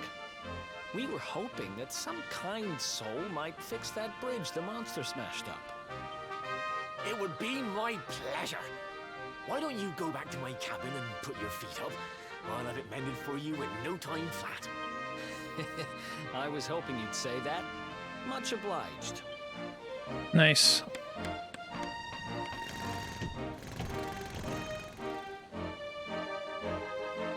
Sorry to have kept you waiting, but I'm happy to announce that the bridge is fixed. In fact, it's even sturdier than ever.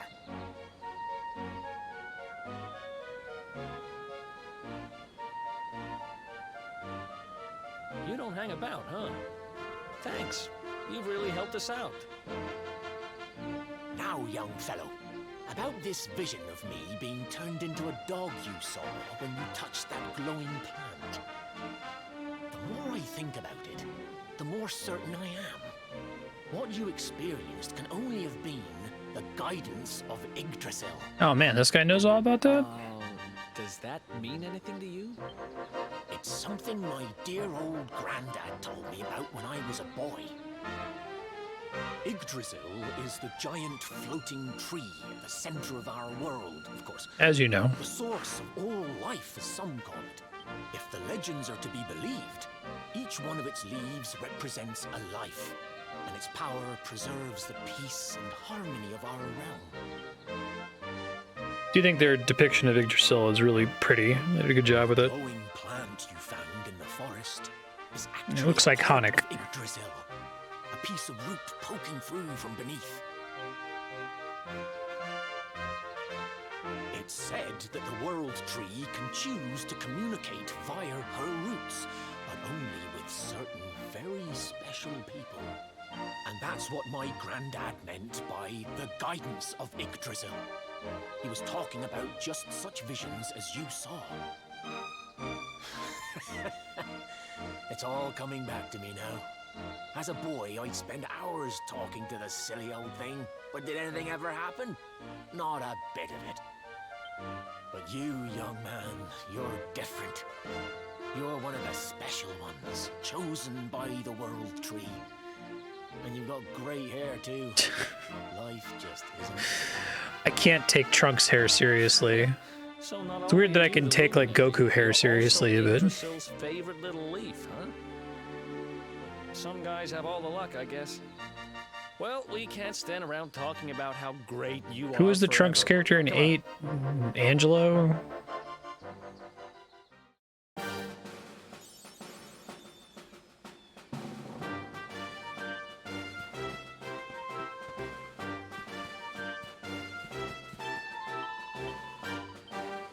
Probably over saving since they announced that the power was back on permanently, but abundance of caution, something.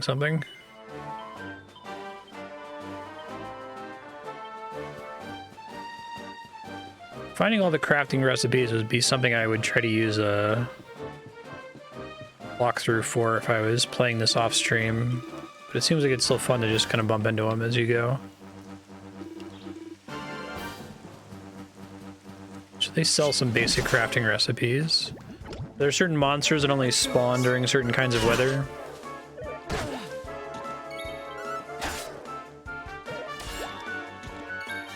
Gooseberry. They're not super hidden. Okay. Easy. Just read all the books in town and open all the chests, kind of a thing.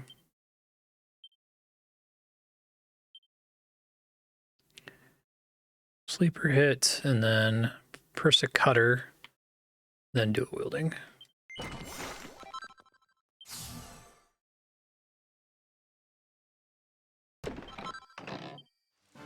Sometimes sent to sleep. That's great. Sham Hatwitch.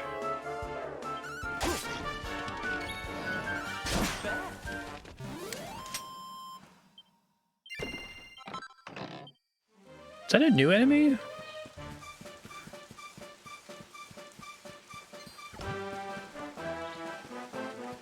My lips are old.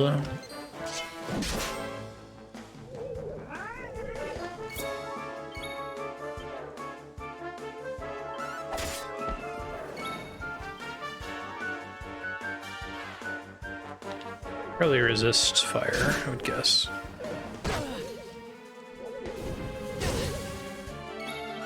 Ouch. That was a mistake. I should have killed the other one. The auto-targeting is kind of weird. I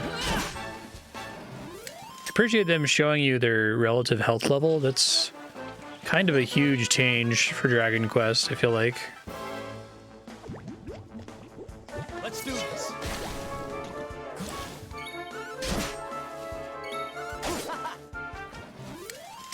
Who else wants some?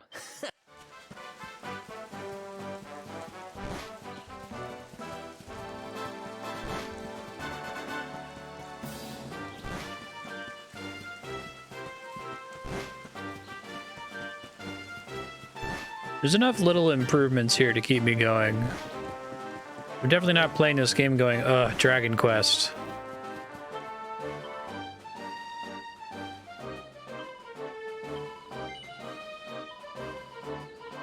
So like, put the coins to like a slot.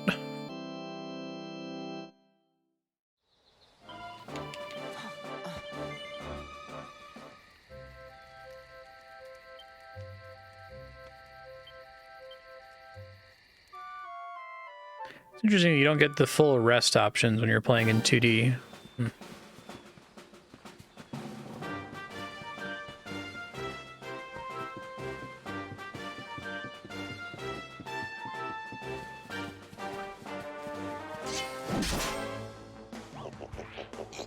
Let's go.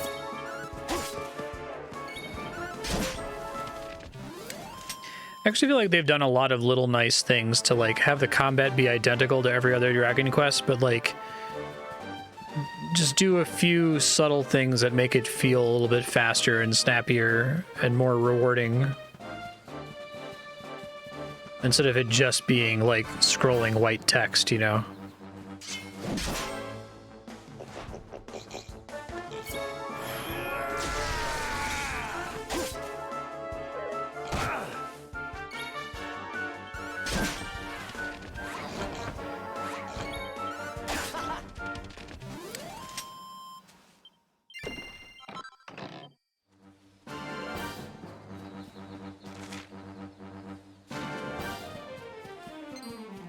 Maybe that would be weird.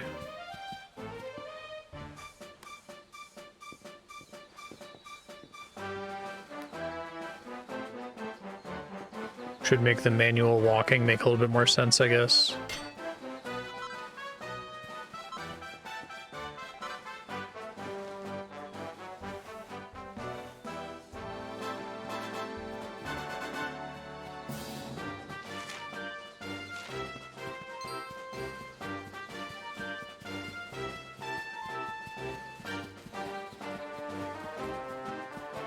Avoid combat at will is pretty nice.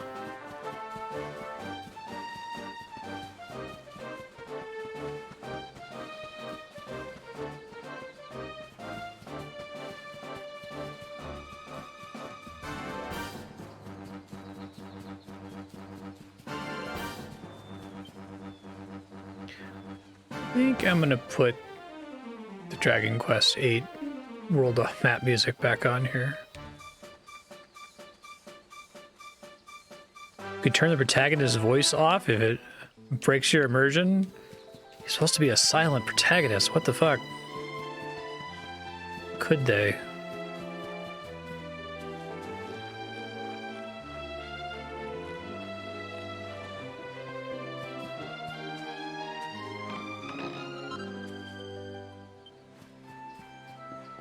Lots of rats everywhere.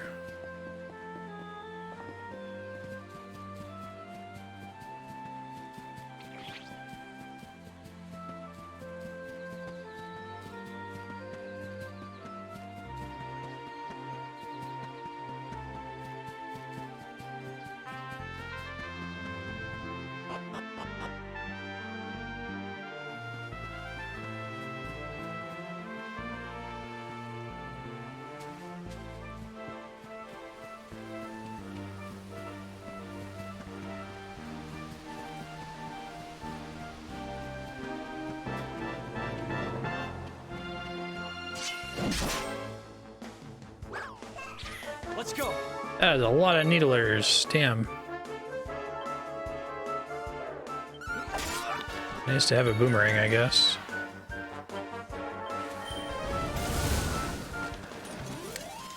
Another one Nice. bites the dust. I do have a boomerang.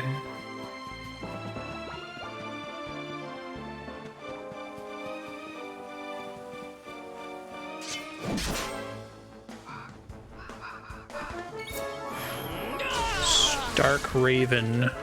Still love that name.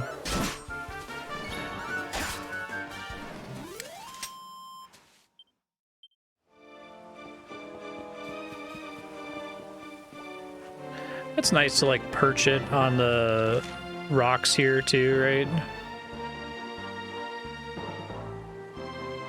Oh wow, is this the whole area I was going through before in the 2D version?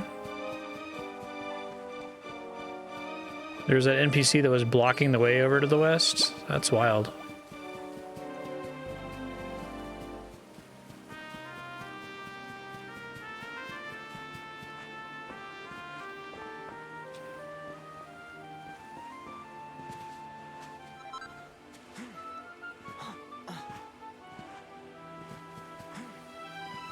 So far, this game doesn't seem to have Akira Toriyama JPEG folder problem. Like, you occasionally run into enemies that are just kind of wandering around. But, you know, we were in the forest earlier, and there are those little bodkin archers. Like, okay, those should be in the forest. That makes sense.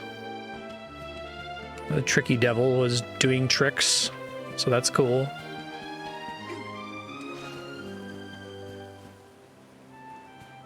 Like I was saying before, it doesn't need to be that every single encounter in the game feels motivated. It's just when you have a game like Final Fantasy 13 where no encounter feels motivated, but for like 2 boss fights, it makes it stand out more.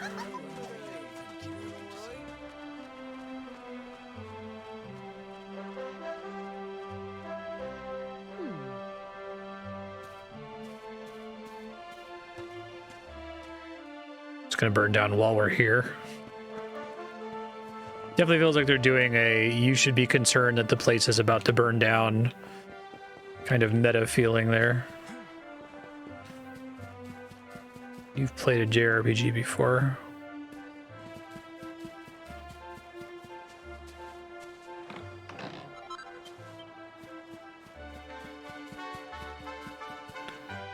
I feel like the items and chests and stuff are just completely different between the 2D and 3D versions. It's so strange. I feel like they developed this in like the weirdest possible way.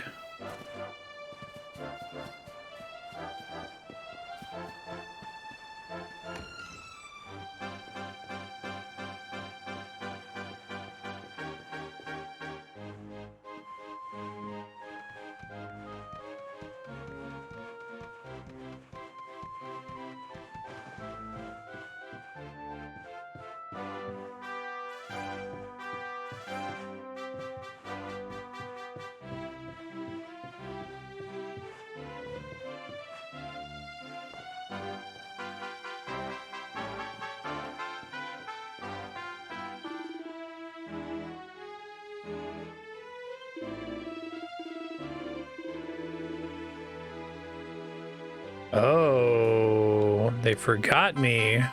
Interesting.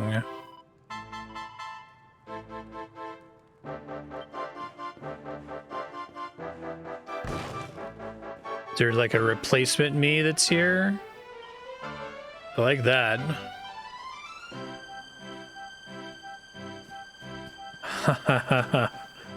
Interesting. Unexpected. I like this better than the town being burned down when we get here. It's less obvious.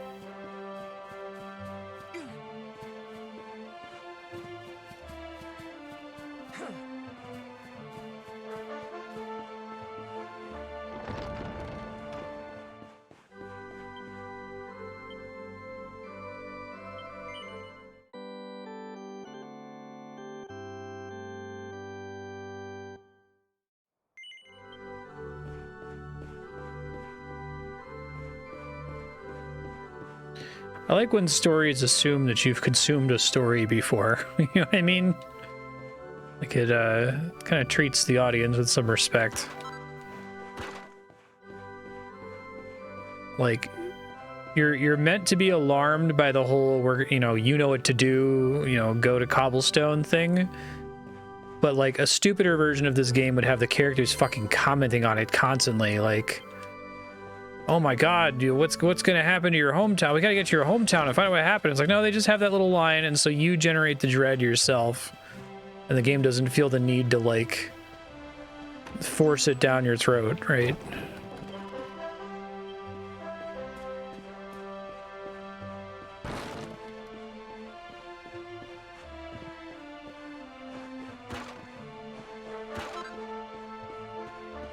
I find that uncommon in a lot of JRPGs too, that there's this like terror that you might not get it.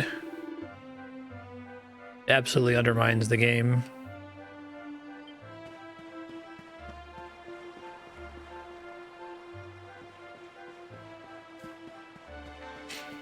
Really pretty.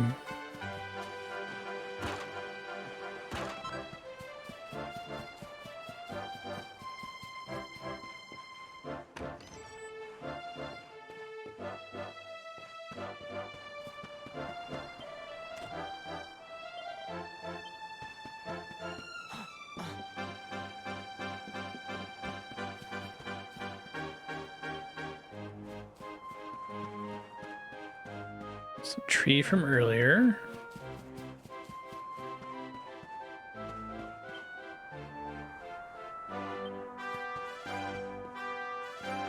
Tour is not safe for children.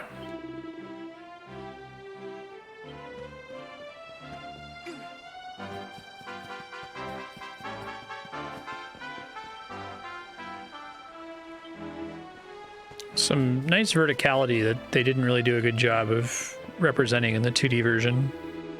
I'm glad I did the 2D version at the beginning. It's nice to know what the difference actually was, so I didn't feel like I was missing out the whole time.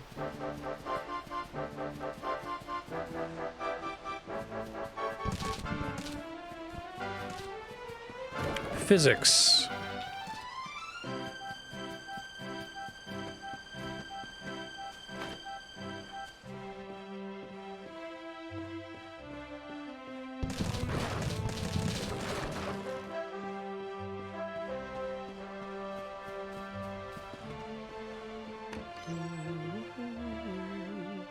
Is that you, dear?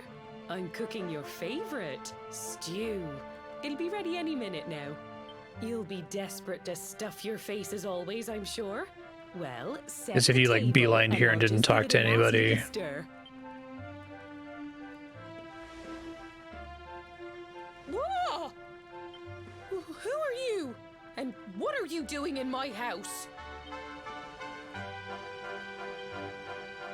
What nonsense are you talking? My boy is 6 years old. Who do you think you are, waltzing in here and claiming to be someone you're not? Whoever you are, I want you out of my house this instant. Don't make me say it twice.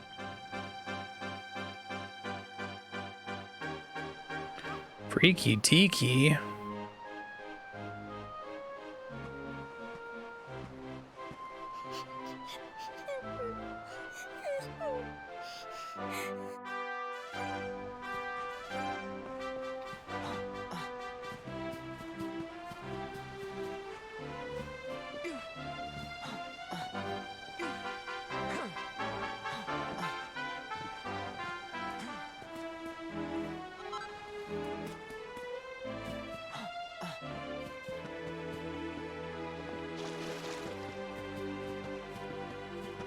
We've already established that I can use this vine to see what happened. Oh, even the puppy is younger. Thank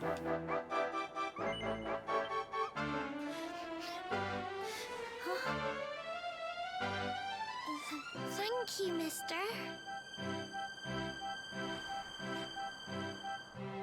My name's Gemma. Who are you? But that can't be right. Oh, wait, I get it. That looking for him, right? He went to look for Chalky. Come on, follow me. Oh, is he still alive now? It's interesting.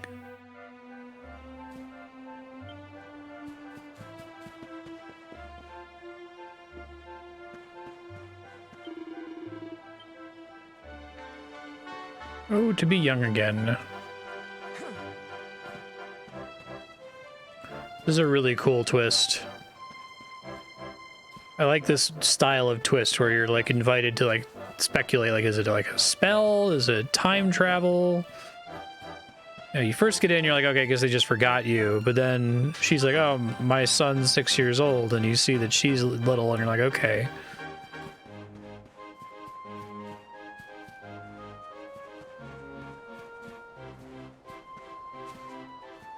It's good.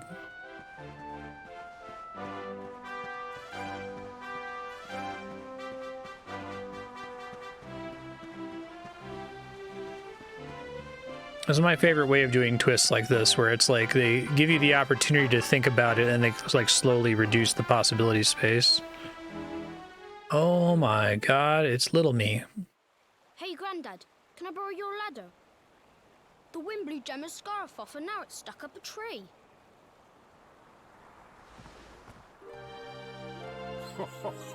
Well, we can't be having that now, can we? Let me go and find it for you.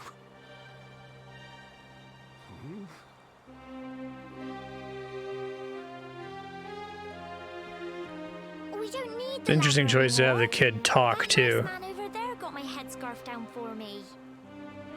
He said he was looking for you. Is he a friend of yours? Nope. I've never even seen him before.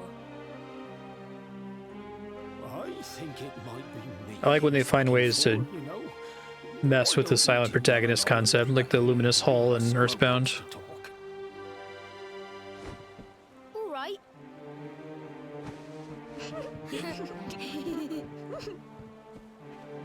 Or like Golden Sun 2, where Isaac's not the protagonist anymore, so he can talk now.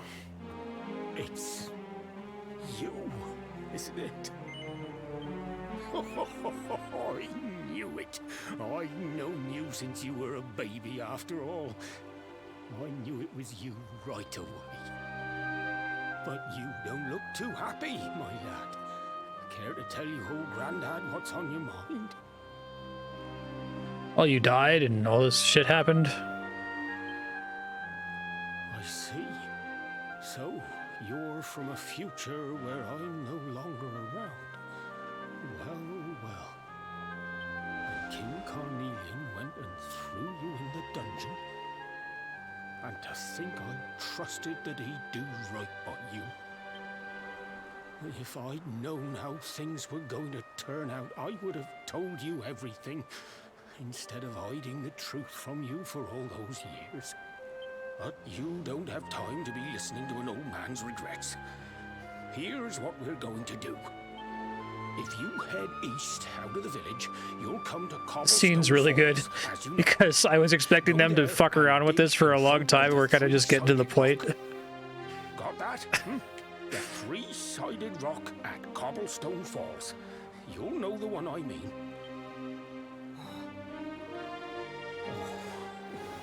Oh, but what a fine figure of a man Interesting. you've become. I'm so glad I got to see you all grown up. You be good now, lad. Don't waste your time bearing grudges. Live life with love in your heart. You always saw me right. Bye now.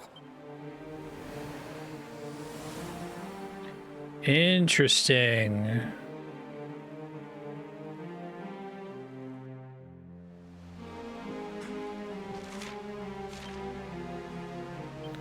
Oh, it just occurred to me. There's no one in the party to talk to at the moment. I didn't even notice that.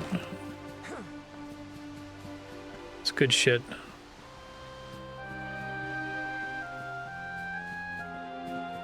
Makes me wonder if it's the Yggdrasil thing.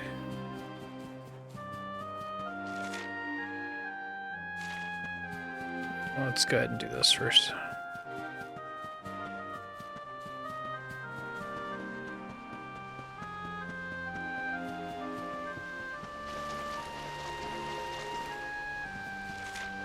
I guess I have to get there from another direction.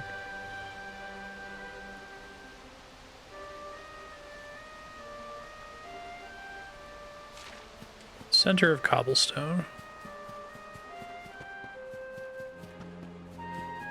This makes me feel better about feeling such psychic damage from like Final Fantasy 13, because I had this like feeling in my brain that like, am I being really unfair? Like, is this a more comprehensible story than I thought?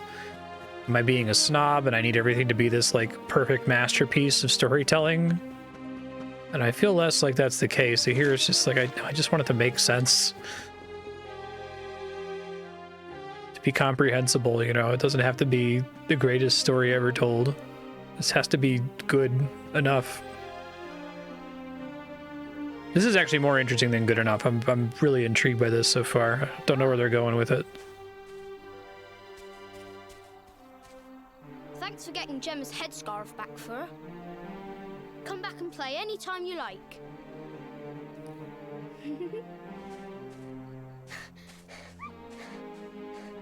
It's ages till I gotta go home. What should we play now? Well, we could play, hide and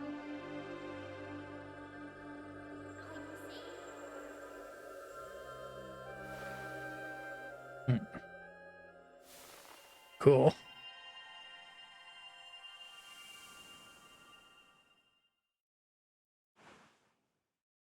Are you okay? I lost you for a minute there. Not That was surprising, great. I guess. That was really good. I guess they can't do that again, but it was cool that they did it the one time. And also that they had already established... Yeah, nice. They had already established how the vine works. That was fucking perfect. That was so good. Can't believe they do this. And just because you grew up here? What kind of animals are they? Jasper and his goons must have ridden straight here after you got thrown in the dungeons and torched the place. Hey, just now when you zoned out, To fix my mic. hand was glowing. It'd be better now. Wow. So you went back in time and spoke with your granddad and yourself? That is seriously weird.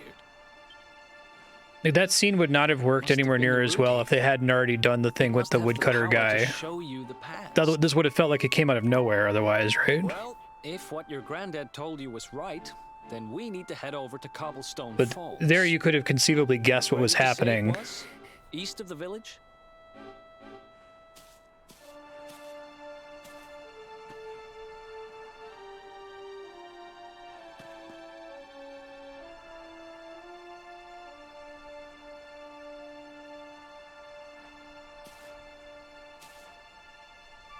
Listen, A little I know this can't shell-shocked. be easy, but hanging around here isn't going to do anybody any good. Come on. That was some chef's kiss like JRPG storytelling shit. That was really good. That's gonna stick with me, even if the rest of the game kind of like stumbles from there. I'm impressed.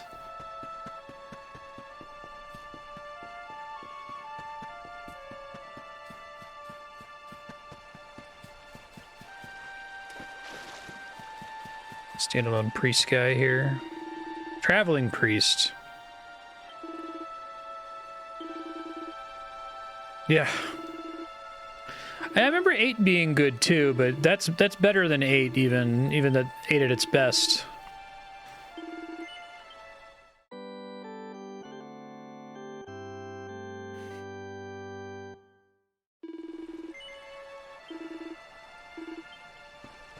Nature is healing. I can feel the brain wounds from Final Fantasy 13 like regenerating ever so slightly. I just don't know what the little ghost is. Templar uniforms.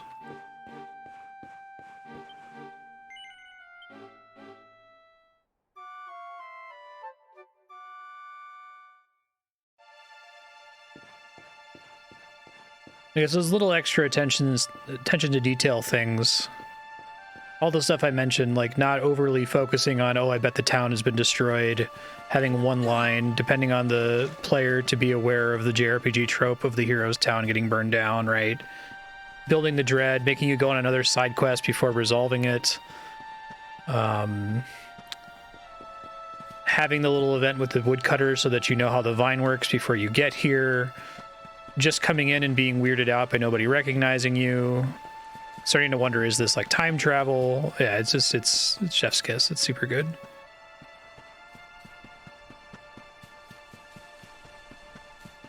Yeah, Final Fantasy 13 is, if not the worst game I've ever played, it's one of the worst. It's really, really bad.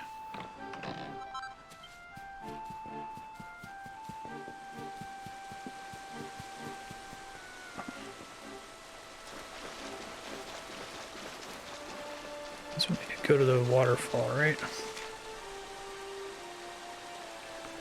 I have to do it via the Emerald Coast. Okay, I think I understand. Here I feel like they're also like... they're taking advantage of the silent protagonist thing to like, you're required to feel something about the hometown getting destroyed. Like we got to see him staring into the distance all shell-shocked for a second, but... like many worse JRPGs would have like spent 15 minutes on reacting to that and giving everyone a chance to weigh in, but Eric's just like, all right, well, I guess the town's burned down. Let's go. Like, what the fuck? That's fucked up.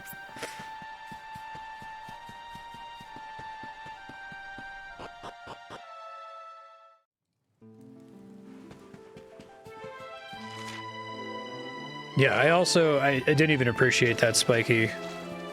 Like, because we had the scene earlier where Eric also saw the vision, he's not gonna do the goddamn, what? You sound like you're crazy, man. Like, oh my god, let's stop.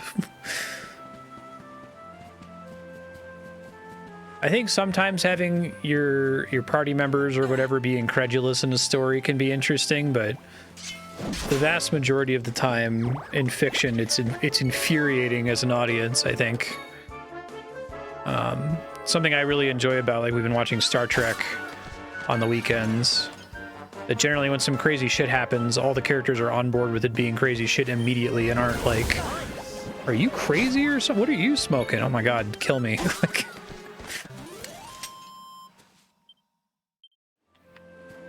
here I like that they went to the trouble of giving him a reason to believe it, too.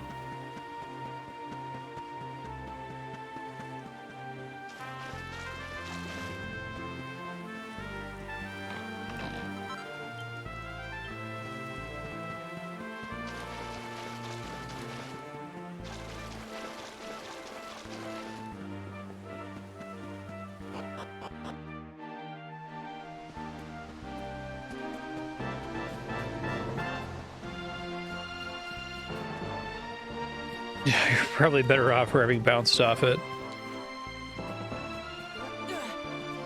I bounced off it. I think I bought it and bounced off after like 2 hours. I'm like, what is this? I beat it on stream and oof.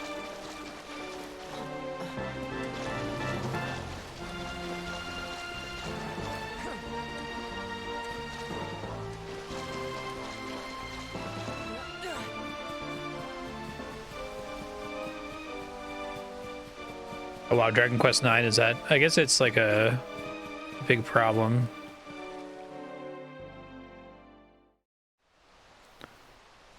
Just trying to make the multiplayer thing work probably causes lots of issues.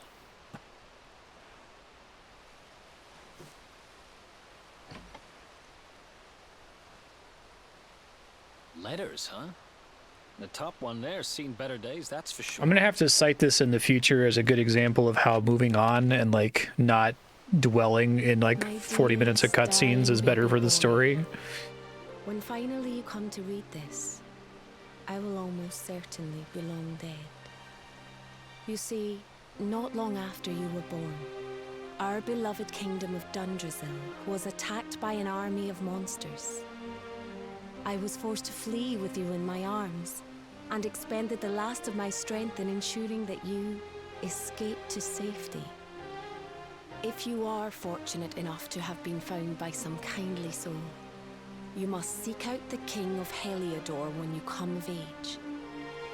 Our kingdom and his have long enjoyed close relations, and your father and I would trust him with our lives. Never forget, my son. You are a prince of the kingdom of Dundrasil. Oh, they were just going to do that right away this time. You are the luminary. It's like obvious in Dragon Quest VIII, but... a weighty burden indeed. It is you who must stand against the darkness and banish it from our world. In time, you will come to understand. It breaks my heart to leave you, my darling. But it is the only way. No, interesting. Yeah, I haven't heard of I it. only hope that one day you will learn to forgive me. It's from someone important to you, right? Your mother or something? Don't worry, you can tell me about it later. What about the other one? I'm glad I did that scene in 3D too. I bet the 2D is like way weaker in presentation. To my dearest grandson. Not because 2D always has to be, but because of the way they did it in this. I met your future self today. As promised, I've buried some Oh, that things fucking here rules. That will help you on your way. Have you read your mother's letter yet? It was in your basket with you when I first found you. It was because of that letter. So basically the core mechanic of the game is the Robo Quest from Chrono Trigger. I only wish I'd known how things would turn out. I don't know why Dundrasil was attacked, or Like doing it as like a projection. of you. I'm just an ignorant old man from a little village in the country. But I do know that the answers are out there somewhere. The keystone in this box will open the door of departure off to the east. That's all emotionally resonant too. Like you buy his relationship with his grandpa. Remember now, don't waste your time bearing grudges and live life with love in your heart. All the best, now and forever. Grandad. That's cool.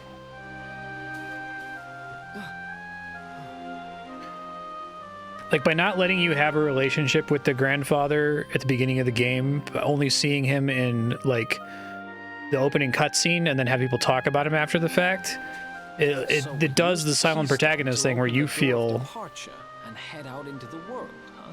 oh my god, it's my dead grandpa, this is cool. And he's so nice. I'm coming with you. He recognizes you right away, even though everyone else in town doesn't believe you. Well, what are we waiting for? Oh, I know what we're waiting for. I've got some unfinished business to attend to. The orb. The King's Barrow's not too far from here. And just down the way, in fact. Let's go claim what's rightfully mine. I've generally been pretty unimpressed with the concept of the silent protagonist. Like, I feel like it's often just done because that's what you do. I know that the pitch is supposed to be, oh, well, then you're gonna, like, imprint onto the character and you'll be the character, but... Better on the King's Barrow. Okay. But I feel like that was almost never the case. It's just the main character doesn't talk. They're implied to talk, though, and it's awkward to figure out what they're saying. I guess one of the only other games I've played that does something interesting with silent protagonists is Mario RPG, where Mario does the goofy, like, charades to communicate with people. I thought that was cute.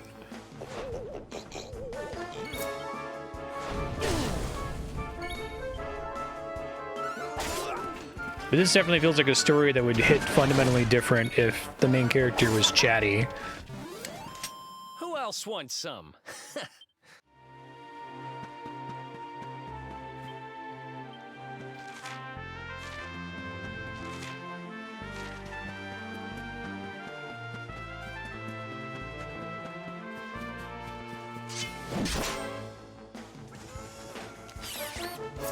Exoskeleton.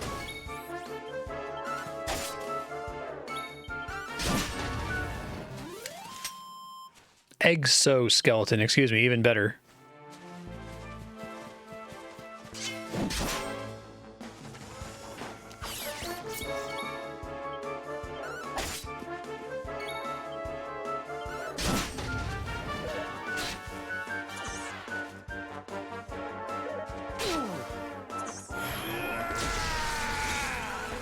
Is that completely random, or is it based on like taking damage and stuff?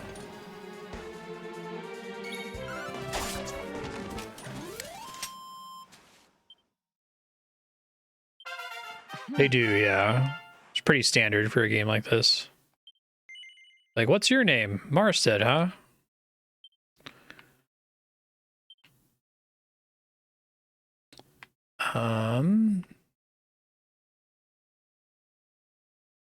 Good deal of damage.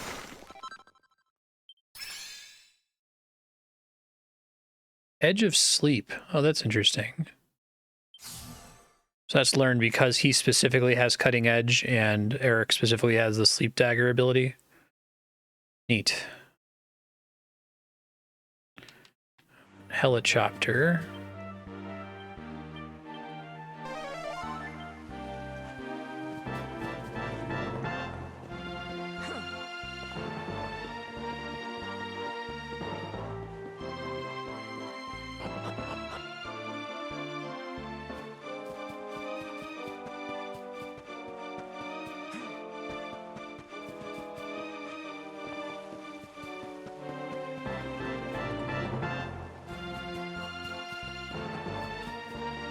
Usually with silent protagonists, you're not like literally mute unless if it's Mario RPG. Like, you'll get like yes, no prompts and stuff that implies that you're talking.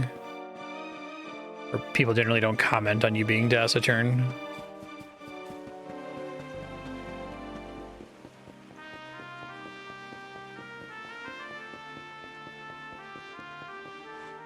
Diegetically mute, I guess. I don't know that I've encountered that outside of Mario.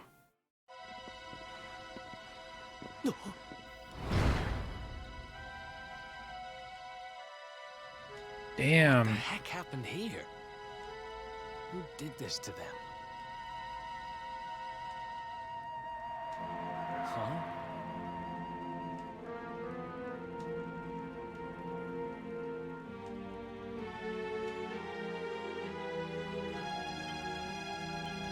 It's just a corpse.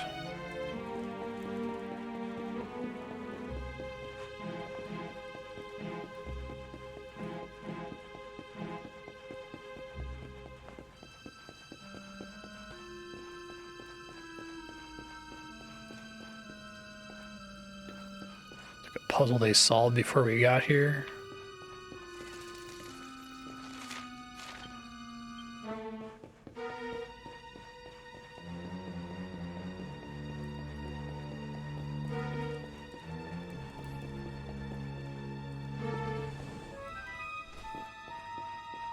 Gnarly. You know, I've been thinking.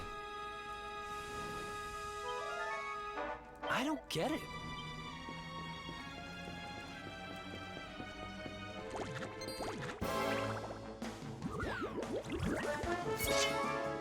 Yeah, like Morn from Deep Space Nine. Be pretty funny.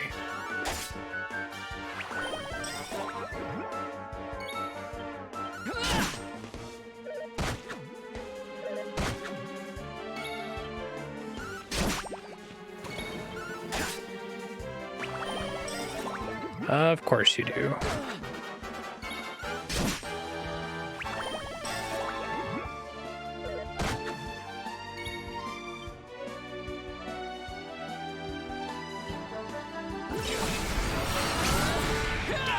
It doesn't cost anything other than the end of the pep phase, right?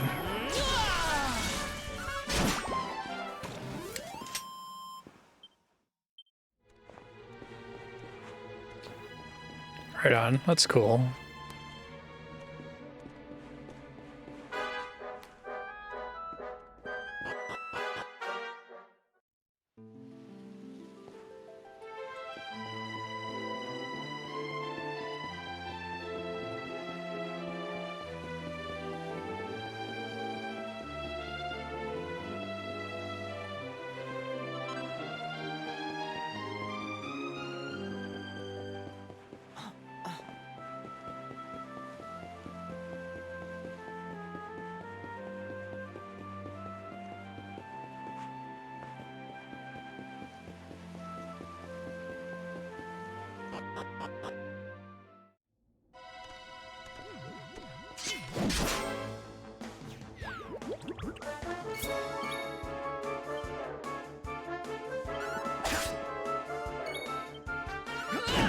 No healing.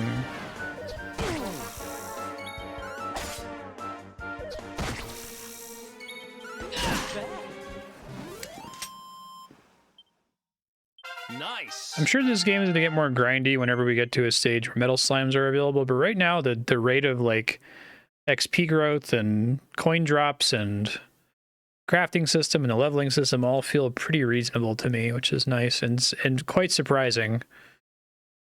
I wasn't expecting that.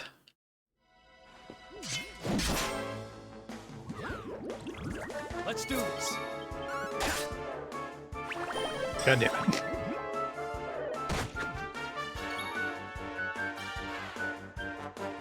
The cave story is pretty good.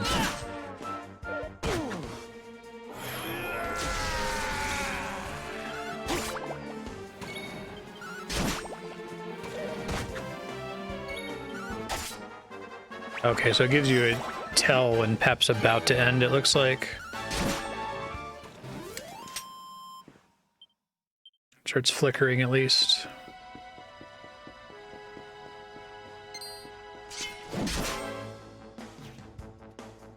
Let's go.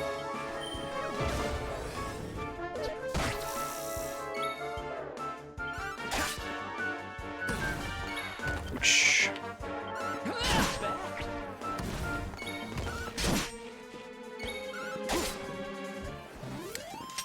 Another one bites the dust. You know, I've been thinking, I don't get it. It's trying to do the little preemptive strike thing. But...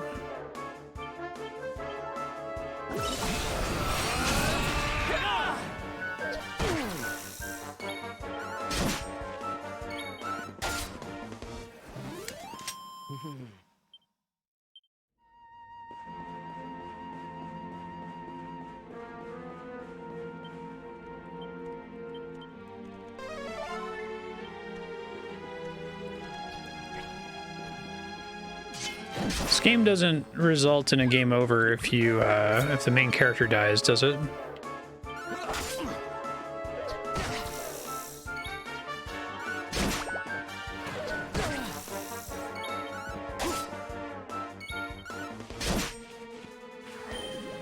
Oh man, that auto target I'm gonna have to get used to.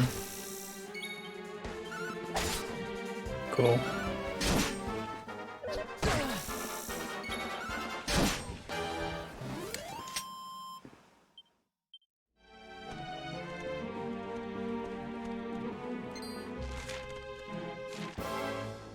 I like that putting up the map actually pauses there, that's nice.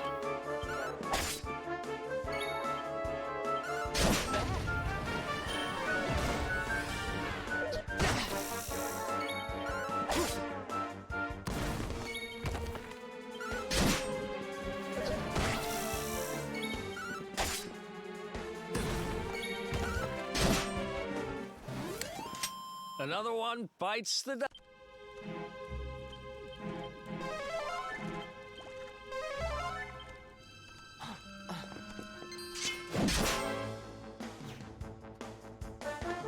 Does that just do 5 damage to everybody in the battle or something?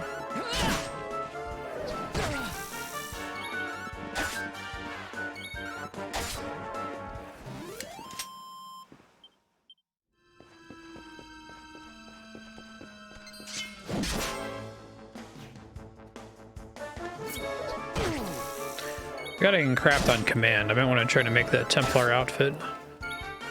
Might just be cosmetic, I'm not sure.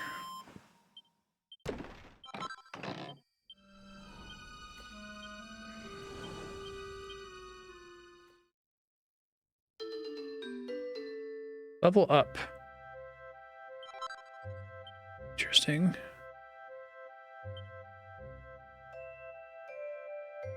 Cotton top buzzberries, which I only have the one, unfortunately.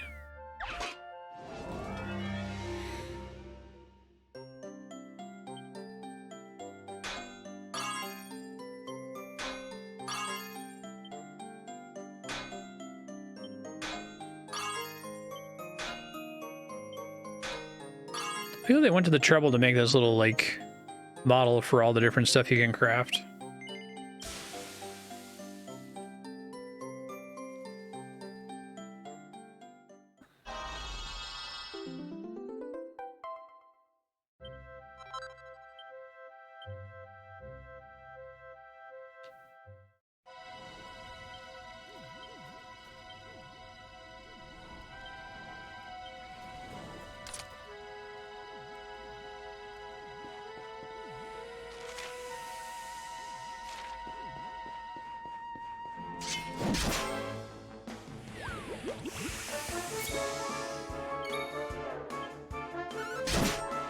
I was hoping for an instant kill there.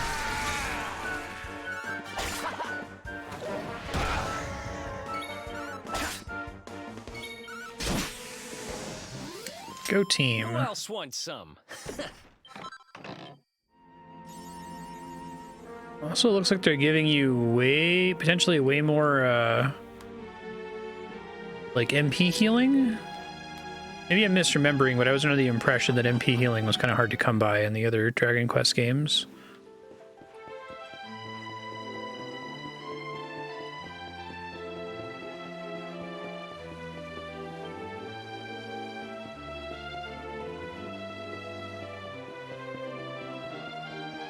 So far, I'm liking this game way better than Dragon Quest VIII. We'll see if that holds, but I definitely feel that way right now.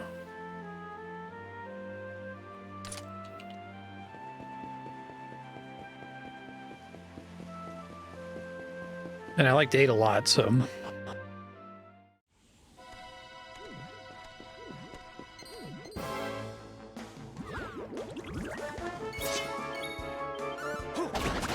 Nice crit. Nice strength ring.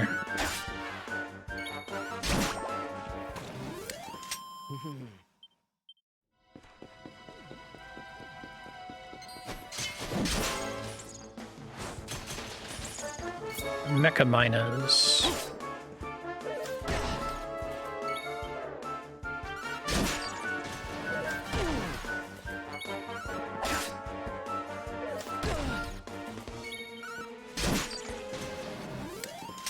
Who else wants some? Makes me suspect that stealing in this game maybe isn't so bad. I was pretty unimpressed with it in Dragon Quest VII, and I don't remember. I think it was an 8. I think Yangus got it like super late, and it was kind of unimpressive. You son of a bitch.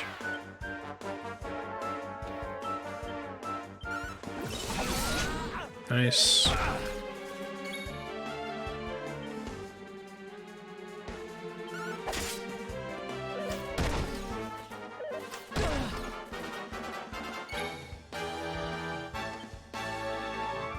You could change the targeting settings somehow.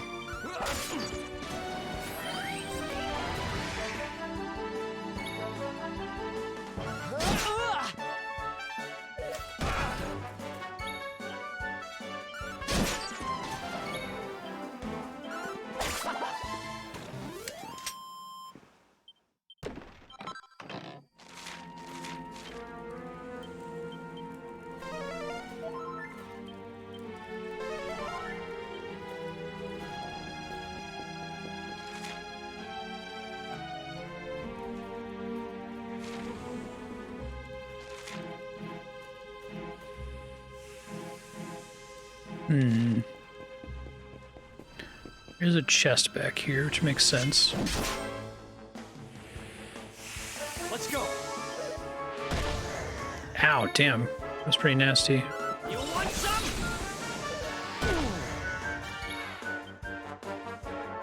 And just save MP for healing, I think.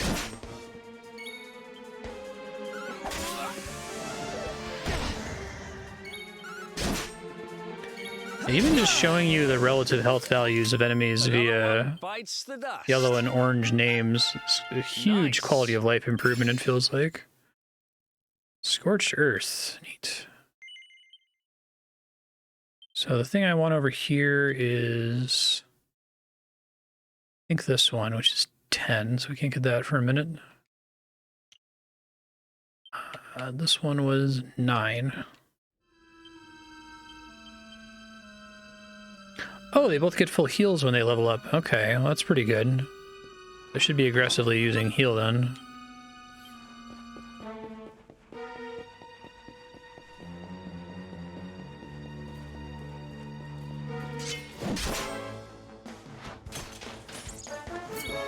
I don't think they would ever do this, but if they ever decide to remake all the other Dragon Quest games in the style of this, let me know.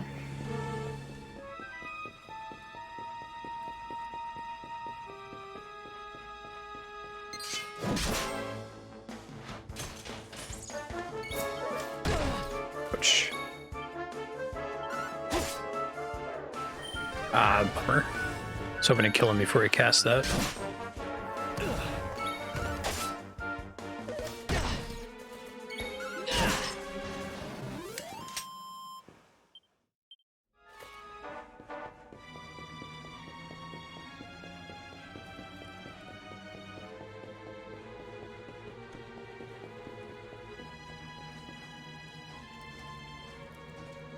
Shiny monster mounts. Oh, that's a neat idea. Okay.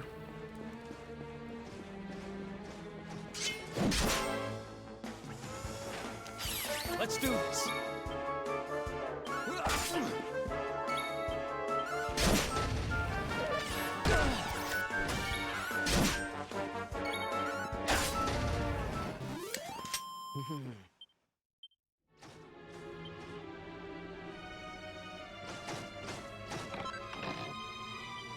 Pretty funny. I thought it's like you can ride it. It was like, no, you just become the monster. It's fine. Some cool Mario Odyssey stuff. Okay. Is that only yellow in the menu when it's a new recipe? Double-edged bash. Oh, okay, now it's getting interesting. Feathered cap.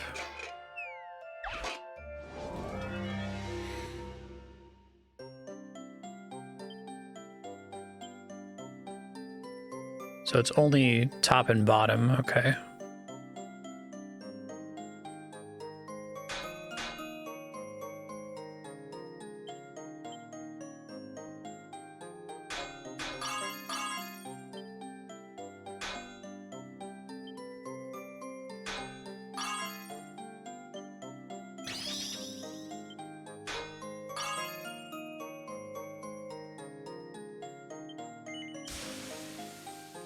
It's 2, I think.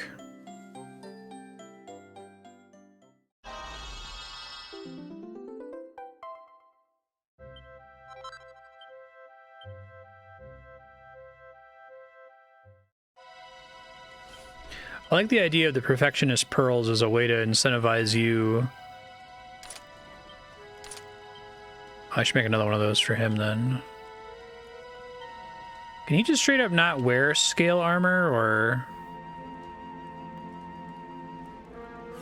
has a charm value? Okay.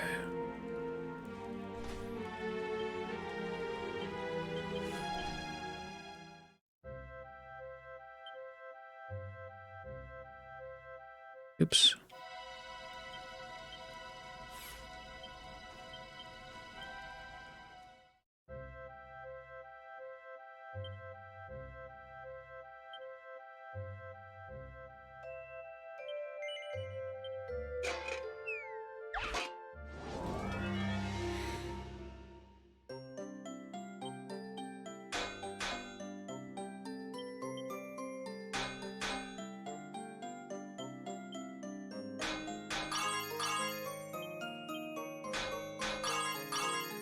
Not as good. I guess some of the other flourishes maybe let you make really minor adjustments and stuff.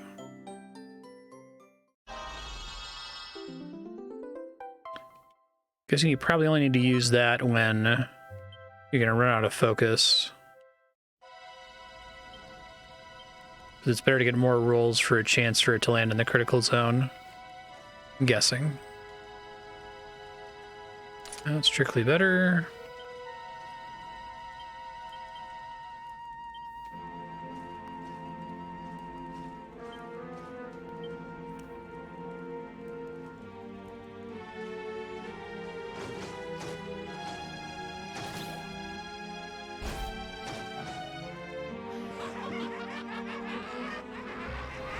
Ooh, Jim Jam. Looks like an orb. They're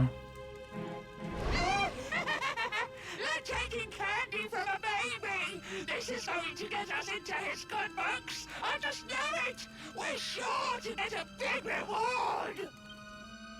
Hey, what do you think you're doing? That orb belongs to us. Get your filthy hands off it. Whoever you are, you've just made a seriously big mistake.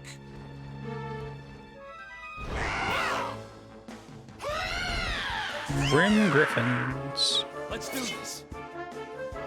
Not great that I'm not topped off here. Ooh, nice. I'm surprised that worked.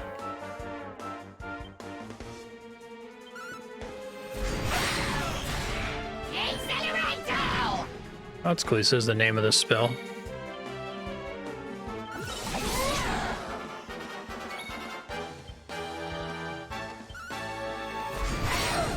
Sleep actually being useless in a JRPG, or useful in a JRPG. What the hell game am I playing over here?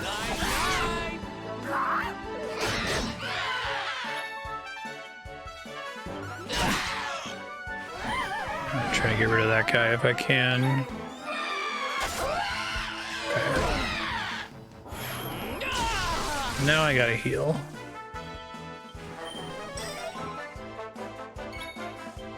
See ya.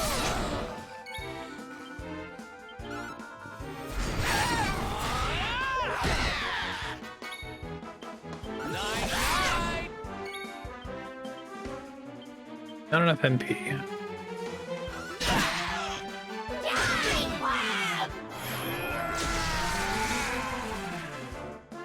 Scorched Earth. Fire and Earth attacks.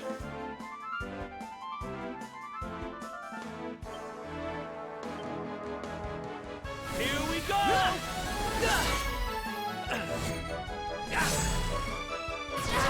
Yeah, I kind of like the pep attacks. It's a little annoying that I can't control when it happens, but I kind of wish instead of it being trance, it was like the Final Fantasy VII limit bar. Ha! Amateurs. But who the hell were they? And what did they want with the orb? Orb. Well, whatever. It's back with its rightful owner now. And about time, too. You know, after they threw me in jail, I thought I'd never see this thing again. But here I am holding it.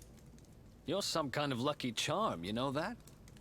I've got a feeling that if I stick with you, everything will turn out okay. Just don't ask me what I mean by everything. That's my business. Right, I've done what I came to do. Guess we should head east and check out that door of departure place your grandpa mentioned. Sure.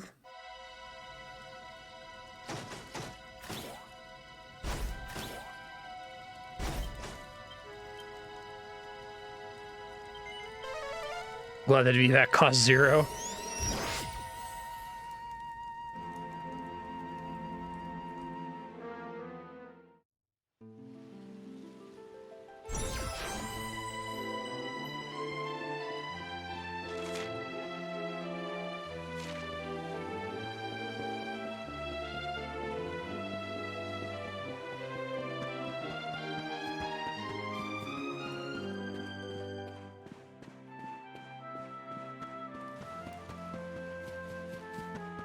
Desperately need to save my game. Really anxious with all this money I'm sitting on. Go to that. Campfire, which is the same one that I was resting at on the 2D world map, right?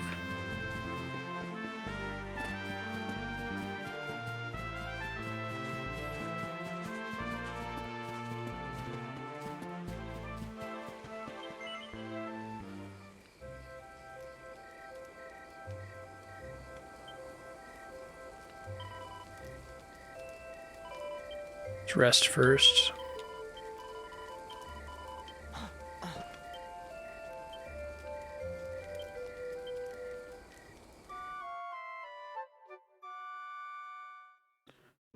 Cutting that close.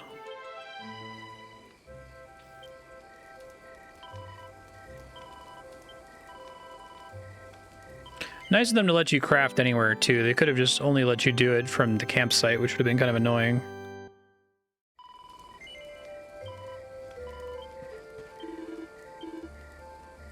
Broadsword, maybe actually. Well, I worry I'm about to learn the ability to craft it.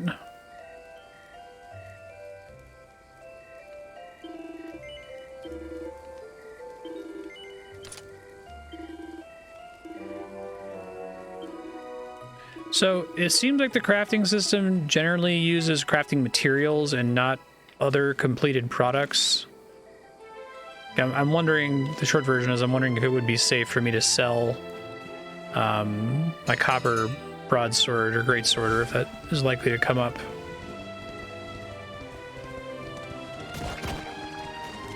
It's cool, you can just run over enemies.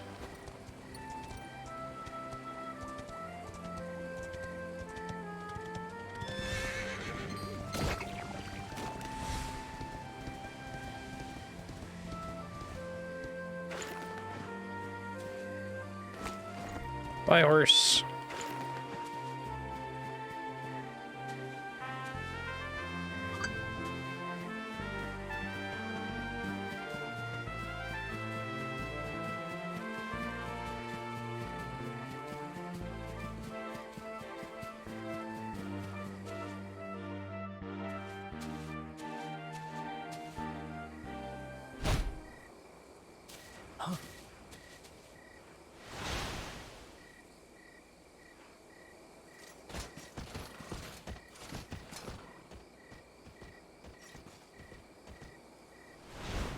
Did you really think you would escape me, Darkspawn? Glad I saw this guy as a 2D sprite first. It's pretty scary looking.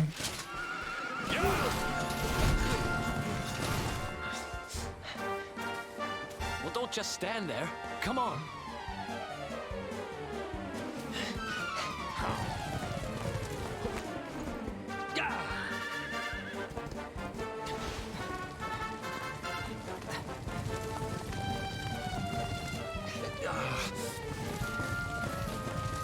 Thank goodness for those horses.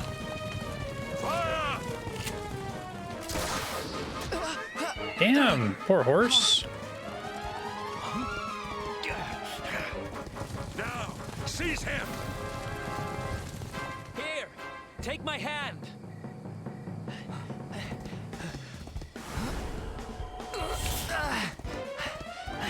Nice.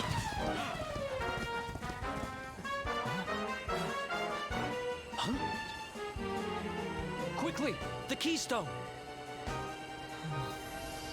Well, it seems like that don't feel pointless, right? Like, okay, I'm learning something about, more about Eric.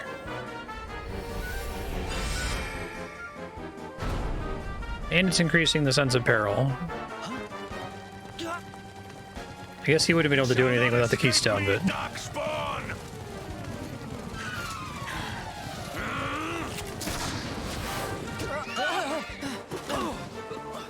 He's good at shooting out tires. Now.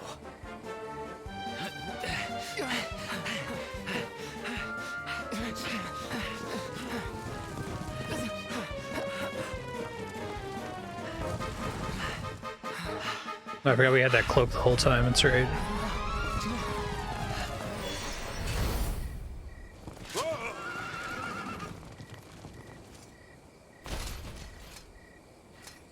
That was an exciting scene.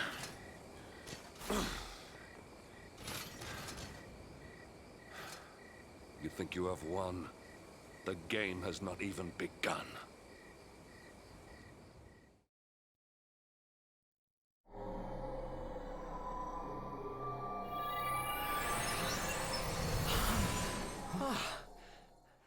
Whew, we made it. That was too close. Where are we, though? So, where exactly are we? I don't recognize this place at all.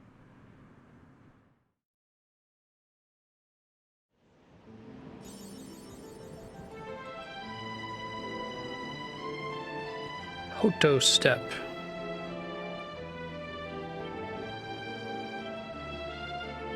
Thanks for being a, like, living save crystal, man. I really appreciate you just standing out here in the middle of fucking nowhere. It's good looking out from this guy.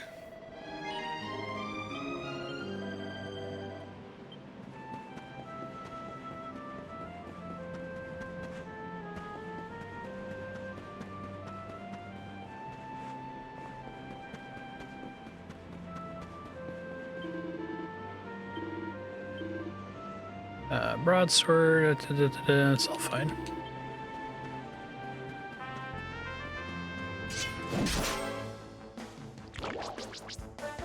Droll drones.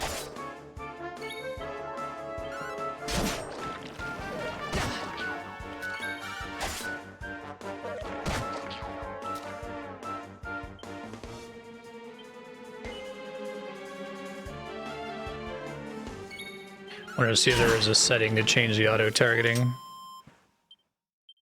I'll just keep aware of it, I guess.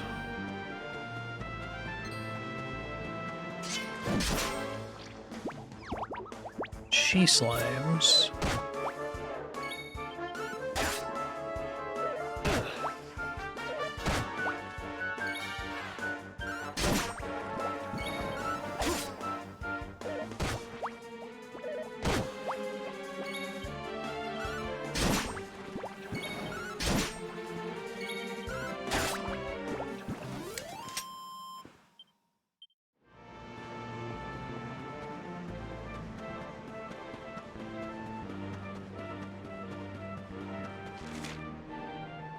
Really like the map too. It's like, it's very clean, easy to follow. I don't remember if Dragon Quest VIII had an easy to follow map that was like well labeled in advance, right? Maybe it didn't, I'm just not remembering.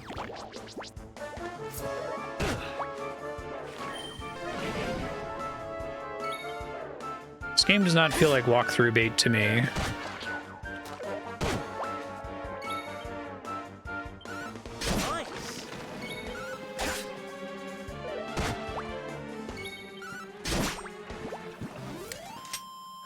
I know I've actually only ever beaten 3 Dragon Quest games, but it's going to be hard to top this one, I think.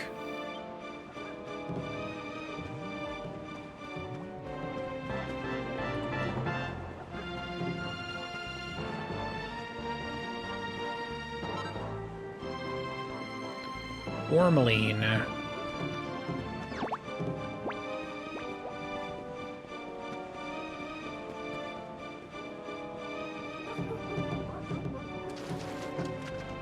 Spring geyser thing.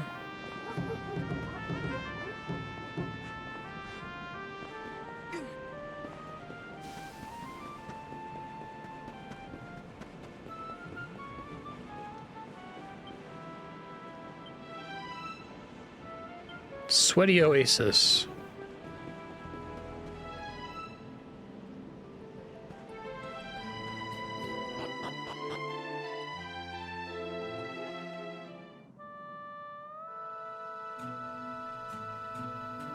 Obligatory. Serp just felt a weird itch in the back of his neck somewhere in Austria.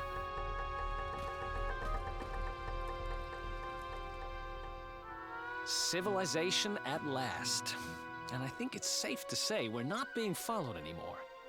For now, at least. Serp likes to joke about the preponderance of Japan-inspired regions in, like, medieval European Japanese games. Yeah, right. 2 travelers come. Their timing is auspicious as the day's new dawn. My bathhouse awaits.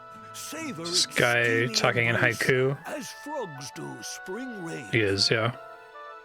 Rejoice, honored guests, for to mark this happy day, you may sweat for free. We're kind of busy to be sweating. Thanks. Appreciate the offer, though. But it's healing. Too busy to bathe? Too busy to wash away the scent of the road? Huh? Okay, maybe I'm not at my freshest.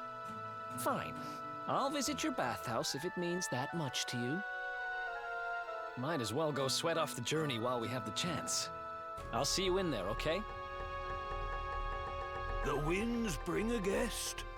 Joyfully I shall guide him to where bliss awaits.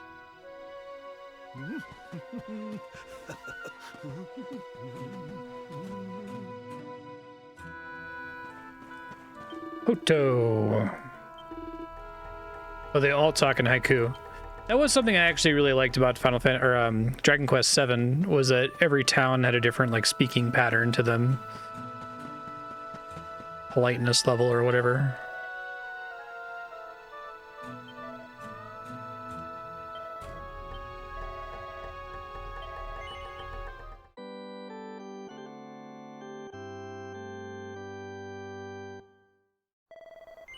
I'm convinced that it doesn't take that long to save the game, but they want to play the sound effect every time. I guess they've resisted most things like that, so...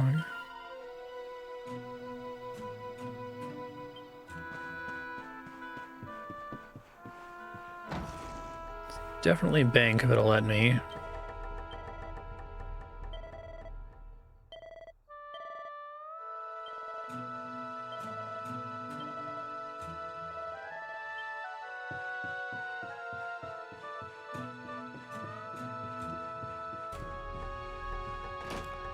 The bamboo doors are kind of cool.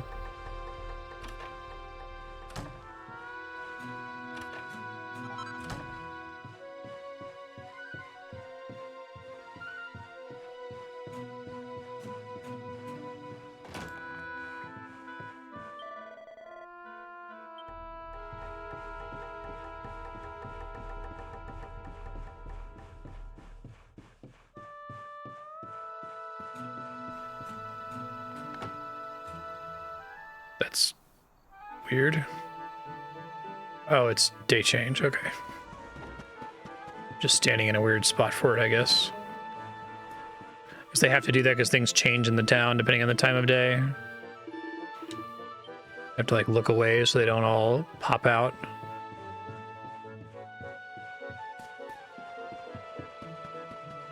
Normal JRPG shit. It's almost like being able to pet the cat.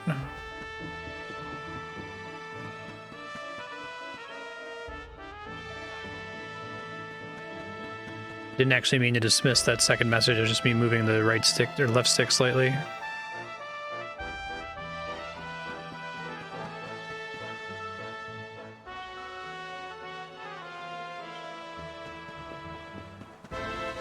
It's been fun for the localization team. Delicious meeting.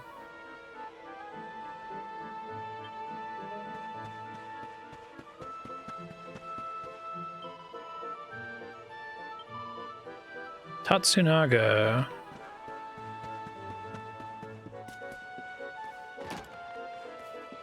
I want to explore to look for books.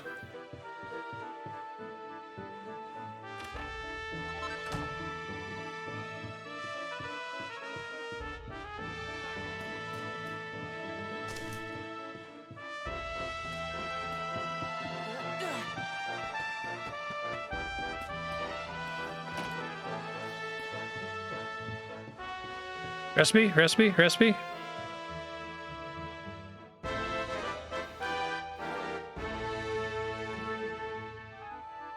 That's still a haiku. Wondrous workmanship.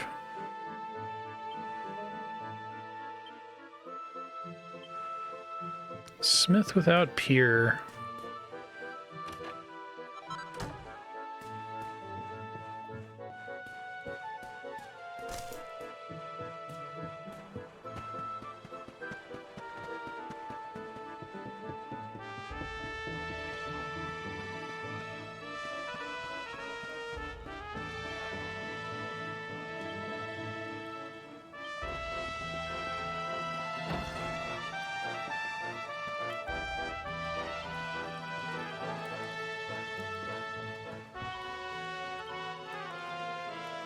Slime earrings, huh? Minor defense increase. It's better than nothing equipped in that slot. Wait for now.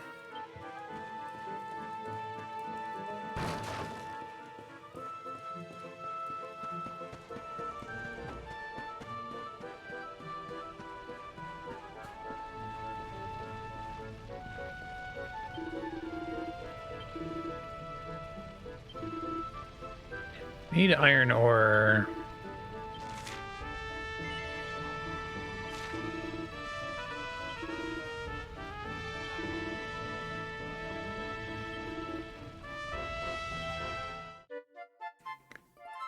West from Hoto.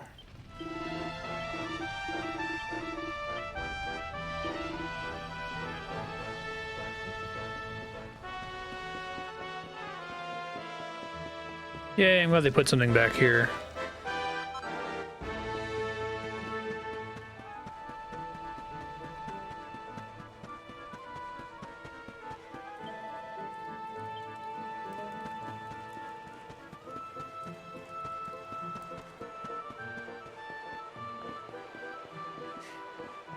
I love how, like, distinct this place looks from the earlier zones we've been to. Now, maybe this won't be true for the rest of the game, but I remember that kind of standing out to me about Dragon Quest VII. It was kind of a common tile set. Every town drew from between, like, a couple tile sets. So maybe it's, like, the extra effort that they probably should have put into the 2D version of the game got redoubled into the 3D version of the game.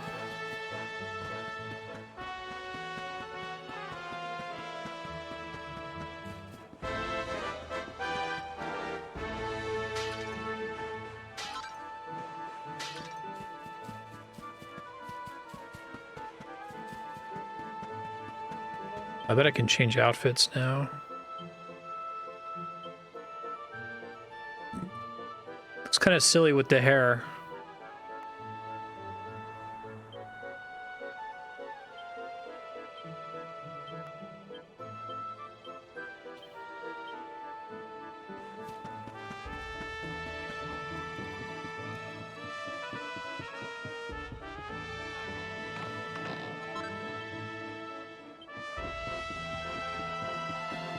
Gratefully pockets the find.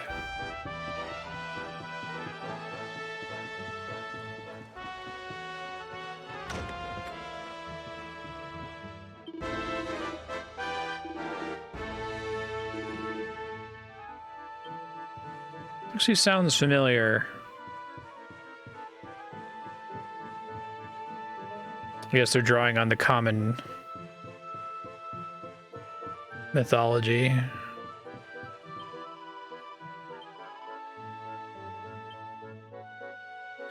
Little happens here.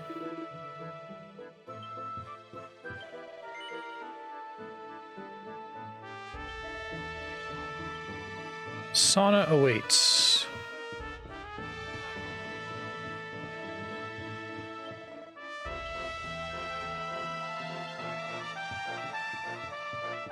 I guess something I like about Dragon Quest is that it seems to kind of have it doesn't shy away from things like death, right? I guess I'm used to a lot of RPGs that look like this. Kind of doing the Saturday morning cartoon dancing around of things, right? It makes stuff hit harder when they take it seriously like that, I think.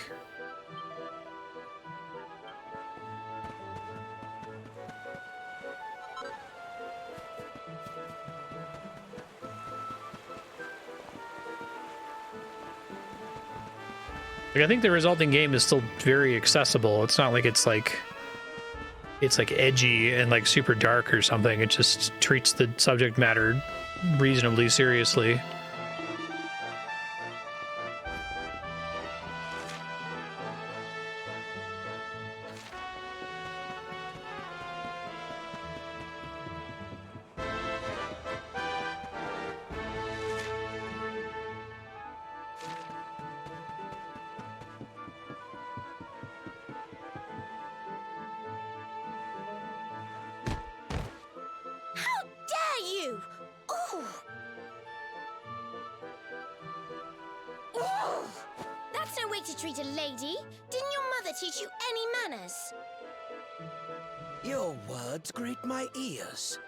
A good child should be silent and stay out of bars. I told you I need to speak to the So she's not from here. She isn't talking haiku. He might know where my little sister is. A child in a bar is like a fish in a tree. You must search elsewhere. Oh, fine. If you're going to be a complete pighead about it, I'll go and ask the guards by the gate instead.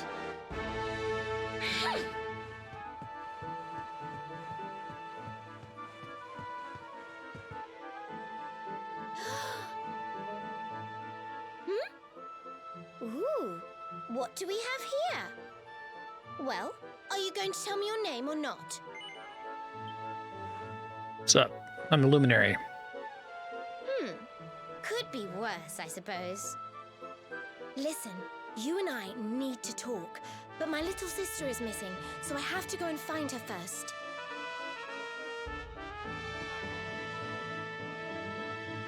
I never thought I'd finally meet you in a place like this. It's funny how things work out. It's very helpful for all the party members to have like a seer or somebody that told them about the mark.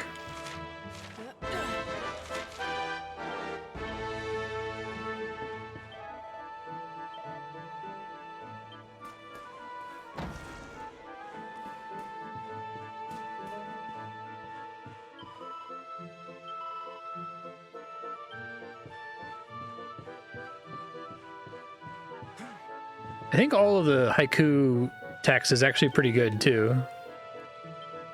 Like they've also made a token effort to make them sound a little bit poetic, and they're not just, you know, matching the meter.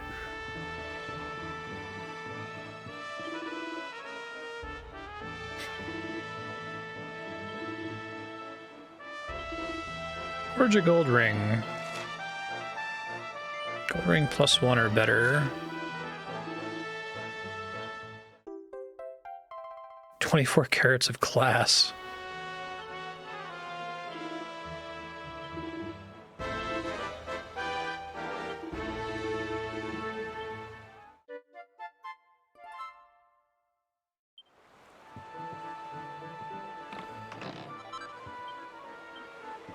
So reworking an item just uses the Perfectionist Pearl. It doesn't use any of the raw materials.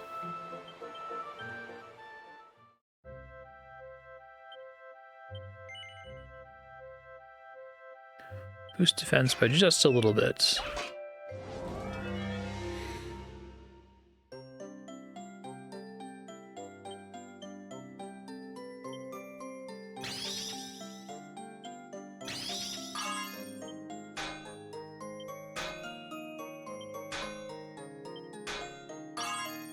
Should be enough for a +1.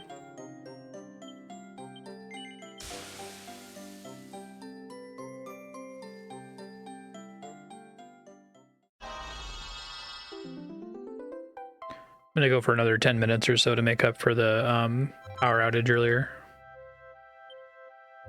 I might need to wrap a little early though, just to make sure I can stop at a save point since it's hard to save in this.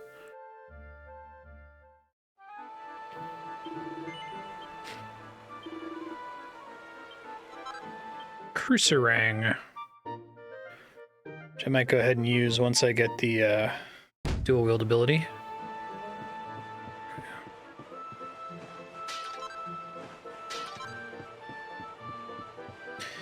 Actually, since I have a clear stopping point here, I might try to check out the remaining shops and buildings to look for more recipes, and then I'll go save and wrap.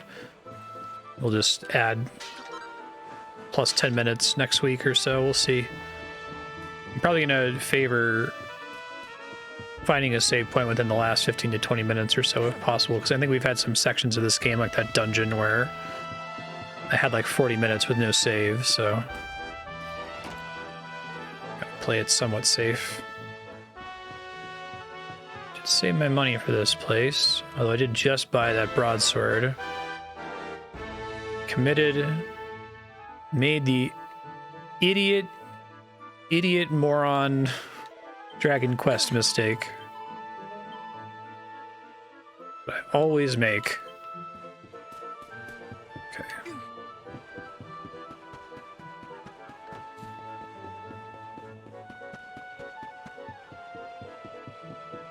Not a smart man. At least the crafting system, like, alleviates a bit of the pain. I feel like Dragon Quest VIII, I was always just desperate for money all the time.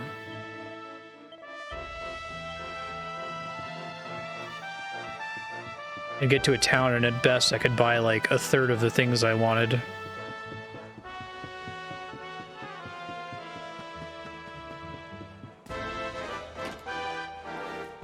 Well, this piece of shit helped me for like 2 battles, so it's a significant upgrade too.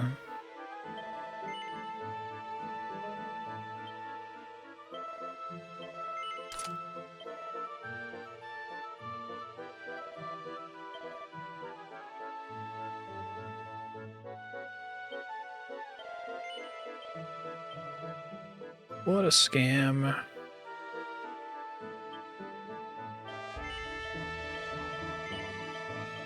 I don't need to worry about any of this stuff. One can pray. Oh, if you sell that, you might not ever be able to get it back. But at least they warn you.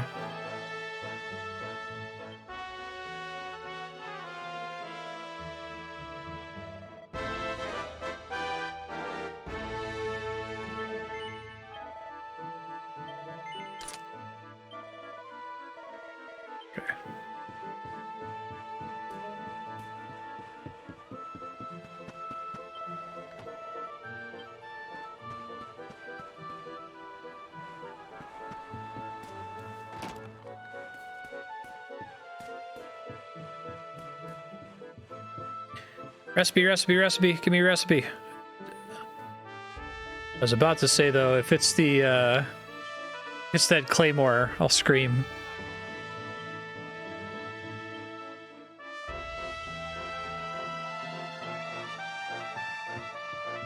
Okay, I think I'm going to pop back and save then. I'm worried going up to the baths is going to trigger a cutscene. Future Marstead, you just made it to this town. You just bought new weapons and you're broke again. Yeah, it looks like progress might be there if you go talk to the Little Red Riding Hood girl. You also haven't been to the steam baths yet, so consider checking that out first. Other than that, though, this game is really good. Make sure you live way more Future Marstead notes next episode, because it might be a year until we play this again. Which I'm bummed about, because I really like this game so far. Thank you, Chaos Factor, for putting it in your slot, and for folks who voted for it. I actually am, like, legitimately enjoying this. Not even just like I'm enjoying it for Dragon Quest. Like this seems like it's a good game, which is great. I'm enjoying it so far.